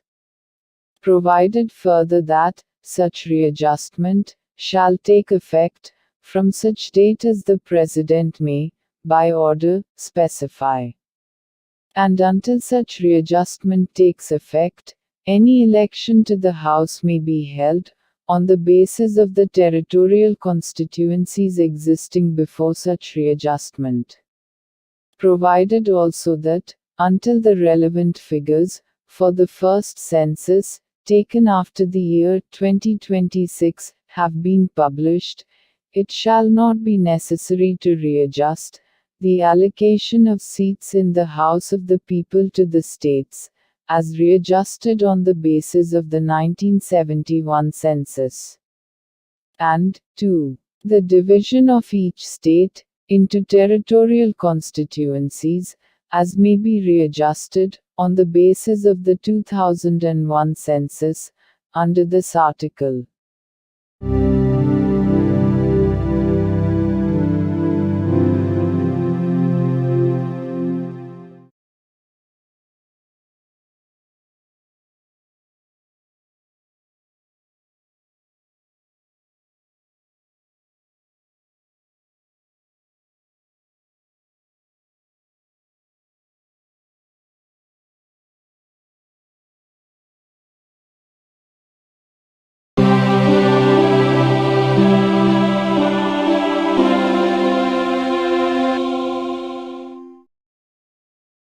భారత సంవిధానము భాగము 5 సంఘము అధ్యాయం 2 parliament సాధారణ విషయములు article 83 parliament యొక్క సదనముల కాలావధి 1 రాజ్యసభ విఘటనకు లోను కాదు కానీ parliament శాసనము ద్వారా తద్విషయమున చేయు నిబంధనలను అనుసరించి రాజ్యసభ సభ్యులలో వీలైనంత దగ్గర సంఖ్యలో గల 3వ వంతు మంది ప్రతి 2వ సంవత్సరము ముగిసిన మీదట వీలైనంత త్వరితముగా పదవి నుండి విరమించవలెను.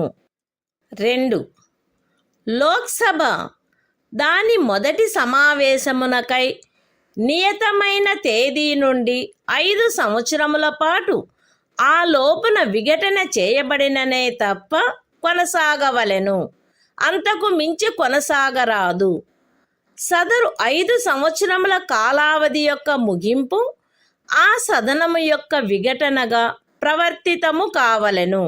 అయితే ఆ తైక్యతను గూర్చిన అధిప్రఖ్యానము అమలులోనున్నప్పుడు ఒక్కొక్కసారి ఒక్కొక్క సంవత్సరమునకు మించకుండునట్లును ఏ సందర్భములోనైనను సదరు అధిప్రఖ్యానము యొక్క అమలు ఆగిపోయిన తరువాత 6 మాసములకు మించకుండునట్లును సదరు కాలావధిని పార్లమెంటు శాసనము ద్వారా పొడిగించవచ్చును. The Constitution of India, Part 5, The Union. Chapter 2, Parliament, General. Article 83. Duration of Houses of Parliament. 1. The Council of States shall not be subject to dissolution, but, as nearly as possible, 1/3 of the members thereof shall retire, as soon as may be on the expiration of every second year, in accordance with the provisions made in that behalf by Parliament, by law. 2. The House of the People, unless sooner dissolved, shall continue for 5 years from the date appointed for its first meeting, and no longer and the expiration of the said period of 5 years, shall operate as a dissolution of the House, provided that the said period may, while a proclamation of emergency is in operation, be extended by Parliament by law, for a period not exceeding 1 year at a time, and not extending in any case beyond a period of 6 months, after the proclamation has ceased to operate.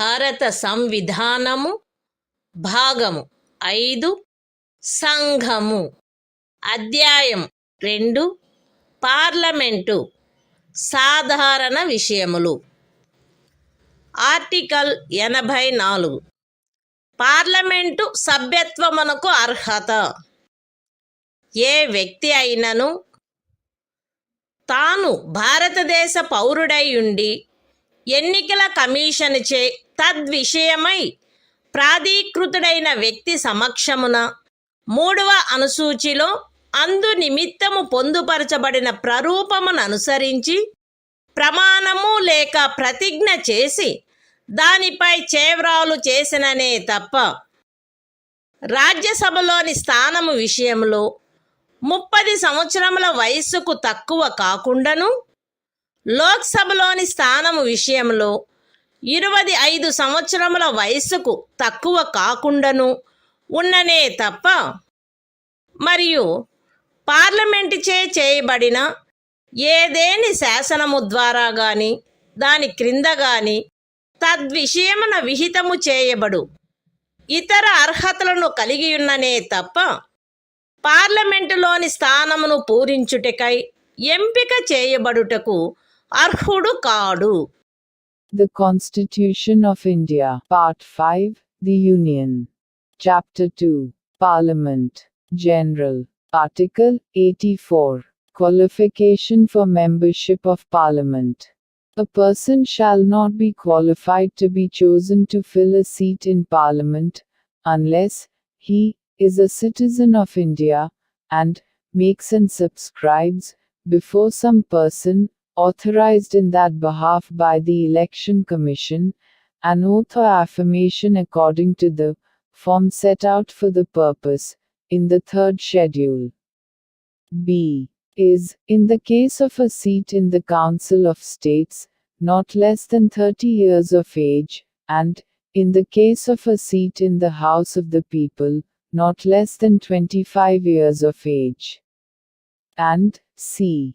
Possesses such other qualifications, as may be prescribed, in that behalf, by or under, any law made by Parliament.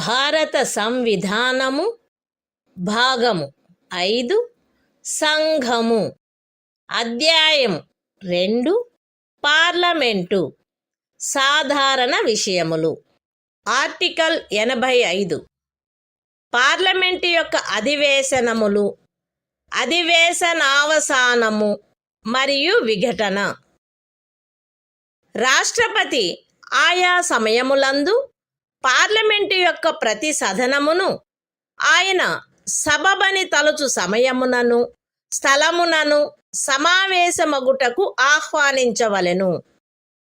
కానీ దాని ఒక అధివేశనములోని కడపటి ఉపవేశనమునకును దాని మరుసటి అధివేశనములోని మొదటి ఉపవేశనమునకును నియతమైన తేదీకి మధ్య 6 మాసముల అంతరము ఉండరాదు.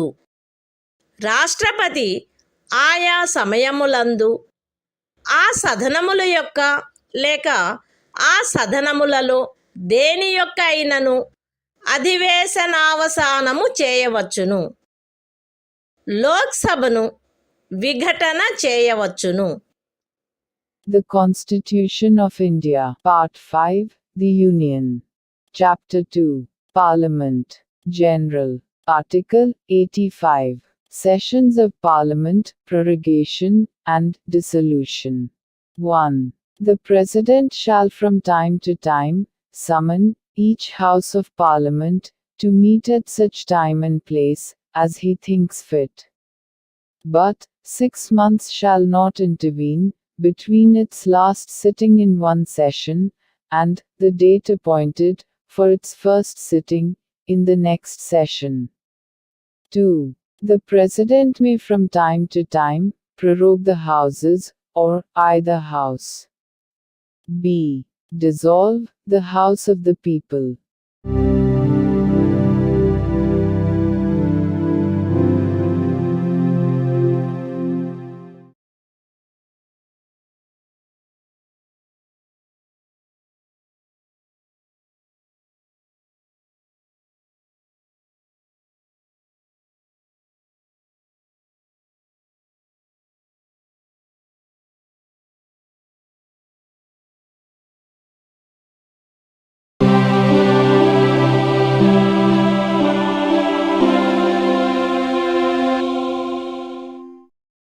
భారత సంవిధానము భాగము 5 సంఘము అధ్యాయం 2 పార్లమెంటు సాధారణ విషయములు ఆర్టికల్ 86 సదనములలో ప్రసంగించుటకు మరియు సందేశములను పంపుటకును రాష్ట్రపతికి గల హక్కు.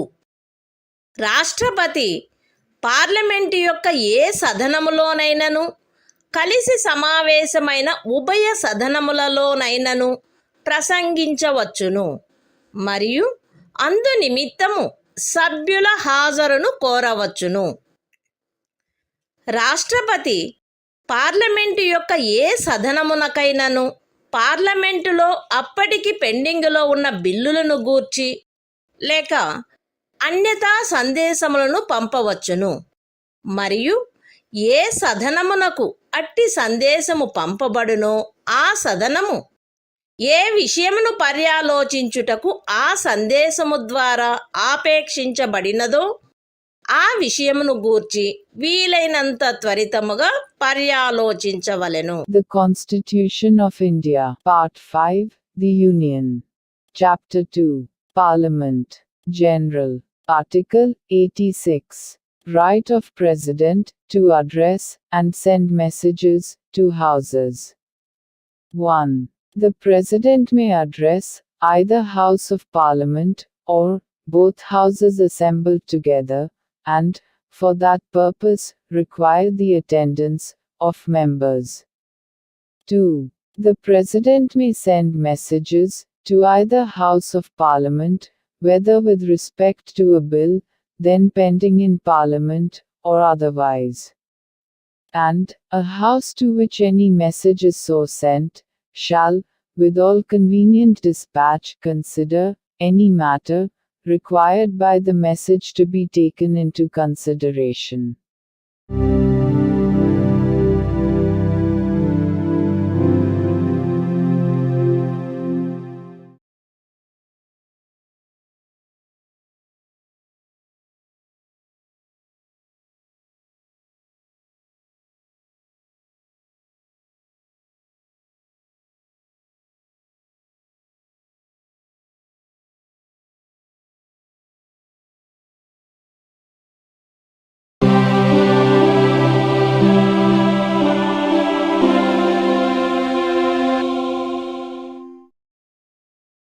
భారత సంవిధానము భాగము 5 సంఘము అధ్యాయము 2 పార్లమెంటు సాధారణ విషయములు ఆర్టికల్ 87 రాష్ట్రపతి విశేష ప్రసంగము.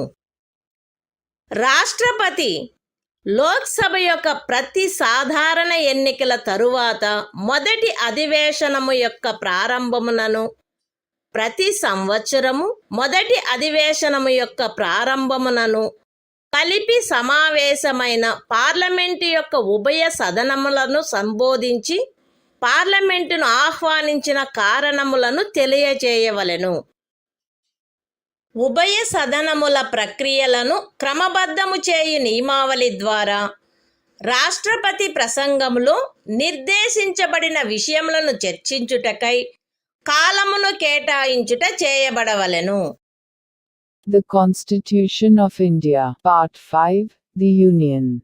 Chapter 2. Parliament. General. Article 87. Special Address by the President. 1. At the commencement of the first session after each general election, to the House of the People, and, at the commencement of the first session of each year, the President shall address both Houses of Parliament assembled together, and inform Parliament of the causes of its summons. 2. Provision shall be made by the rules regulating the procedure of either House for the allotment of time for discussion of the matters referred to in such address.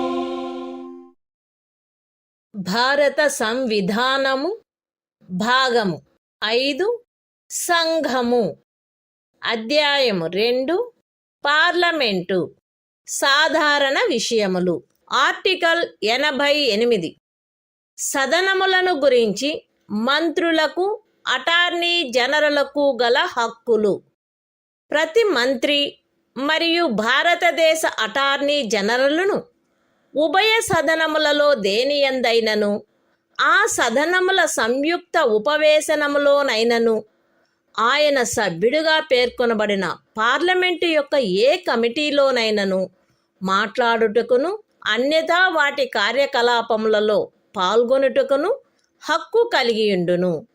కానీ ఈ అనుచ్ఛేదమును పురస్కరించుకొని ఆయన అందు vote చేయుటకు హక్కు కలిగియుండడు. The Constitution of India. Part 5. The Union. Chapter 2. Parliament. General.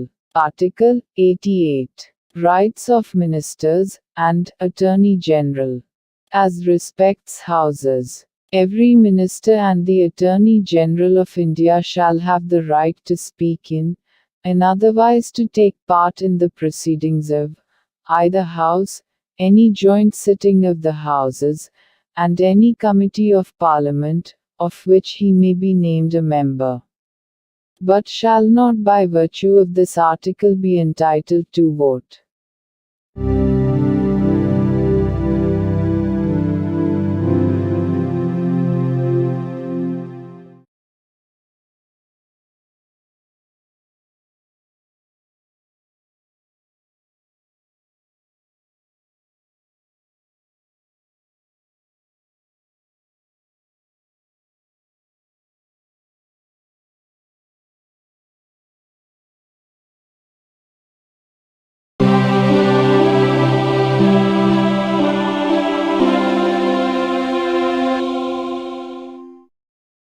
భారత సంవిధానము భాగము 5 సంఘము అధ్యాయము 2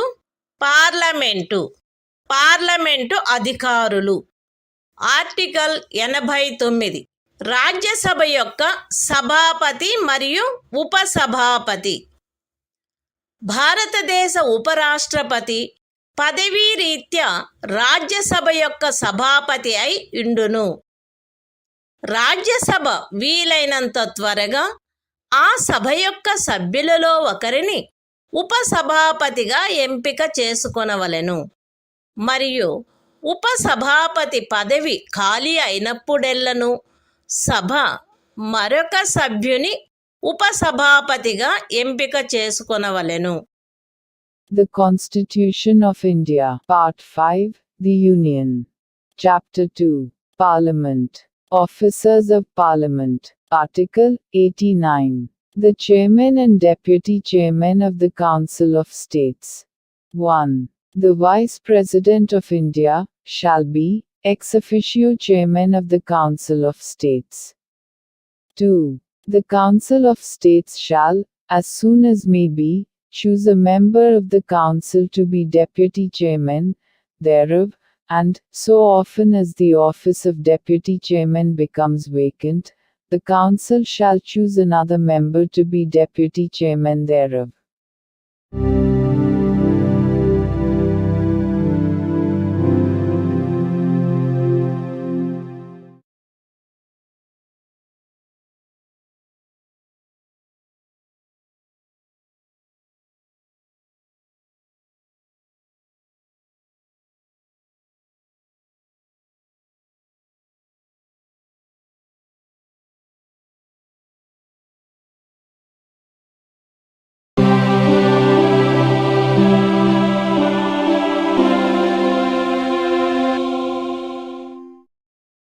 భారత సంవిధానము భాగము 5 సంఘము అధ్యాయం 2 parliament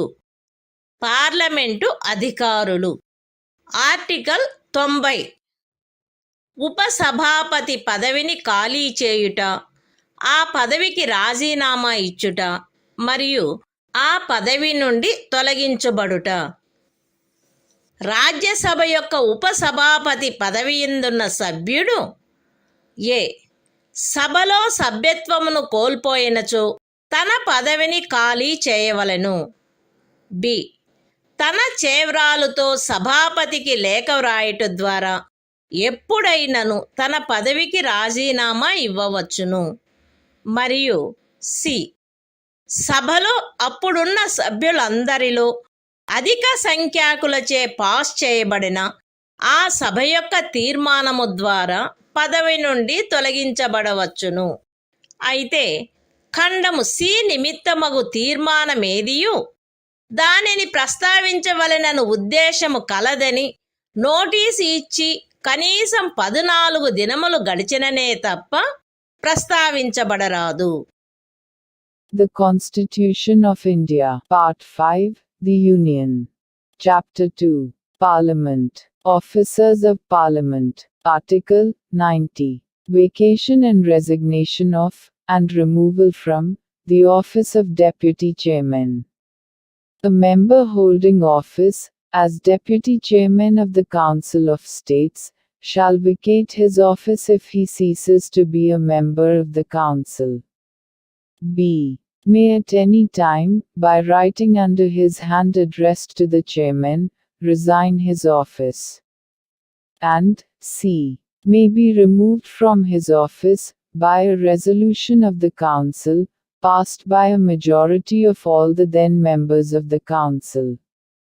Provided that, no resolution for the purpose of Clause C, shall be moved, unless at least 14 days' notice has been given of the intention to move the resolution.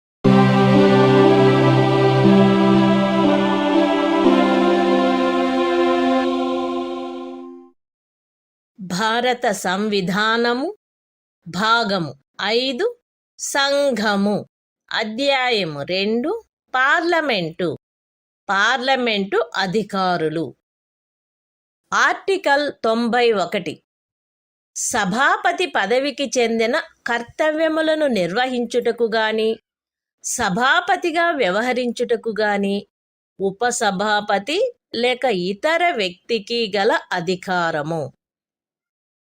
సభాపతి పదవి ఖాళీగా ఉన్నప్పుడు లేక ఉపరాష్ట్రపతి రాష్ట్రపతిగా వ్యవహరించుచున్నా లేక రాష్ట్రపతి కృత్యములను నిర్వహించుచున్న ఏదేని కాలావధిలో సభాపతి పదవికి చెందిన కర్తవ్యములు ఉపసభాపతిచే లేక ఉపసభాపతి పదవి కూడా ఖాళీగా ఉన్నచో రాష్ట్రపతి అందు నిమిత్తము నియమించిన రాజ్యసభ సభ్యునిచే నిర్వర్తించబడవలెను. రాజ్యసభ యొక్క ఏదేని ఉపవేశనమునందు సభాపతి హాజరులో లేనప్పుడు ఉపసభాపతి లేక ఉపసభాపతి కూడా హాజరులో లేనప్పుడు సభ యొక్క ప్రక్రియ నియమావళిచే నిర్ధారణ చేయబడు వ్యక్తి లేక అట్టి ఏ వ్యక్తియూ హాజరులో లేనప్పుడు సభచే నిర్ధారణ చేయబడు ఎవరేని ఇతర వ్యక్తి సభాపతిగా వ్యవహరించవలెను. The Constitution of India, Part 5, The Union. Chapter 2, Parliament. Officers of Parliament. Article 91. Power of the Deputy Chairman, or other person, to perform the duties of the office of, or to act as, Chairman.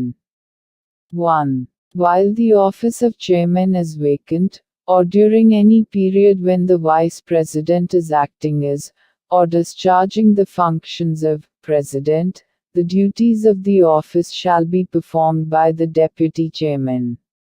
Or, if the office of Deputy Chairman is also vacant, by such member of the Council of States as, the President may appoint for the purpose.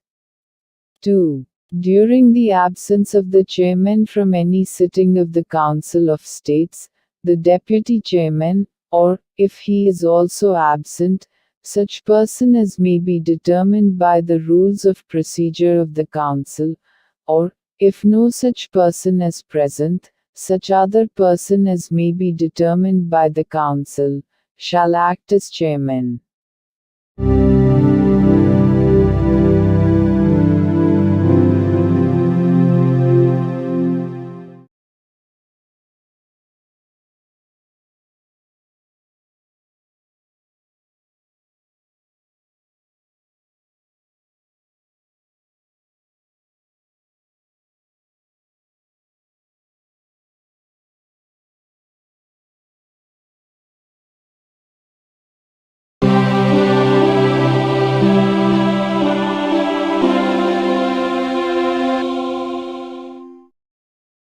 భారత సంవిధానము భాగము 5 సంఘము అధ్యాయము 2 parliament అధికారులు article 92 సభాపతి లేక ఉపసభాపతిని పదవి నుండి తొలగించుటకు తీర్మానము పర్యాలోచించబడుచున్నప్పుడు ఆయన అధ్యక్షత వహించకుండుట. ఉపరాష్ట్రపతిని పదవి నుండి తొలగించుటకు తీర్మానమేదైనను పర్యాలోచనలోనున్నప్పుడు సభాపతి లేక ఉపసభాపతిని పదవి నుండి తొలగించుటకు తీర్మానమేదైనను పర్యాలోచనలోనున్నప్పుడు ఉపసభాపతి రాజ్యసభ యొక్క ఏదేని ఉపవేశనమునందు ఆయన హాజరై ఉన్నప్పటికీ అధ్యక్షత వహించరాదు. అట్టి ప్రతి ఉపవేశమునకు 91వ అనుచ్ఛేదములోని ఖండము 2 యొక్క నిబంధనలు సందర్భానుసారముగా సభాపతి లేక ఉపసభాపతి హాజరులో లేనట్టి ఉపవేశనమునకు వర్తించునటులనే వర్తించును.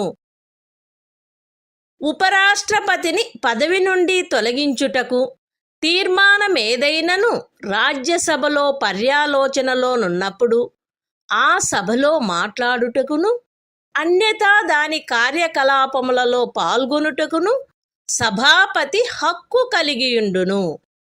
కాని 100వ అనుచ్ఛేదములో ఏమి ఉన్నప్పటికీ అట్టి తీర్మానముపై గాని ఆ కార్యకలాపములలో ఏదేని ఇతర విషయముపై గాని ఓటు చేయుటకు ఆయనకు బొత్తిగా హక్కు ఉండదు.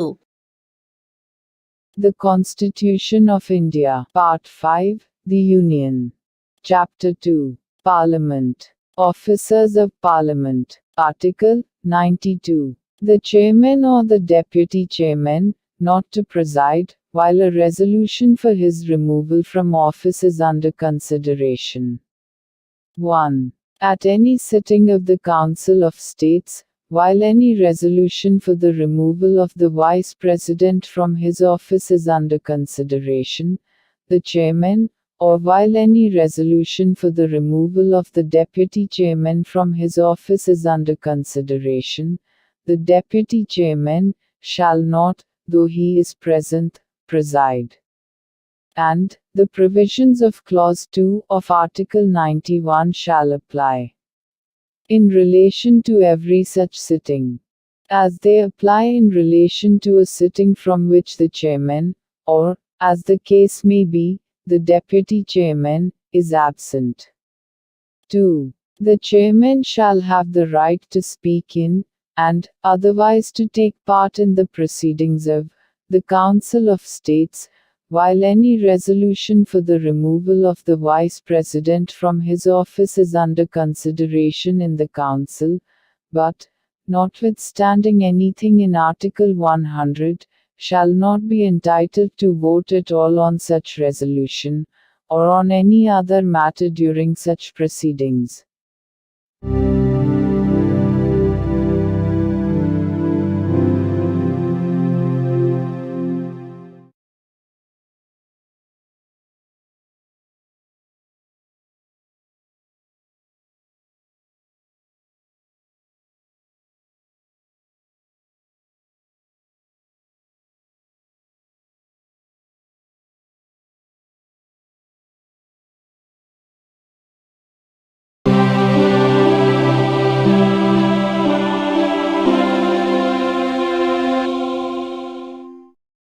భారత సంవిధానము భాగము 5 సంఘము అధ్యాయము 2 పార్లమెంటు అధికారులు ఆర్టికల్ 93 లోక్సభ అధ్యక్షుడు మరియు ఉపాధ్యక్షుడు లోక్సభ వీలైనంత త్వరితముగా ఆ సదనం యొక్క సభ్యులలో ఇద్దరిని క్రమముగా అధ్యక్ష ఉపాధ్యక్ష పదవులకు ఎంపిక చేసుకొనవలెను మరియు అధ్యక్ష పదవి గాని ఉపాధ్యక్ష పదవి గాని ఖాళీ అయినప్పుడెల్లను ఆ సభ మరొక సభ్యుని సందర్భానుసారముగా అధ్యక్షుడుగా లేక ఉపాధ్యక్షుడుగా ఎంపిక చేసుకొనవలెను. The Constitution of India, Part 5, The Union. Chapter 2, Parliament. Officers of Parliament. Article 93. The Speaker and Deputy Speaker of the House of the People. The House of the People shall, as soon as may be, choose 2 members of the House, to be respectively Speaker and Deputy Speaker thereof, and so often as the office of Speaker or Deputy Speaker becomes vacant, the House shall choose another member to be Speaker or Deputy Speaker, as the case may be.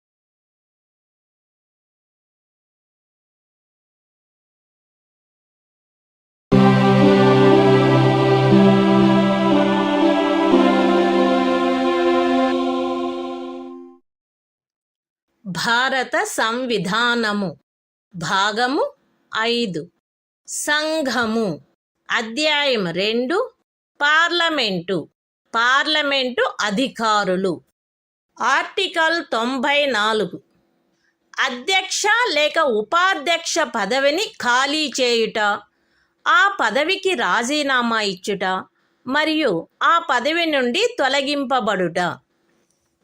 Lok Sabha యొక్క అధ్యక్ష లేక ఉపాధ్యక్ష పదవి యందున్న సభ్యుడు లోక్సభలో సభ్యత్వమును కోల్పోయినచో తన పదవిని ఖాళీ చేయవలెను. అట్టి సభ్యుడు అధ్యక్షుడైనచో ఉపాధ్యక్షునికి, ఉపాధ్యక్షుడైనచో అధ్యక్షునికి తన చేవ్రాలుతో లేఖ వ్రాయుట ద్వారా ఎప్పుడైనను తన పదవికి రాజీనామా ఇవ్వవచ్చును. మరియు లోక్సభలో అప్పుడు సభ్యులుగానున్న వారందరిలో అధిక సంఖ్యాకులచే పాస్ చేయబడిన ఆ సభ యొక్క తీర్మానము ద్వారా పదవి నుండి తొలగించబడవచ్చును. అయితే ఖండము సి నిమిత్తము తీర్మానమేదియు దానిని ప్రస్తావించవలెనను ఉద్దేశము కలదని నోటీసు ఇచ్చి కనీసం 14 దినములు గడిచిననే తప్ప ప్రస్తావించబడరాదు.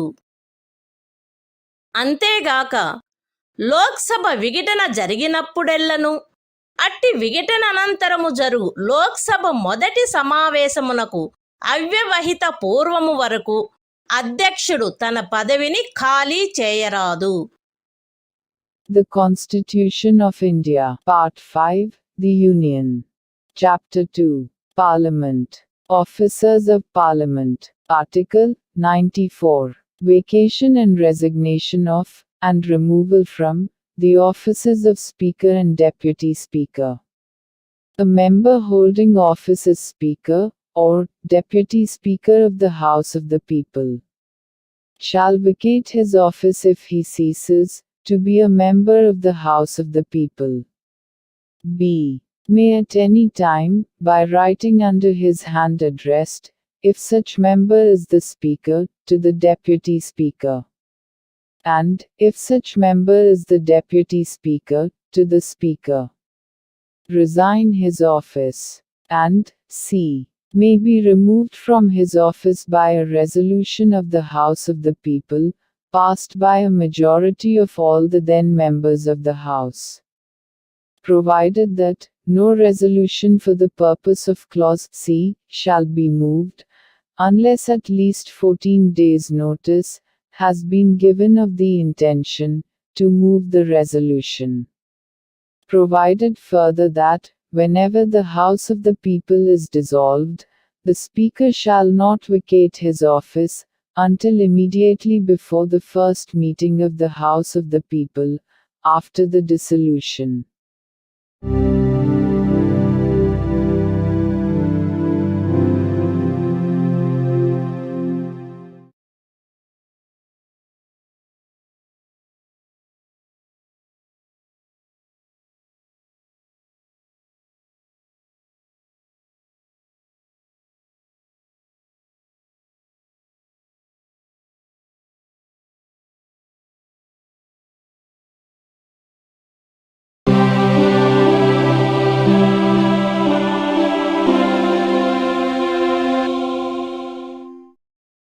భారత సంవిధానము భాగము 5 సంఘము అధ్యాయము 2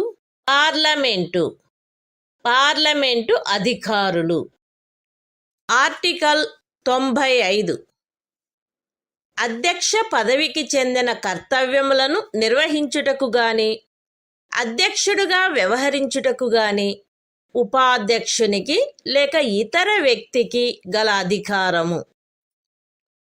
అధ్యక్ష పదవి ఖాళీగానున్నప్పుడు ఆ పదవికి చెందిన కర్తవ్యములు ఉపాధ్యక్షునిచే లేక ఉపాధ్యక్ష పదవి కూడా ఖాళీగానున్నచో రాష్ట్రపతి అందు నిమిత్తము నియమించు Lok Sabha సభ్యునిచే నిర్వర్తించబడవలెను.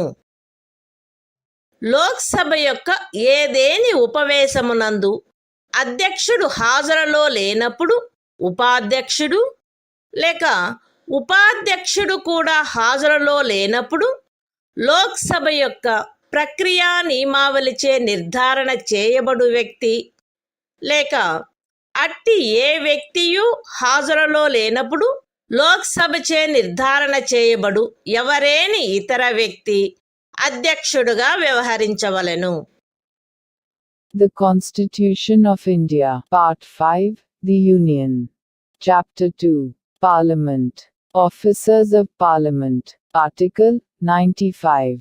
Power of the Deputy Speaker, or other person, to perform the duties of the office of, or to act as, Speaker. 1. While the office of Speaker is vacant, the duties of the office shall be performed by the Deputy Speaker. Or, if the office of Deputy Speaker is also vacant, by such member, of the House of the People, as the President may appoint for the purpose. 2. During the absence of the Speaker, from any sitting of the House of the People, the Deputy Speaker, or, if he is also absent, such person, as may be determined by the rules of procedure of the House, or, if no such person is present, such other person, as may be determined by the House, shall act as Speaker.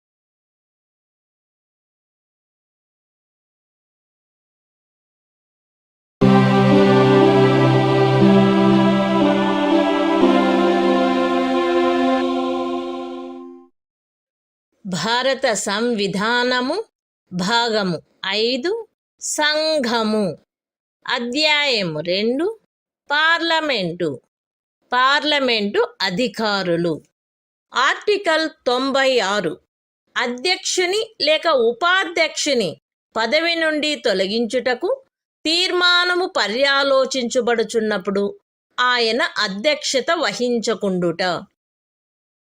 అధ్యక్షుని పదవి నుండి తొలగించుటకు తీర్మానమేదైనను పర్యాలోచనలోనున్నప్పుడు అధ్యక్షుడు, లేక ఉపాధ్యక్షుని పదవి నుండి తొలగించుటకు తీర్మానమేదైనను పర్యాలోచనలో ఉన్నప్పుడు ఉపాధ్యక్షుడు, లోక్సభ యొక్క ఏదేని ఉపవేశనమునందు ఆయన హాజరయ్యున్నప్పటికీ అధ్యక్షత వహించరాదు. అట్టి ప్రతి ఉపవేశనమునకు 95వ అనుచ్ఛేదములోని ఖండము 2 యొక్క నిబంధనలు సందర్భానుసారముగా అధ్యక్షుడు లేక ఉపాధ్యక్షుడు హాజరులో లేనట్టి ఉపవేశనమునకు వర్తించునటులనే వర్తించును. అధ్యక్షుని పదవి నుండి తొలగించుటకు తీర్మానమేదైనను లోక్సభలో పర్యాలోచనలోనున్నప్పుడు ఆ సభలో మాట్లాడుటకును అన్యథా దాని కార్యకలాపములో పాల్గొనుటకును అధ్యక్షుడు హక్కు కలిగియుండును. 100వ అనుచ్ఛేదములో ఏమి ఉన్నప్పటికీ అట్టి తీర్మానముపై గాని అట్టి ఆ కార్యకలాపములో ఏదేని ఇతర విషయంపై గాని మొదటిసారి మాత్రమే ఓటు చేయుటకు ఆయన హక్కు కలిగియుండును. కాని ఓట్లు సమానమై ఉండినెడల ఓటు చేయుటకు ఆయనకు హక్కు ఉండదు. The Constitution of India, Part 5, The Union. Chapter 2, Parliament. Officers of Parliament. Article 96. The Speaker or the Deputy Speaker, not to preside, while a resolution for his removal from office is under consideration. 1. At any sitting of the House of the People, while any resolution for the removal of the Speaker from his office is under consideration, the Speaker, or while any resolution for the removal of the Deputy Speaker from his office is under consideration, the Deputy Speaker shall not, though he is present, preside. And the provisions of Clause 2 of Article 95 shall apply, in relation to every such sitting, as they apply in relation to a sitting, from which the Speaker, or, as the case may be, the Deputy Speaker, is absent. 2. The Speaker shall have the right to speak in, and otherwise to take part in, the proceedings of, the House of the People, while, any resolution, for his removal from office is under consideration, in the House. And shall, notwithstanding anything in Article 100, be entitled to vote, only in the first instance, on such resolution, or on any other matter during such proceedings. But not, in the case of an equality, of votes.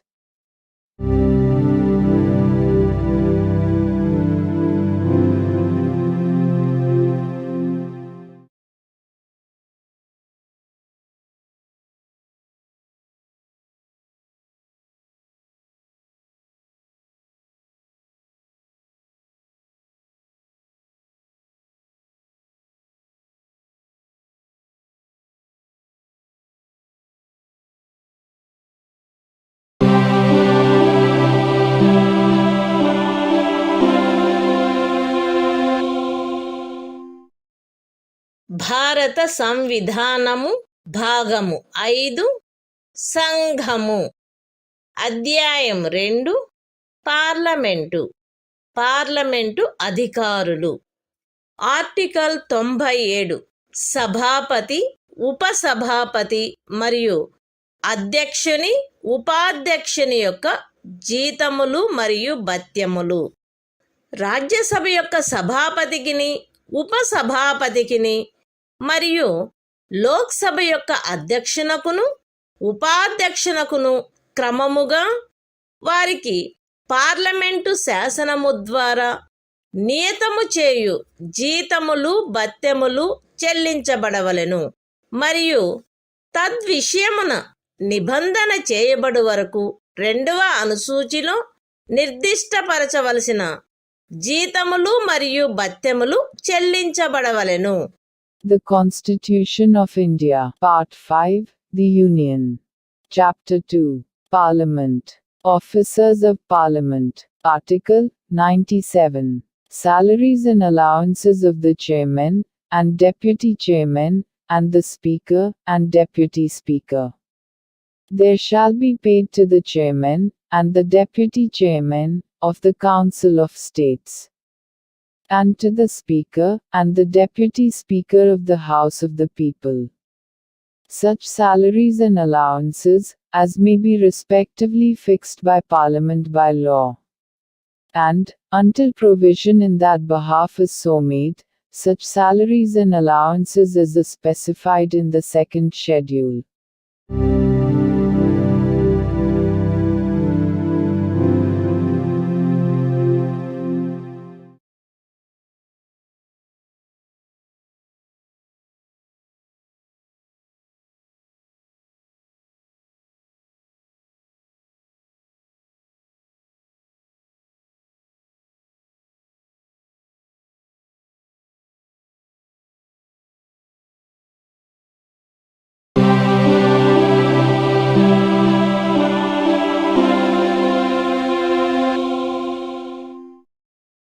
భారత సంవిధానము భాగము 5 సంఘము.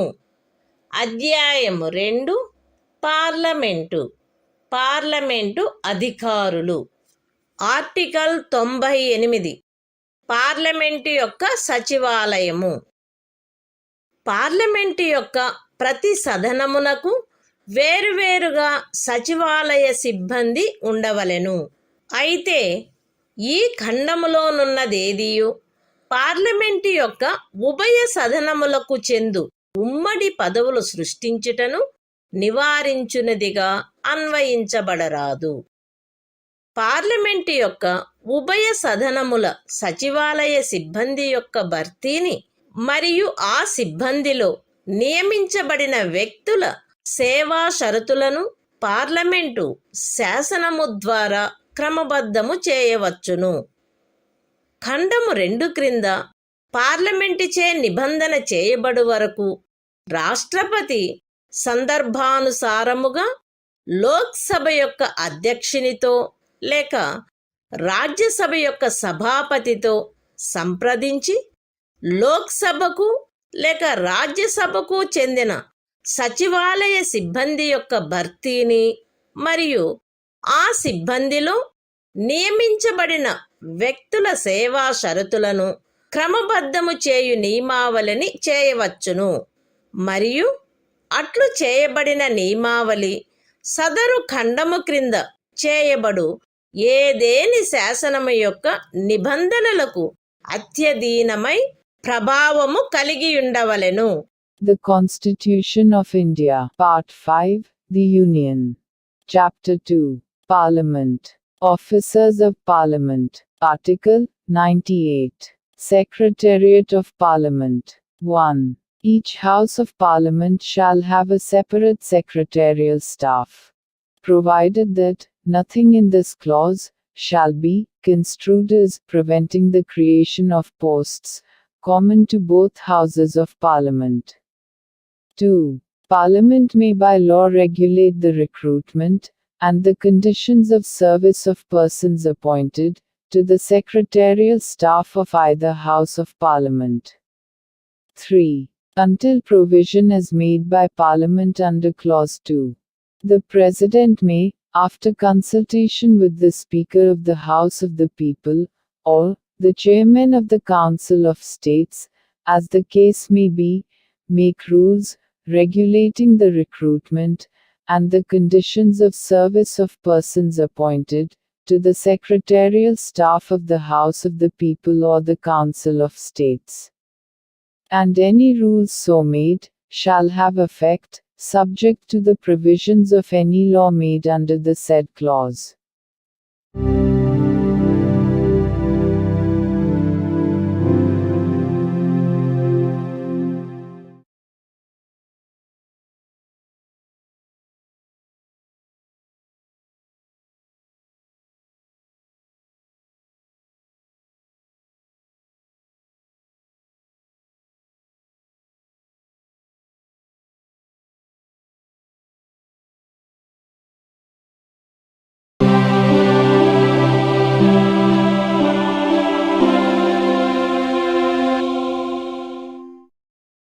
భారత సంవిధానము భాగము 5 సంఘము అధ్యాయము 2 parliament కార్యకలాప నిర్వహణము article 99 సభ్యులచే ప్రమాణము లేక ప్రతిజ్ఞ.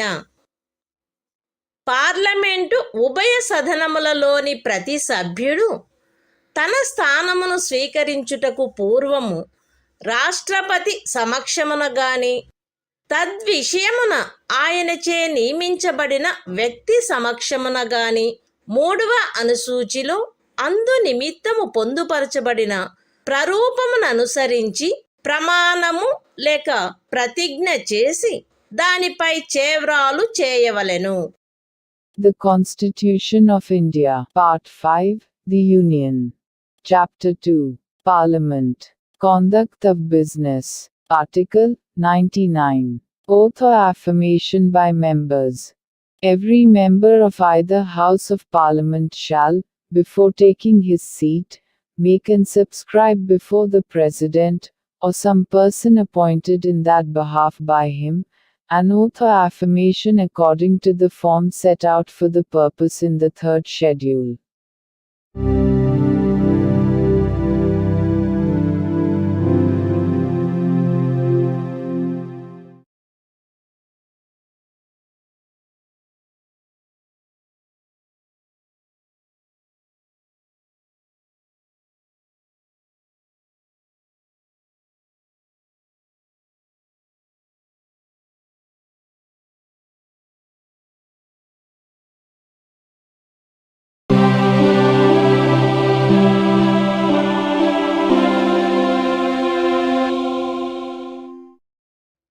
భారత సంవిధానము భాగము 5 సంఘము అధ్యాయము 2 పార్లమెంటు కార్యకలాప నిర్వహణము ఆర్టికల్ 100 సదనములలో ఓటింగ్ ఖాళీలున్నప్పటికీ వ్యవహరించుటకు సదనములకు గల అధికారము మరియు కోరము.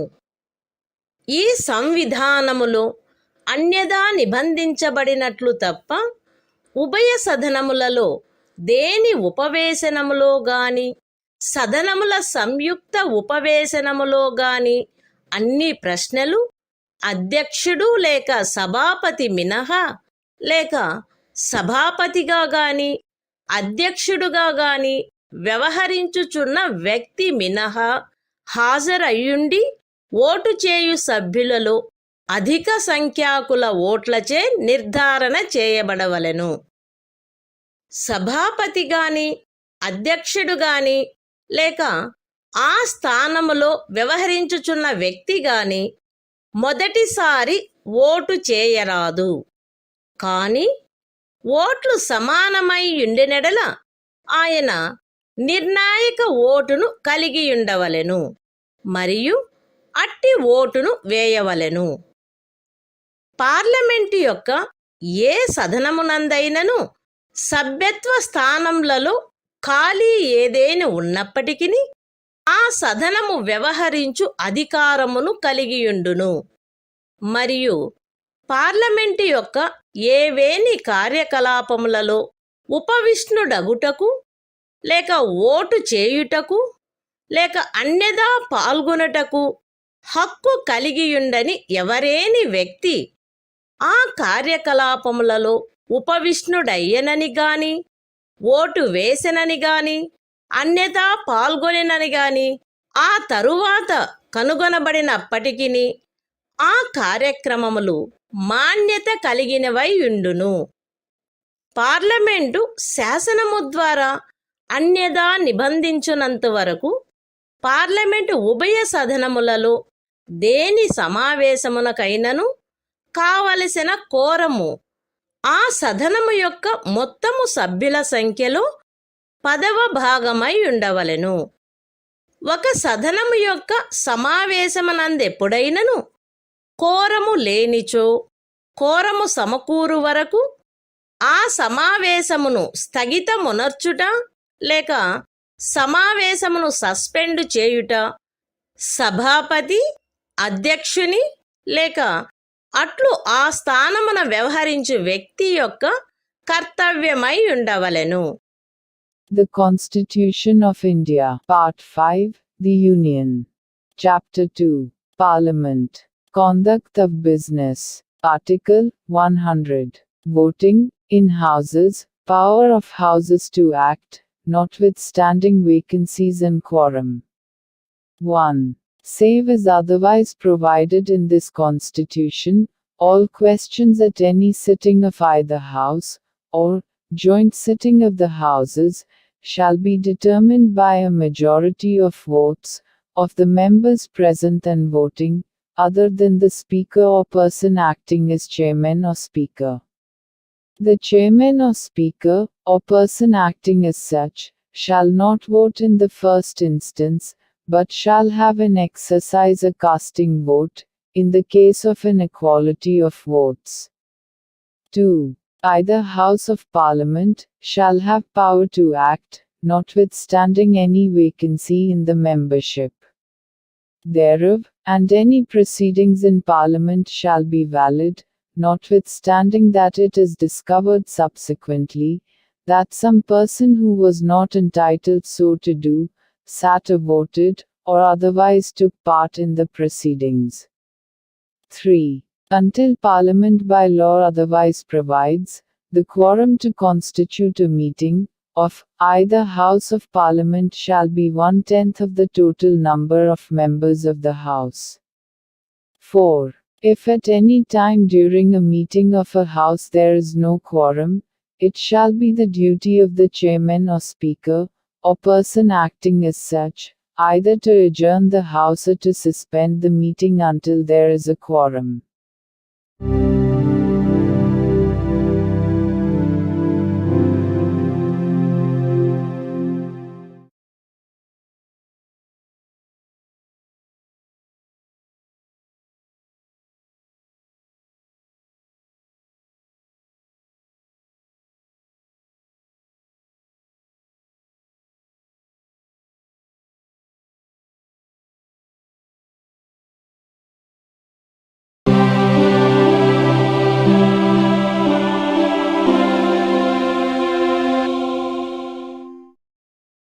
భారత సంవిధానము భాగము 5 సంఘము అధ్యాయము 2 పార్లమెంటు సభ్యుల నిరర్హతలు ఆర్టికల్ 101 స్థానములను ఖాళీ చేయుట.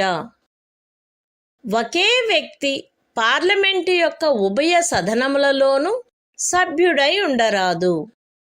ఉభయ సదనములకు సభ్యుడుగా ఎంపిక చేయబడిన వ్యక్తి ఆ ఉభయ సదనములలో ఒకదాని అందలి స్థానమును ఖాళీ చేయుటకు పార్లమెంటు చే శాసనము ద్వారా నిబంధన చేయబడవలెను. ఒకే వ్యక్తి పార్లమెంటులోనూ ఏదేని రాజ్య శాసన మండలి యొక్క ఒక సదనములోనూ సభ్యుడై ఉండరాదు. మరియు ఏ వ్యక్తి అయినను పార్లమెంటుకును రాజ్య శాసన మండలి యొక్క ఒక సదనమునకును సభ్యుడిగా ఎంపిక చేయబడినచో ఆ రాజ్య శాసన మండలిలోని తన స్థానమునకు అంతకు ముందు రాజీనామా ఇచ్చి ఉండిననే తప్ప పార్లమెంటులో ఆ వ్యక్తి యొక్క స్థానము రాష్ట్రపతిచే చేయబడిన నియమావళి యందు నిర్దిష్టపరచబడు కాలావధి ముగియగనే ఖాళీ అగును.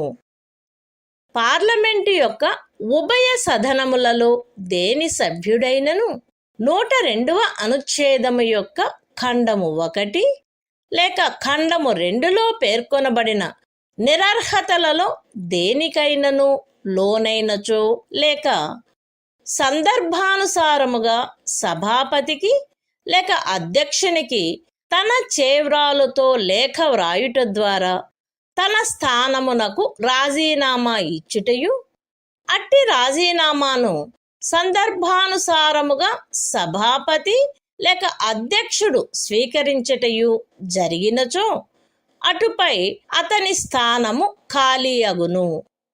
అయితే ఉపఖండము బిలో నిర్దేశించబడిన ఏదేని రాజీనామా విషయంలో సందర్భానుసారముగా సభాపతి లేక అధ్యక్షుడు తనకు అందిన సమాచారమును బట్టి గాని అన్యథా కాని మరియు తాను సబబని తలచు పరిశీలన జరిపిన పిమ్మట ఆ రాజీనామా స్వచ్ఛందముగా చేసినది కాదని లేక నిజమైనది కాదని అభిప్రాయపడినచో ఆయన ఆ రాజీనామాను స్వీకరించరాదు. పార్లమెంటు యొక్క ఉభయ సదనములలో దేని సభ్యుడైనను ఆ సదనము యొక్క అనుజ్ఞ లేకుండా దాని సమావేశములన్నిటికీ 60 దినముల కాలావధి వరకు హాజరు కానిచో ఆయన స్థానము ఖాళీ అయినట్లు ఆ సదనము ప్రఖ్యానించవచ్చును. అయితే సదరు 60 దినముల కాలావధిని పరిగణ చేయుటలో ఆ సదనము అధివేశనావసానము చేయబడియున్నా లేక వరుసగా 4 దినములకు మించి స్థగితమునర్చబడియున్న ఏదేని కాలావధిని లెక్కింపరాదు. The Constitution of India, Part 5, The Union. Chapter 2, Parliament. Disqualifications of members. Article 101. Vacation of seats. 1. No person shall be a member of both houses of Parliament. And provision shall be made by Parliament, by law, for the vacation by a person who is chosen a member of both houses of his seat, in one house or the other. 2. No person shall be a member both of Parliament and of a house of the legislature of a state. And, if a person is chosen a member both of Parliament and of a house of the legislature of a state, then, at the expiration of such period as may be specified in rules made by the President, that person's seat in Parliament shall become vacant, unless he has previously resigned his seat in the legislature of the state. 3.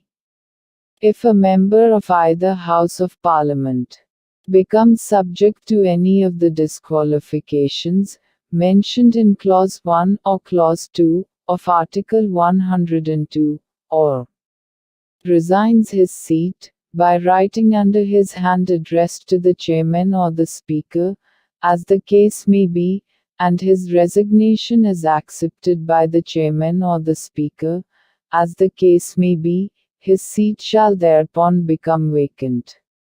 Provided that, in the case of any resignation referred to in sub-clause B, if, from information received or otherwise, and, after making such inquiry, as he thinks fit, the chairman or the speaker, as the case may be, is satisfied that such resignation is not voluntary or genuine, he shall not accept such resignation.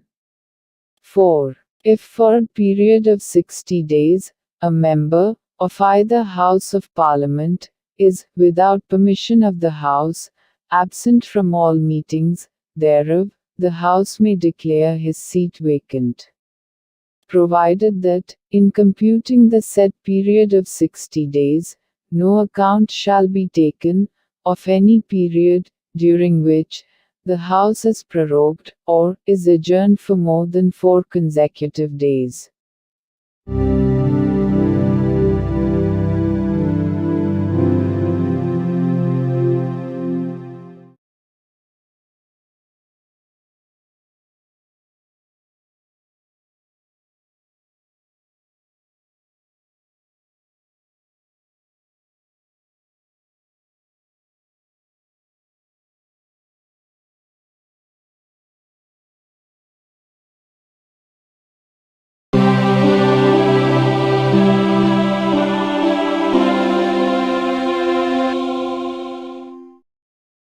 భారత సంవిధానము భాగము 5 సంఘము అధ్యాయం 2 parliament సభ్యుల నిరర్హతలు article 102 సభ్యత్వమునకు నిరర్హతలు ఒక వ్యక్తి parliament యొక్క ఉభయ సదనములలో సభ్యత్వమునకు దేనికైనను సభ్యుడుగా ఎంపిక చేయబడుటకు మరియు అట్టి సభ్యుడుగా ఉండుటకు ఈ క్రింది పరిస్థితులలో నిరర్హుడగును.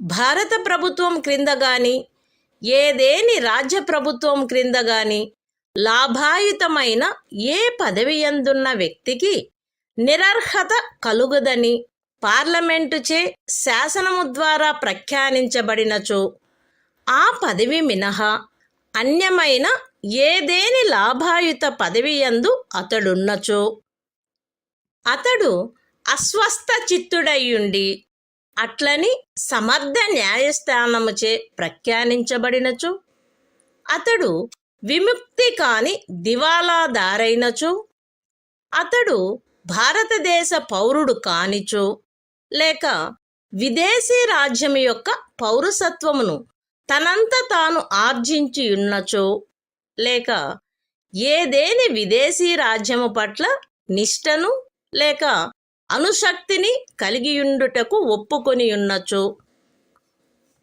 పార్లమెంటుచే చేయబడిన ఏదేని శాసనము ద్వారా గాని దాని క్రింద గాని అతడు అట్లు నిరర్హుడుగా చేయబడినచో.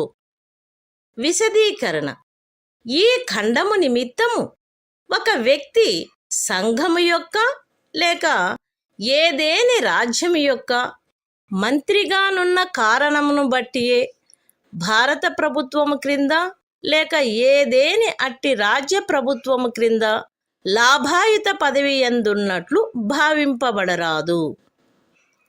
10వ అనుసూచి క్రింద ఒక వ్యక్తి అట్లు నిరర్హుడైనచో అతడు పార్లమెంటు యొక్క ఉభయ సభలలో దేనిలోనైనను సభ్యునిగా ఉండుటకు నిరర్హుడగును.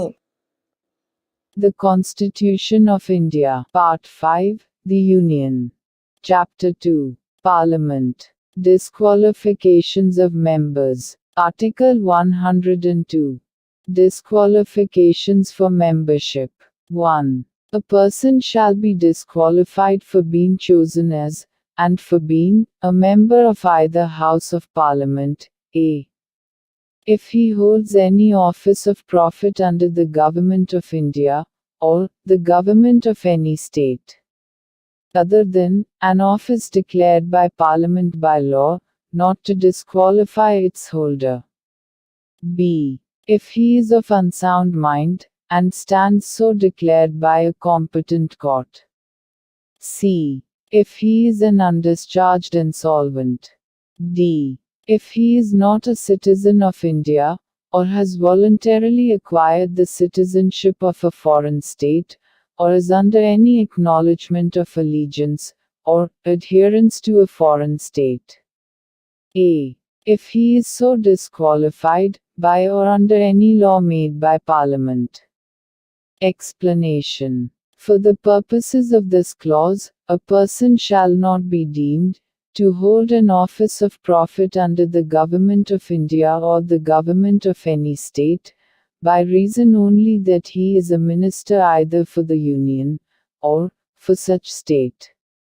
2. A person shall be disqualified for being a member of either House of Parliament, if he is so disqualified under the 10th schedule.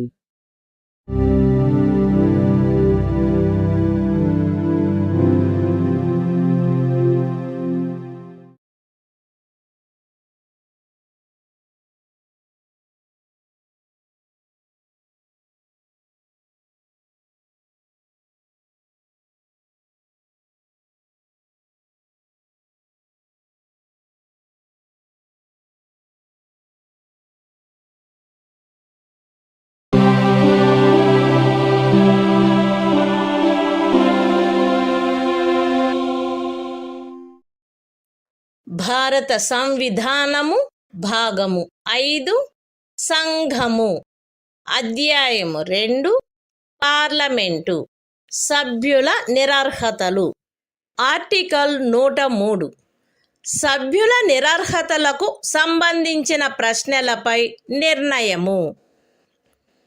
Parliament యొక్క ఉభయ సదనములలో దేని సభ్యుడైనను 102వ అనుచ్ఛేదపు ఖండము 1లో పేర్కొనబడిన నిరర్హతలలో దేనికైనను లోనైనాడా అను ప్రశ్న ఏదైనా ఉత్పన్నమైనచో ఆ ప్రశ్న రాష్ట్రపతి నిర్ణయమునకై నిర్దేశింపబడవలెను మరియు రాష్ట్రపతి యొక్క నిర్ణయము అంతిమమైనదై ఉండును.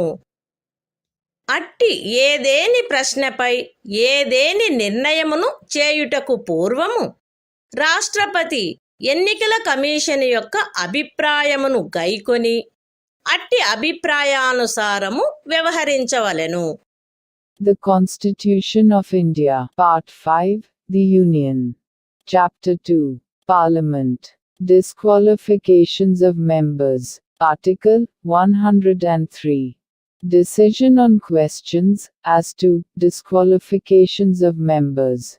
1. If any question arises as to whether a member of either House of Parliament has become subject to any of the disqualifications mentioned in Clause 1 of Article 102, the question shall be referred for the decision of the President and his decision shall be final.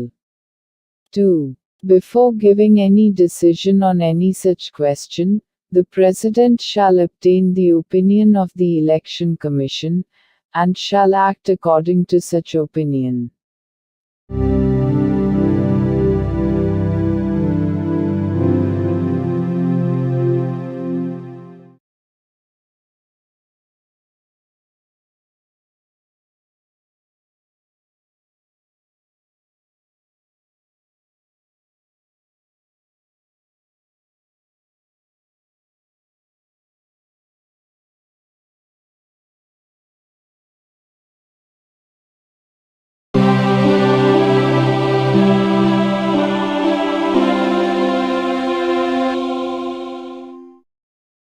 భారత సంవిధానము భాగము 5 సంఘము అధ్యాయము 2 parliament సభ్యుల నిరర్హతలు article 104 99వ అనుచ్ఛేదము క్రింద ప్రమాణము లేక ప్రతిజ్ఞ చేయుటకు పూర్వము గాని అర్హత లేనప్పుడు కానీ నిరర్హుడైనప్పుడు కానీ ఉపవిష్ణుడైనందుకు మరియు ఓటు చేసినందుకు శాస్తి.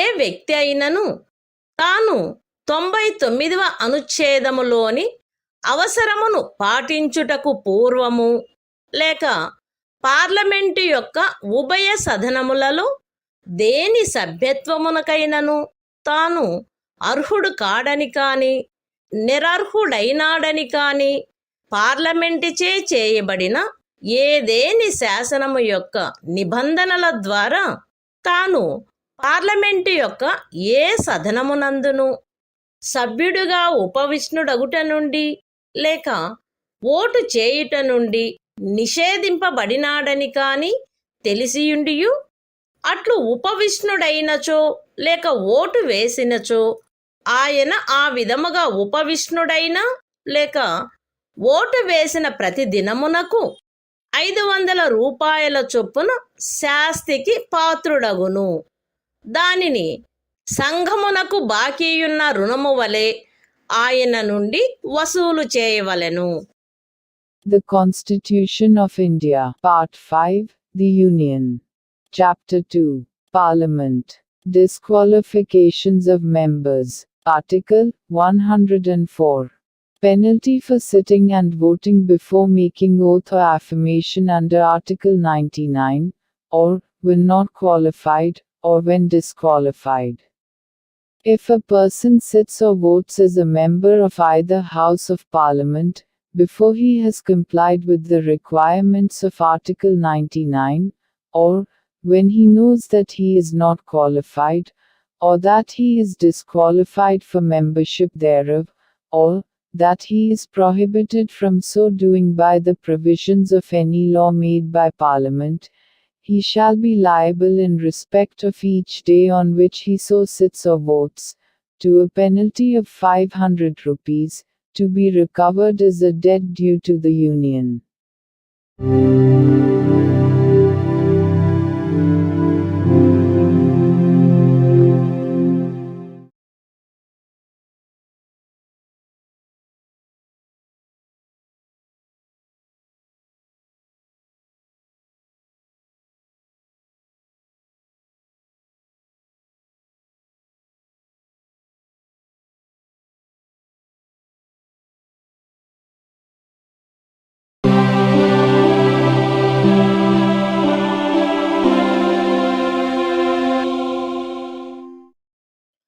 భారత సంవిధానము భాగము 5 సంఘము అధ్యాయము 2 పార్లమెంటు. పార్లమెంటు మరియు దాని సభ్యులకు గల అధికారములు, విశేషాధికారములు మరియు ఉన్ముక్తతలు. ఆర్టికల్ 105. పార్లమెంటు సదనములకు, దాని సభ్యులకు, కమిటీలకు గల అధికారములు, విశేషాధికారములు మున్నగునవి. ఈ సంవిధాన నిబంధనలకును, పార్లమెంటు యొక్క ప్రక్రియను క్రమబద్ధము చేయు నియమములకును, స్థాయి ఉత్తర్వులకును అత్యధీనమై పార్లమెంటులో వాక్ స్వాతంత్ర్యము ఉండవలెను. పార్లమెంటు సభ్యుడెవరైనను పార్లమెంటులో లేక దానికి చెందిన ఏదేని కమిటీలో తాను చెప్పిన ఏ విషయమును గూర్చి గాని, తాను ఇచ్చిన ఏ ఓటును గూర్చి గాని, ఏ న్యాయస్థానమునందును ఎట్టి చర్యలకును పాత్రుడు కారాదు. పార్లమెంటు యొక్క ఉభయ సదనములలో దేని ప్రాధికారము చేగాని, ప్రాధికారము క్రింది గాని ఏదేని రిపోర్టు పత్రము, ఓట్లు లేక కార్యకలాపముల యొక్క ప్రచురణ విషయమున ఏ వ్యక్తియు అట్లు పాత్రుడు కారాదు. ఇతర విషయములలో పార్లమెంటులోని ప్రతి సదనము యొక్కయు, ప్రతి కమిటీల యొక్కయు, సదనమునందలి సభ్యుల యొక్కయు అధికారములు, విశేషాధికారములు మరియు ఉన్ముక్తతలు ఆయా సమయములందు పార్లమెంటు చే శాసనము ద్వారా నిర్వచింపబడునట్లు ఉండవలెను. మరియు అట్లు నిర్వచింపబడు వరకు అవి సంవిధాన చట్టము 1978 యొక్క 15వ పరిచ్ఛేదము అమలులోకి వచ్చుటకు అవ్యవహిత పూర్వము ఆ సదనమునకును, దాని సభ్యులకును మరియు కమిటీలకును ఏవియుండునో అవే అయి ఉండవలెను. ఖండములు 1, 2 మరియు 3లలోని నిబంధనలు పార్లమెంటు యొక్క సభ్యులకు వర్తించునటులనే ఈ సంవిధానమును పురస్కరించుకొని పార్లమెంటు యొక్క ఏదేని సదనములో గాని, దానికి చెందిన ఏదేని కమిటీలో గాని మాట్లాడుటకును, అన్యదా దాని కార్యకలాపములలో పాల్గొనుటకు హక్కు గల వ్యక్తుల విషయమున కూడా వర్తించవలెను. The Constitution of India, Part 5, The Union. Chapter 2, Parliament. Powers, Privileges and Immunities of Parliament, and its Members. Article 105. Powers, privileges, etc., of the Houses of Parliament, and of the members and committees thereof. 1. Subject to the provisions of this Constitution, and to the rules and standing orders regulating the procedure of Parliament, there shall be freedom of speech in Parliament. 2. No member of Parliament shall be liable to any proceedings in any court, in respect of anything said, or any vote given by him in Parliament, or any committee thereof, and no person shall be so liable in respect of the publication, by or under, the authority of either House of Parliament of any report, paper, votes, or proceedings. 3. In other respects, the powers, privileges and immunities of each House of Parliament, and of the members and the committees of each House, shall be such as may from time to time be defined by Parliament by law. And, until so defined, shall be those of that House and, of its members, and committees, immediately before the coming into force of Section 15 of the Constitution, 44th Amendment, Act, 1978. 4. The provisions of clauses 1, 2, and 3 shall apply in relation to persons who by virtue of this Constitution have the right to speak in, and otherwise to take part in the proceedings of, a House of Parliament, or any committee thereof, as they apply in relation to members of Parliament.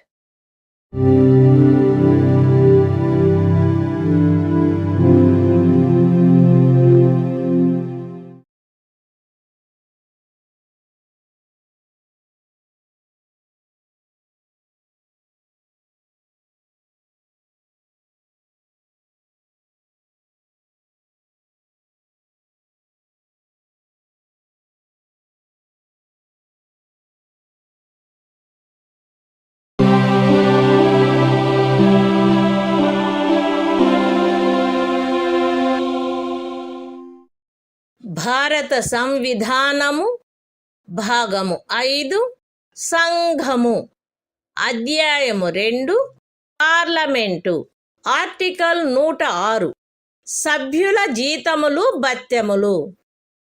Parliament యొక్క ఉభయ సదనముల సభ్యులు పార్లమెంటుచే ఆయా సమయములందు శాసనము ద్వారా నిర్ధారణ చేయబడు జీతములను మరియు భత్యములను పొందుటకు హక్కు కలిగియుందురు.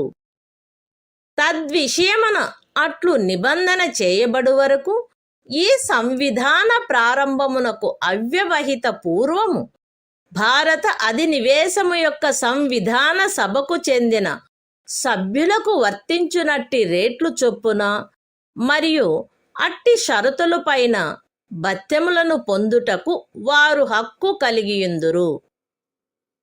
The Constitution of India, Part 5, The Union. Chapter 2, Parliament. Powers, Privileges and Immunities of Parliament, and its Members.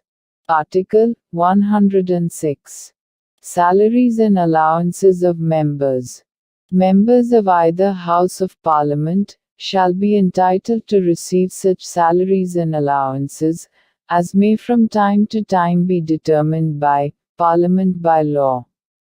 And, until provision in that respect is so made, allowances at such rates, and upon such conditions, as were immediately before the commencement of this Constitution, applicable in the case of members of the Constituent Assembly of the Dominion of India.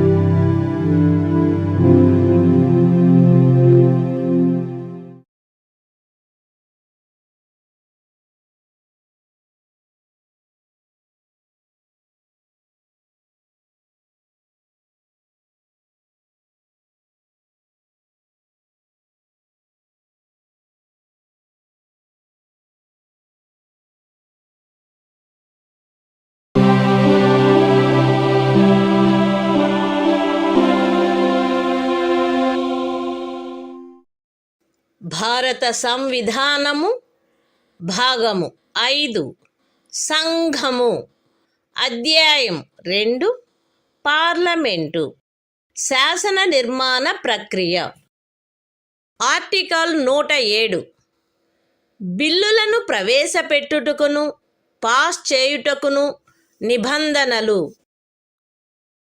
109 మరియు 117 అనుచ్ఛేదములలోని ధన సంబంధమైన బిల్లులను మరియు ఇతర విత్తీయ బిల్లులను గూర్చిన నిబంధనలకు అత్యధీనమై ఏ బిల్లైనను parliament యొక్క ఉభయ సదనములలో దేని యందైనను ఆరంభింపబడవచ్చును. 108 మరియు 109 అనుచ్ఛేదములలోని నిబంధనలకు అత్యధీనమై ఏ బిల్లైనను సవరణ లేకుండా గాని పార్లమెంటు యొక్క ఉభయ సదనములచే అంగీకరించబడిన సవరణలతో మాత్రమే గాని ఆ ఉభయ సదనములచే అంగీకరించబడిననే తప్ప పార్లమెంటు యొక్క ఉభయ సదనములచే పాస్ చేయబడినట్లు భావింపబడరాదు. పార్లమెంటులో పెండింగులోనున్న బిల్లు పార్లమెంటు సదనముల అధివేశనావసాన కారణమును బట్టి వ్యపగతము కారాదు. లోక్సభచే పాస్ చేయబడక రాజ్యసభలో పెండింగులోనున్న బిల్లు లోక్సభ విఘటన చేయబడినను వ్యపగతము కారాదు. లోక్సభలో పెండింగులోనున్న లేక లోక్సభచే పాస్ చేయబడి రాజ్యసభలో పెండింగులోనున్న బిల్లు 108వ అనుచ్ఛేదము యొక్క నిబంధనలకు అత్యధీనమై లోక్సభ విఘటన చేయబడినప్పుడు వ్యపగతము కావలెను. The Constitution of India, Part 5, The Union. Chapter 2, Parliament, Legislative Procedure. Article 107. Provisions as to introduction and passing of bills. 1. Subject to the provisions of Articles 109 and 117, with respect to money bills and other financial bills, a bill may originate in either House of Parliament. 2. Subject to the provisions of Articles 108 and 109, a bill shall not be deemed to have been passed by the Houses of Parliament, unless it has been agreed to by both Houses, either without amendment, or, with such amendments, only as agreed to by both Houses. 3. A bill pending in Parliament shall not lapse, by reason of the prorogation of the Houses. 4. A bill pending in the Council of States, which has not been passed by the House of the People, shall not lapse on a dissolution of the House of the People. 5. A bill which is pending in the House of the People, or which having been passed by the House of the People is pending in the Council of States, shall, subject to the provisions of Article 108, lapse on a dissolution of the House of the People.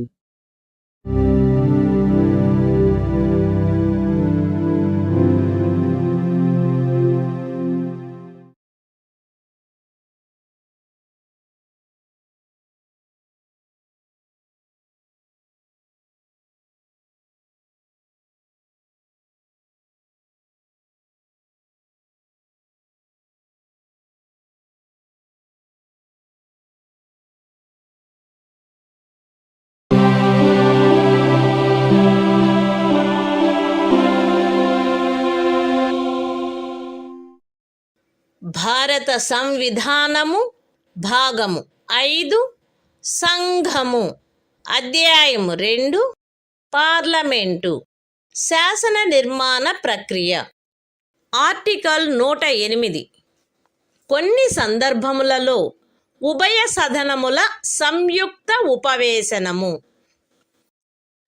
ఏదేని bill ఒక సదనముచే pass చేయబడి రెండవ సదనమునకు పంపబడిన తరువాత ఆ bill రెండవ సదనముచే త్రోసిపుచ్చబడినచో లేక ఆ బిల్లులో చేయవలసిన సవరణలను గూర్చి ఆ సదనములు తుదకు ఏకీభవించనిచో లేక ఆ బిల్లు రెండవ సదనమునకు అందిన తేదీ నుండి ఆ సదనముచే పాస్ చేయబడక 6 మాసములకు మించి కాలము గడిచినచో లోక్సభ విఘటన చేయబడిన కారణమును బట్టి ఆ బిల్లు వ్యపగతమై ఉండిననే తప్ప ఆ బిల్లును సమాలోచించి దానిపై ఓటు చేయుటకు ఉభయ సదనములను సంయుక్త ఉపవేశనమున సమావేశమగుటకై ఆహ్వానించు తన ఉద్దేశమును రాష్ట్రపతి ఆ సదనములు ఉపవిష్ణమై ఉండినచో వాటికి సందేశము ద్వారాను అవి ఉపవిష్ణమై ఉండనిచో బహిరంగ అధిసూచన ద్వారాను అధిసూచించవచ్చును. అయితే ఈ ఖండములోనున్నదేదియు ధన సంబంధమైన బిల్లుకు వర్తించదు. ఖండము 1లో నిర్దేశింపబడిన 6 మాసముల కాలావధిని లెక్కించుటలో ఆ ఖండము యొక్క ఉపఖండము Cలో నిర్దేశింపబడిన సదనము అధివేశనావసానము చేయబడియున్న లేక వరుసగా 4 దినములకు మించి స్థగితమునర్చబడియున్న ఏదేని కాలావధిని లెక్కింపరాదు. రాష్ట్రపతి ఖండము 1 క్రింద సదనములను సంయుక్త ఉపవేశనమున సమావేశమగుటకు ఆహ్వానించు తన ఉద్దేశమును అధిసూచించిన ఎడల ఆ బిల్లు విషయమున ఏ సదనము కాని ముందుకు సాగరాదు. కానీ రాష్ట్రపతి తాను అధిసూచన చేసిన తేదీ తరువాత ఎప్పుడైనను ఆ అధిసూచనలో నిర్దిష్టపరచబడిన ప్రయోజనము కొరకు సంయుక్త ఉపవేశనమున సమావేశమగుటకు ఉభయ సదనములను ఆహ్వానింపవచ్చును. ఆయన అట్లు చేసినచో ఆ సదనములు తదనుసారము సమావేశము కావలెను. ఉభయ సదనములకు చెందిన సభ్యులను ఆ సదనముల సంయుక్త ఉపవేశనములో హాజరయ్యుండి ఓటు చేయు మొత్తము సభ్యులలో అధిక సంఖ్యాకులచే ఆ బిల్లు ఆ సంయుక్త ఉపవేశనములో అంగీకరింపబడిన సవరణలు ఏవైనా ఉన్నచో వాటితో సహా పాస్ చేయబడినచో అది ఈ సంవిధాన నిమిత్తము ఉభయ సదనములచే pass చేయబడినట్లు భావింపబడవలెను.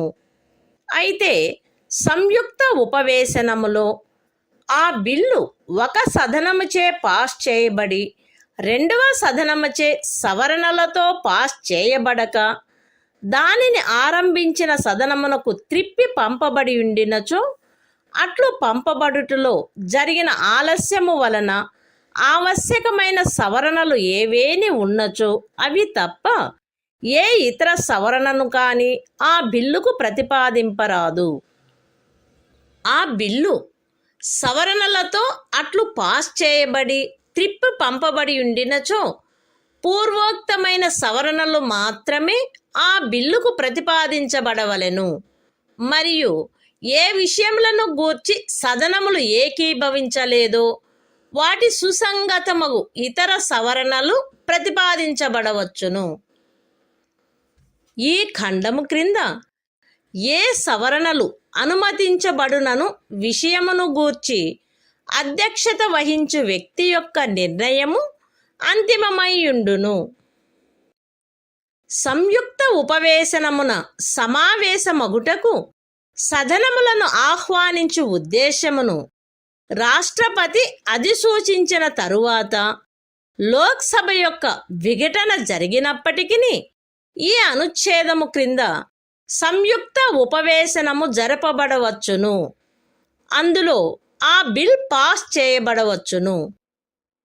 The Constitution of India, Part 5, The Union. Chapter 2, Parliament. Legislative Procedure. Article 108. Joint sitting of both houses in certain cases. 1. If after a bill has been passed by one house, and transmitted to the other house, the bill is rejected by the other house. Or B. The houses have finally disagreed as to the amendments to be made in the bill.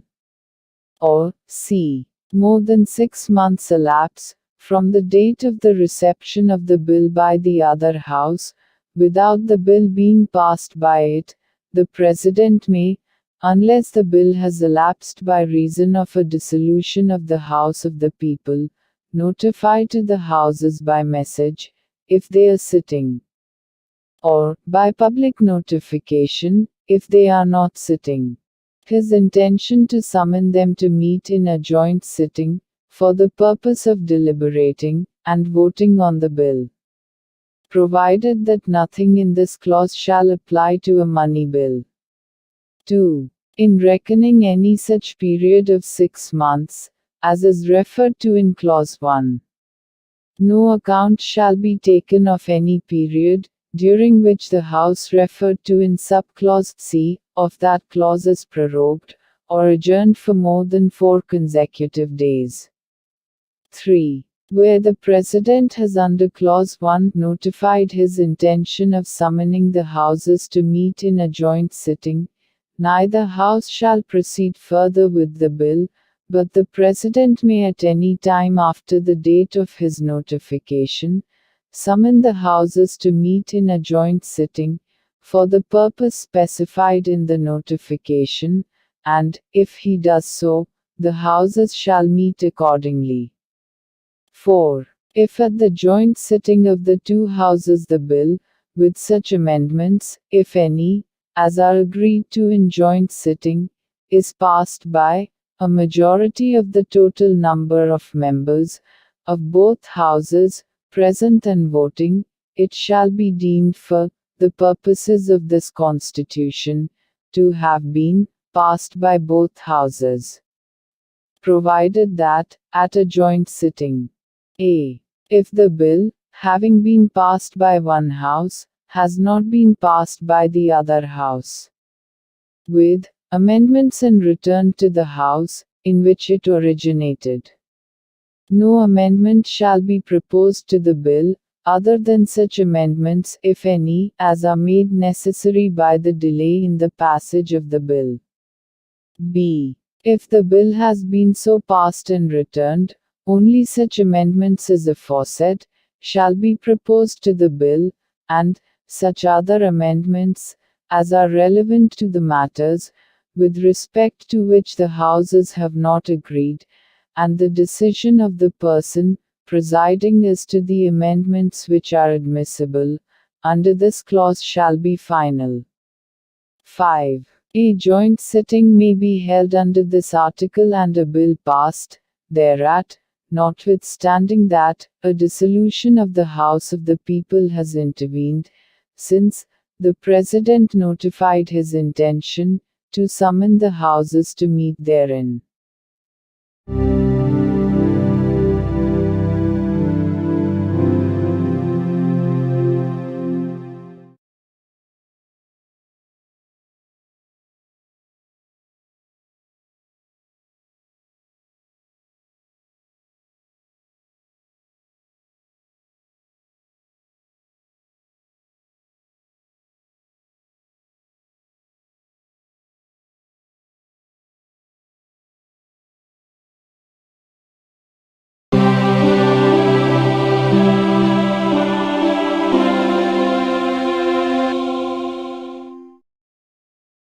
భారత సంవిధానము భాగము 5 సంఘము అధ్యాయం 2 parliament శాసన నిర్మాణ ప్రక్రియ article 109 ధన సంబంధమైన బిల్లులను గూర్చిన విశేష ప్రక్రియ. ధన సంబంధమైన బిల్లు రాజ్యసభలో ప్రవేశపెట్టబడరాదు. ధన సంబంధమైన బిల్లును లోక్సభ పాస్ చేసిన పిమ్మట దానిని రాజ్యసభ సిఫారసుల కొరకు పంపవలెను. రాజ్యసభ ఆ బిల్లు తనకు అందిన తేదీ నుండి 14 దినముల కాలావధిలో దానిని తన సిఫారసులతో లోక్సభకు త్రిప్పి పంపవలెను. అటుపై రాజ్యసభ చేసిన సిఫారసులను అన్నిటినీ కానీ వాటిలో వేటిని కానీ లోక్సభ స్వీకరించవచ్చును లేక త్రోసిపుచ్చవచ్చును. రాజ్యసభ యొక్క సిఫారసులలో వేటినైనను లోక్సభ స్వీకరించినచో ఆ ధన సంబంధమైన బిల్లు రాజ్యసభచే సిఫారసు చేయబడి లోక్సభచే స్వీకరించబడిన సవరణలతో ఉభయ సదనములచే పాస్ చేయబడినట్లు భావింపబడవలెను. రాజ్యసభ యొక్క సిఫారసులలో వేటిని కూడా లోక్సభ స్వీకరించనిచో ఆ ధన సంబంధమైన బిల్లు లోక్సభ పాస్ చేయబడిన రూపములో రాజ్యసభచే సిఫారసు చేయబడిన సవరణలలో ఏవియూ లేకుండా ఉభయ సదనములచే పాస్ చేయబడినట్లు భావింపబడవలెను. లోక్సభచే పాస్ చేయబడి రాజ్యసభ సిఫారసుల కొరకు పంపబడినచో ధన సంబంధమైన బిల్లు సదరు 14 దినముల కాలావధిలో లోక్సభకు త్రిప్పి పంపబడనిచో ఆ బిల్లు లోక్సభచే పాస్ చేయబడిన రూపములో సదరు కాలావధి ముగియగనే ఉభయ సదనములచే pass చేయబడినట్లు భావింపబడవలెను. The Constitution of India, Part 5, The Union. Chapter 2, Parliament. Legislative Procedure. Article 109. Special Procedure in respect of money bills. 1. A money bill shall not be introduced in the Council of States. 2. After a money bill has been passed by the House of the People, it shall be transmitted to the Council of States for its recommendations. And the Council of States shall within a period of 14 days, from the date of its receipt of the bill, return the bill to the House of the People with its recommendations. And the House of the People may thereupon either accept or reject all or any of the recommendations of the Council of States.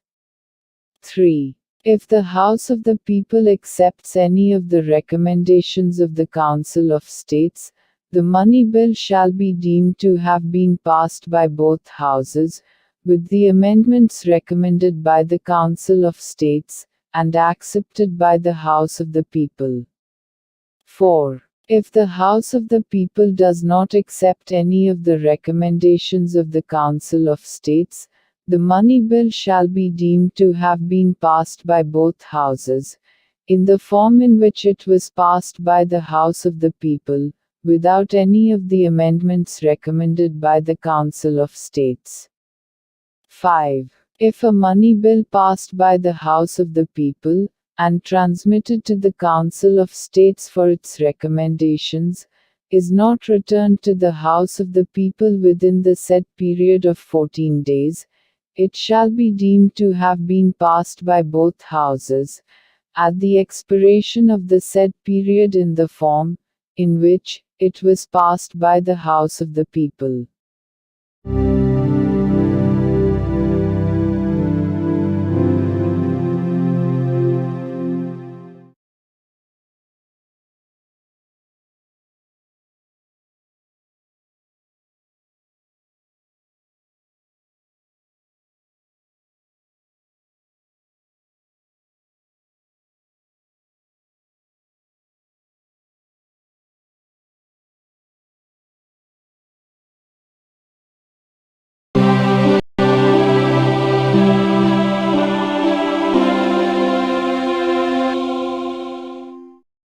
భారత సంవిధానము భాగము 5 సంఘము అధ్యాయము 2 parliament శాసన నిర్మాణ ప్రక్రియ article 110 ధన సంబంధమైన బిల్లుల నిర్వచనము ఏదేని బిల్లులో ఈ క్రింది విషయములన్నిటినీ గూర్చిన లేక వాటిలో దేనినైనను గూర్చిన నిబంధనలు మాత్రమే ఉన్నచో ఆ బిల్లు ఈ అధ్యాయపు నిమిత్తము ధన సంబంధమైన బిల్లుగా భావింపబడవలెను. అవి ఏవనగా, ఏదేని పన్ను యొక్క విధింపు, ఉచ్ఛాదన, పరిహరణ, మార్పు లేక క్రమబద్ధీకరణ, భారత ప్రభుత్వముచే అప్పు చేయబడుటను గాని, ఏదేని హామీ ఇవ్వబడుటను గాని క్రమబద్ధము చేయుట, లేక భారత ప్రభుత్వముచే వహింపబడిన లేక వహింపబడగల విత్త సంబంధమైన ఏవేని బాధ్యతలను గూర్చిన శాసనమును సవరించుట, భారత సంచిత నిధి లేక ఆకస్మికతా నిధి యొక్క అభిరక్ష, అట్టి ఏదేని నిధికి ధనమును చెల్లించుట లేక దాని నుండి ధనమును తిరిగి తీసుకొనుట, భారత సంచిత నిధి నుండి ధనమును వినియోజనము చేయుట, ఏదేని వ్యయమును భారత సంచిత నిధిపై ప్రభారమైన వ్యయముగా ప్రఖ్యానించుట లేక అట్టి ఏదేని వ్యయము యొక్క మొత్తమును పెంచుట, భారత సంచిత నిధికి లేక భారత ప్రభుత్వ ఖాతా లేక ధనమును స్వీకరించుట లేక అట్టి ధనము యొక్క అభిరక్ష లేక విడుదల లేక సంఘము యొక్క లేక ఏదేని రాజ్యము యొక్క ఖాతాల ఆడిటు లేక ఏ నుండి ఎఫ్ వరకు గల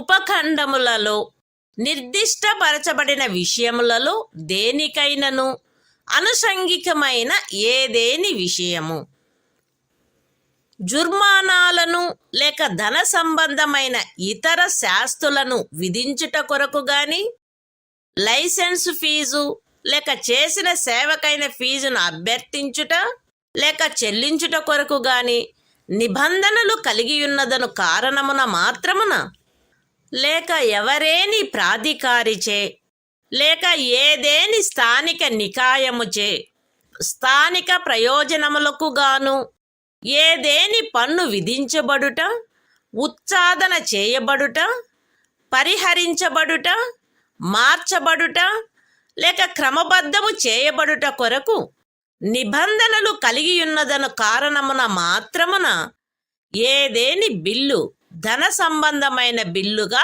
భావింపబడరాదు. ఏదేని బిల్లు ధన సంబంధమైన బిల్లు అగునా కాదా అను ప్రశ్న ఉత్పన్నమైనచో దానిపై లోకసభాధ్యక్షుని నిర్ణయము అంతిమమై ఉండును. ధన సంబంధమైన ప్రతి బిల్లుపై 109వ అనుచ్ఛేదము క్రింద రాజ్యసభకు పంపబడినప్పుడును 111వ అనుచ్ఛేదము క్రింద రాష్ట్రపతి అనుమతి కొరకు సమర్పించబడినప్పుడు అది ధన సంబంధమైన బిల్లు అని లోకసభాధ్యక్షునిచే సంతకము చేయబడిన ధృవీకరణ పత్రము ఉండవలెను. The Constitution of India, Part 5, The Union. Chapter 2, Parliament. Legislative Procedure. Article 110. Definition of money bills. 1. For the purposes of this chapter, a bill shall be deemed to be a money bill if it contains only provisions dealing with all or any of the following matters, namely: a. The imposition, abolition, remission, alteration or regulation of any tax. b. The regulation of the borrowing of money, or the giving of any guarantee by the Government of India, or the amendment of the law with respect to any financial obligations undertaken, or to be undertaken, by the Government of India. c. The custody of the Consolidated Fund, or the Contingency Fund of India, the payment of monies into, or the withdrawal of monies from, any such fund. d. The appropriation of monies out of the Consolidated Fund of India. a. The declaring of any expenditure, to be expenditure charged on, the Consolidated Fund of India. or the increasing of the amount of any such expenditure. F. The receipt of money on account of the Consolidated Fund of India, or the Public Account of India, or the custody or issue of such money, or the audit of the accounts of the Union, or of a state, or G. Any matter incidental to any of the matters specified in subclauses A to F. 2. A bill shall not be deemed to be a money bill, by reason only that it provides for the imposition of fines, or other pecuniary penalties, or for the demand or payment of fees for licenses, or fees for services rendered, or by reason that it provides for the imposition, abolition, remission, alteration, or regulation of any tax by any local authority, or body for local purposes. 3. If any question arises whether a bill is a money bill or not, the decision of the Speaker of the House of the People thereon shall be final. 4. There shall be endorsed, on every money bill, when it is transmitted to the Council of States, under Article 109, and when it is presented to the President for assent, under Article 111, the certificate of the Speaker of the House of the People, signed by him that it is a money bill.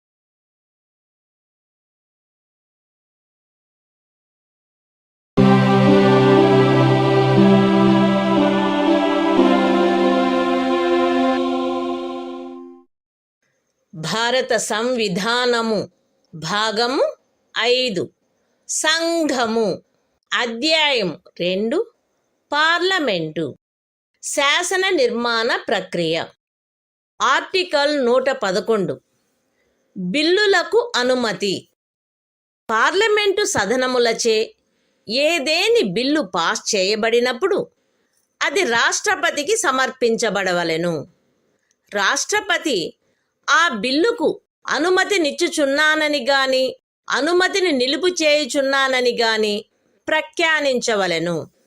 అయితే రాష్ట్రపతి ఏదేని bill అనుమతి కొరకు తనకు సమర్పింపబడిన పిమ్మట అది ధన సంబంధమైన బిల్లు కానిచో సదనములు ఆ బిల్లును కాని దానిలోని ఏవైనా నిర్దిష్ట నిబంధనలను కాని పునః పర్యాలోచించవలెననియు ప్రత్యేకముగా తన సందేశములో తాను సిఫారసు చేయు ఏవేని సవరణలను ప్రవేశపెట్టుట వాంఛనీయమా అని పర్యాలోచించవలెననియు పోరు సందేశముతో సహా ఆ బిల్లును సాధ్యమైనంత త్వరితముగా సదనములకు త్రిప్పి పంపవచ్చును.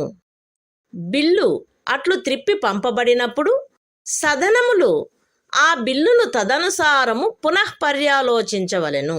మరియు ఆ బిల్లు సవరణతో గాని సవరణ లేకుండా గాని సదనములచే మరలా పాస్ చేయబడి రాష్ట్రపతి అనుమతి కొరకు సమర్పించబడినచో రాష్ట్రపతి ఆ బిల్లుకు తన అనుమతిని నిలుపు చేయరాదు. The Constitution of India, Part 5, The Union. Chapter 2, Parliament. Legislative Procedure. Article 111. Assent to bills. When a bill has been passed by the Houses of Parliament, it shall be presented to the President. And the President shall declare, either that he assents to the bill, or that he withholds assent therefrom. Provided that the President may, as soon as possible after the presentation to him of a bill for assent, return the bill if it is not a money bill, to the Houses, with a message requesting that they will reconsider the bill, or any specified provisions thereof, and, in particular, will consider the desirability of introducing any such amendments as he may recommend in his message. And when a bill is so returned, the Houses shall reconsider the bill accordingly, and if the bill is passed again by the Houses, with or without amendment, and presented to the President for assent, the President shall not withhold assent therefrom.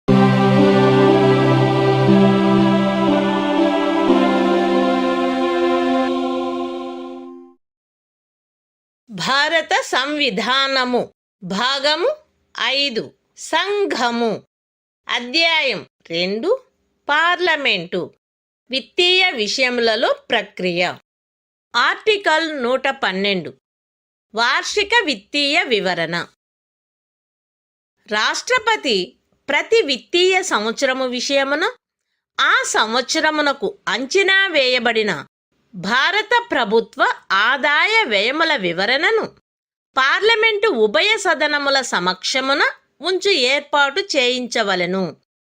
ఆ వివరణ ఈ భాగములో వార్షిక విత్తీయ వివరణ అని నిర్దేశించబడినది. వార్షిక విత్తీయ వివరణలో పొందుపరచబడిన వ్యయము యొక్క అంచనాలలో భారత సంచిత నిధిపై ప్రభారమైన వ్యయము అని ఈ సంవిధానముచే తెలుపబడిన వ్యయమును భరించుటకు కావలసిన డబ్బులను మరియు భారత సంచిత నిధి నుండి చేయుటకు ప్రతిపాదించబడిన ఇతర వ్యయమును భరించుటకు కావలసిన డబ్బులను వేరువేరుగా తెలపవలెను. మరియు రెవెన్యూ ఖాతా నుండి చేయబడిన వ్యయమును ఇతర వ్యయము నుండి వేరుపరచవలెను. ఈ క్రింది వ్యయము భారత సంచిత నిధిపై ప్రభారమైన వ్యయమయ్యుండును. రాష్ట్రపతి యొక్క ఉపలబ్ధులు, భత్యములు మరియు ఆయన పదవికి సంబంధించిన ఇతర వ్యయము, రాజ్యసభ సభాపతి మరియు ఉపసభాపతి యొక్క, లోక్సభ అధ్యక్షుని మరియు ఉపాధ్యక్షుని యొక్క జీతములు మరియు భత్యములు,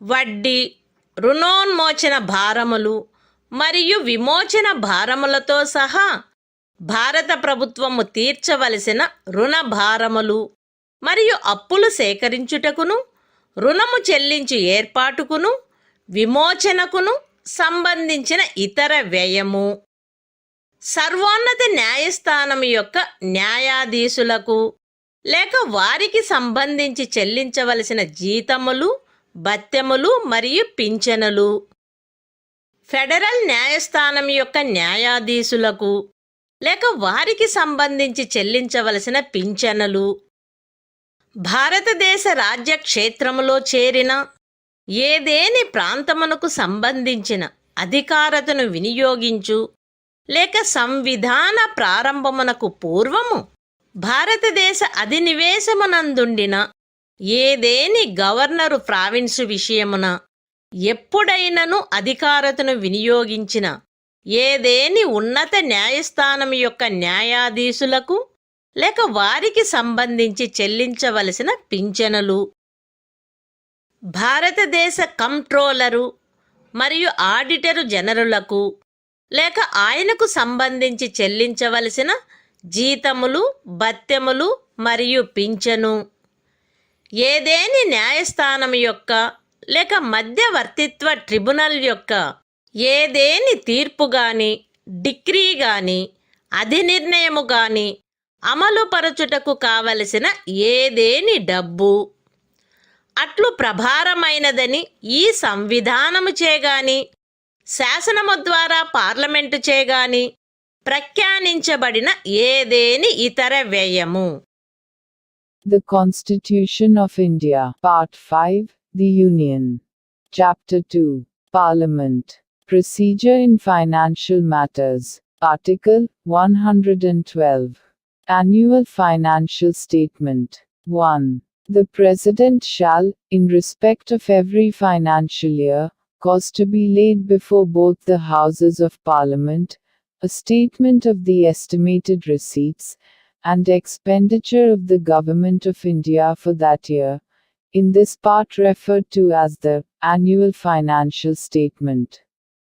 2. The estimates of expenditure, embodied in the Annual Financial Statement, shall show separately a. The sums required to meet expenditure described by this Constitution, as expenditure charged upon the Consolidated Fund of India, and b. The sums required to meet other expenditure proposed to be made from the Consolidated Fund of India, and shall distinguish expenditure on revenue account from other expenditure.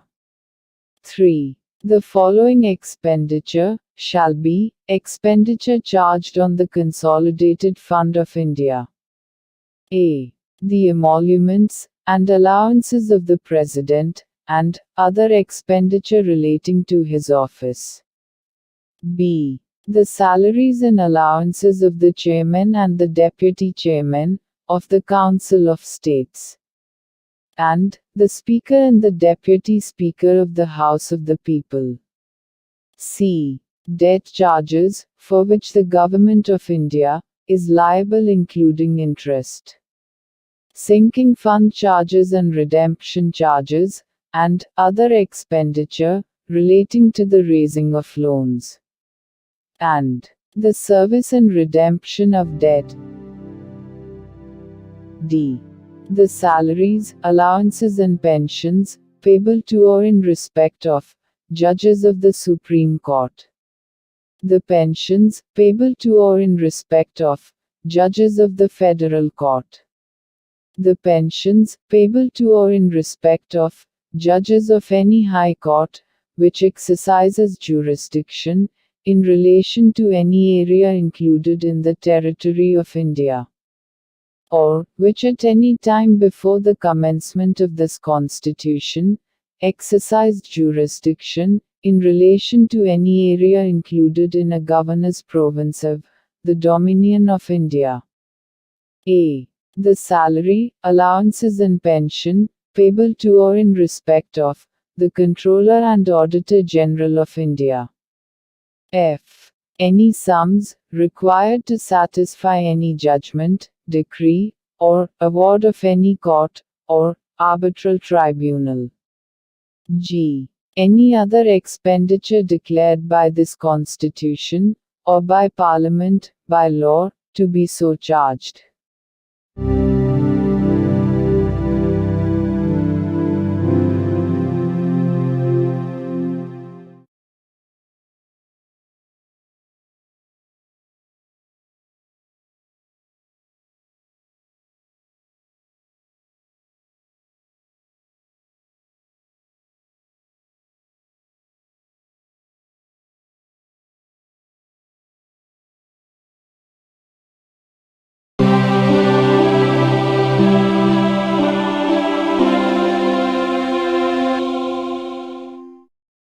భారత సంవిధానము. భాగము 5. సంఘము. అధ్యాయము 2. Parliament. విత్తీయ విషయములలో ప్రక్రియ. Article 113. అంచనాలను గూర్చి పార్లమెంటులో అనుసరించవలసిన ప్రక్రియ. భారత సంచిత నిధిపై ప్రభారమైన వ్యయమునకు సంబంధించినంత మేరకు ఆ అంచనాలు పార్లమెంటు యొక్క ఓటుకు సమర్పించబడరాదు. కానీ అట్టి ఏవేని అంచనాలను గూర్చి పార్లమెంటు యొక్క ఏ సదనమునందైనను చర్చించుటను ఈ ఖండములో ఉన్నదేదియు నివారించునదిగా అన్వయింపబడరాదు. ఇతర వ్యయమునకు సంబంధించినంత వరకు సదరు అంచనాలు అనుదానములకై చేయబడు అభ్యర్థనల రూపములో లోక్సభకు సమర్పించవలెను. ఏదేని అభ్యర్థనలకు అనుమతినిచ్చుటకు గాని అనుమతిని నిరాకరించుటకు గాని లేక ఏదేని అభ్యర్థనయందు నిర్దిష్టపరచబడిన మొత్తమును తగ్గించి ఆ అభ్యర్థనకు అనుమతినిచ్చుటకు గాని లోక్సభకు అధికారముండును. రాష్ట్రపతి సిఫారసుపై తప్ప అనుదానమునకై ఏ అభ్యర్థనయు చేయబడరాదు. The Constitution of India, Part 5, The Union. Chapter 2, Parliament. Procedure in Financial Matters. Article 113. Procedure in Parliament with respect to estimates. 1. So much of the estimates, as relates to expenditure, charged upon the Consolidated Fund of India, shall not be submitted to the vote of Parliament. But, nothing in this clause shall be construed as preventing the discussion, in either House of Parliament of any of those estimates. 2. So much of the said estimates, as relates to other expenditure, shall be submitted in the form of demands for grants, to the House of the People. And, the House of the People, shall have power to assent, or to refuse to assent, to any demand, or to assent to any demand subject to a reduction of the amount specified therein. 3. No demand for a grant shall be made, except on the recommendation of the President.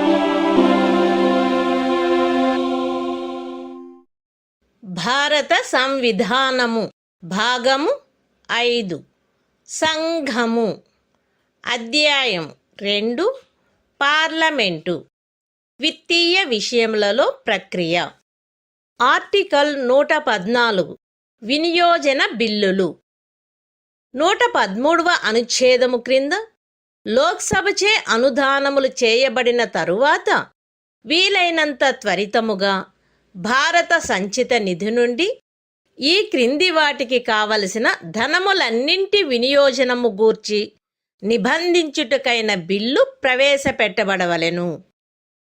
లోక్సభచే అట్లు చేయబడిన అనుదానములు మరియు భారత సంచిత నిధిపై ప్రభారమైన వ్యయము. కాని ఇది ఇంతకు పూర్వమే parliament సమక్షమును ఉంచబడిన వివరణములో తెలుపబడిన మొత్తమునకు మించి ఏ సందర్భములోనూ ఉండరాదు.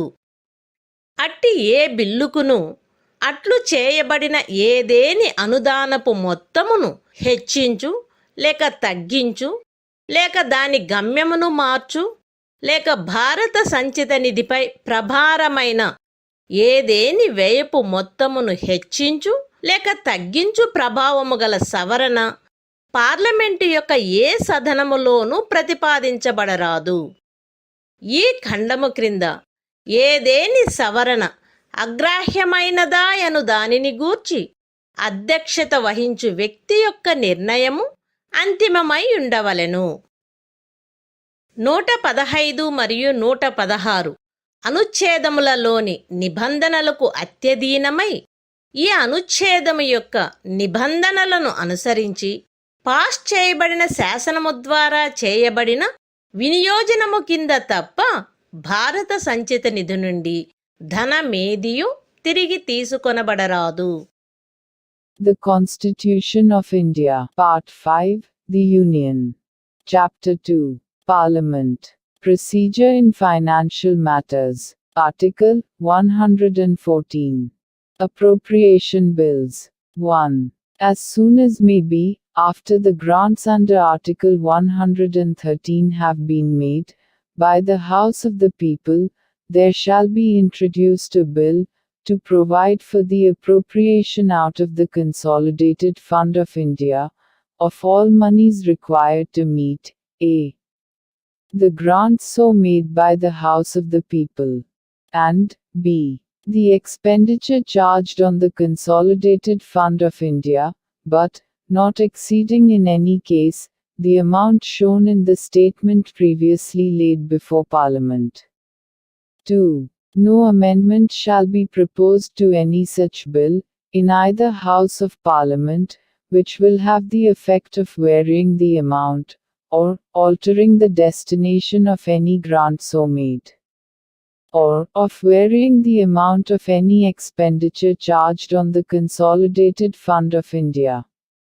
And, the decision of the person presiding, as to whether an amendment is inadmissible under this clause, shall be final.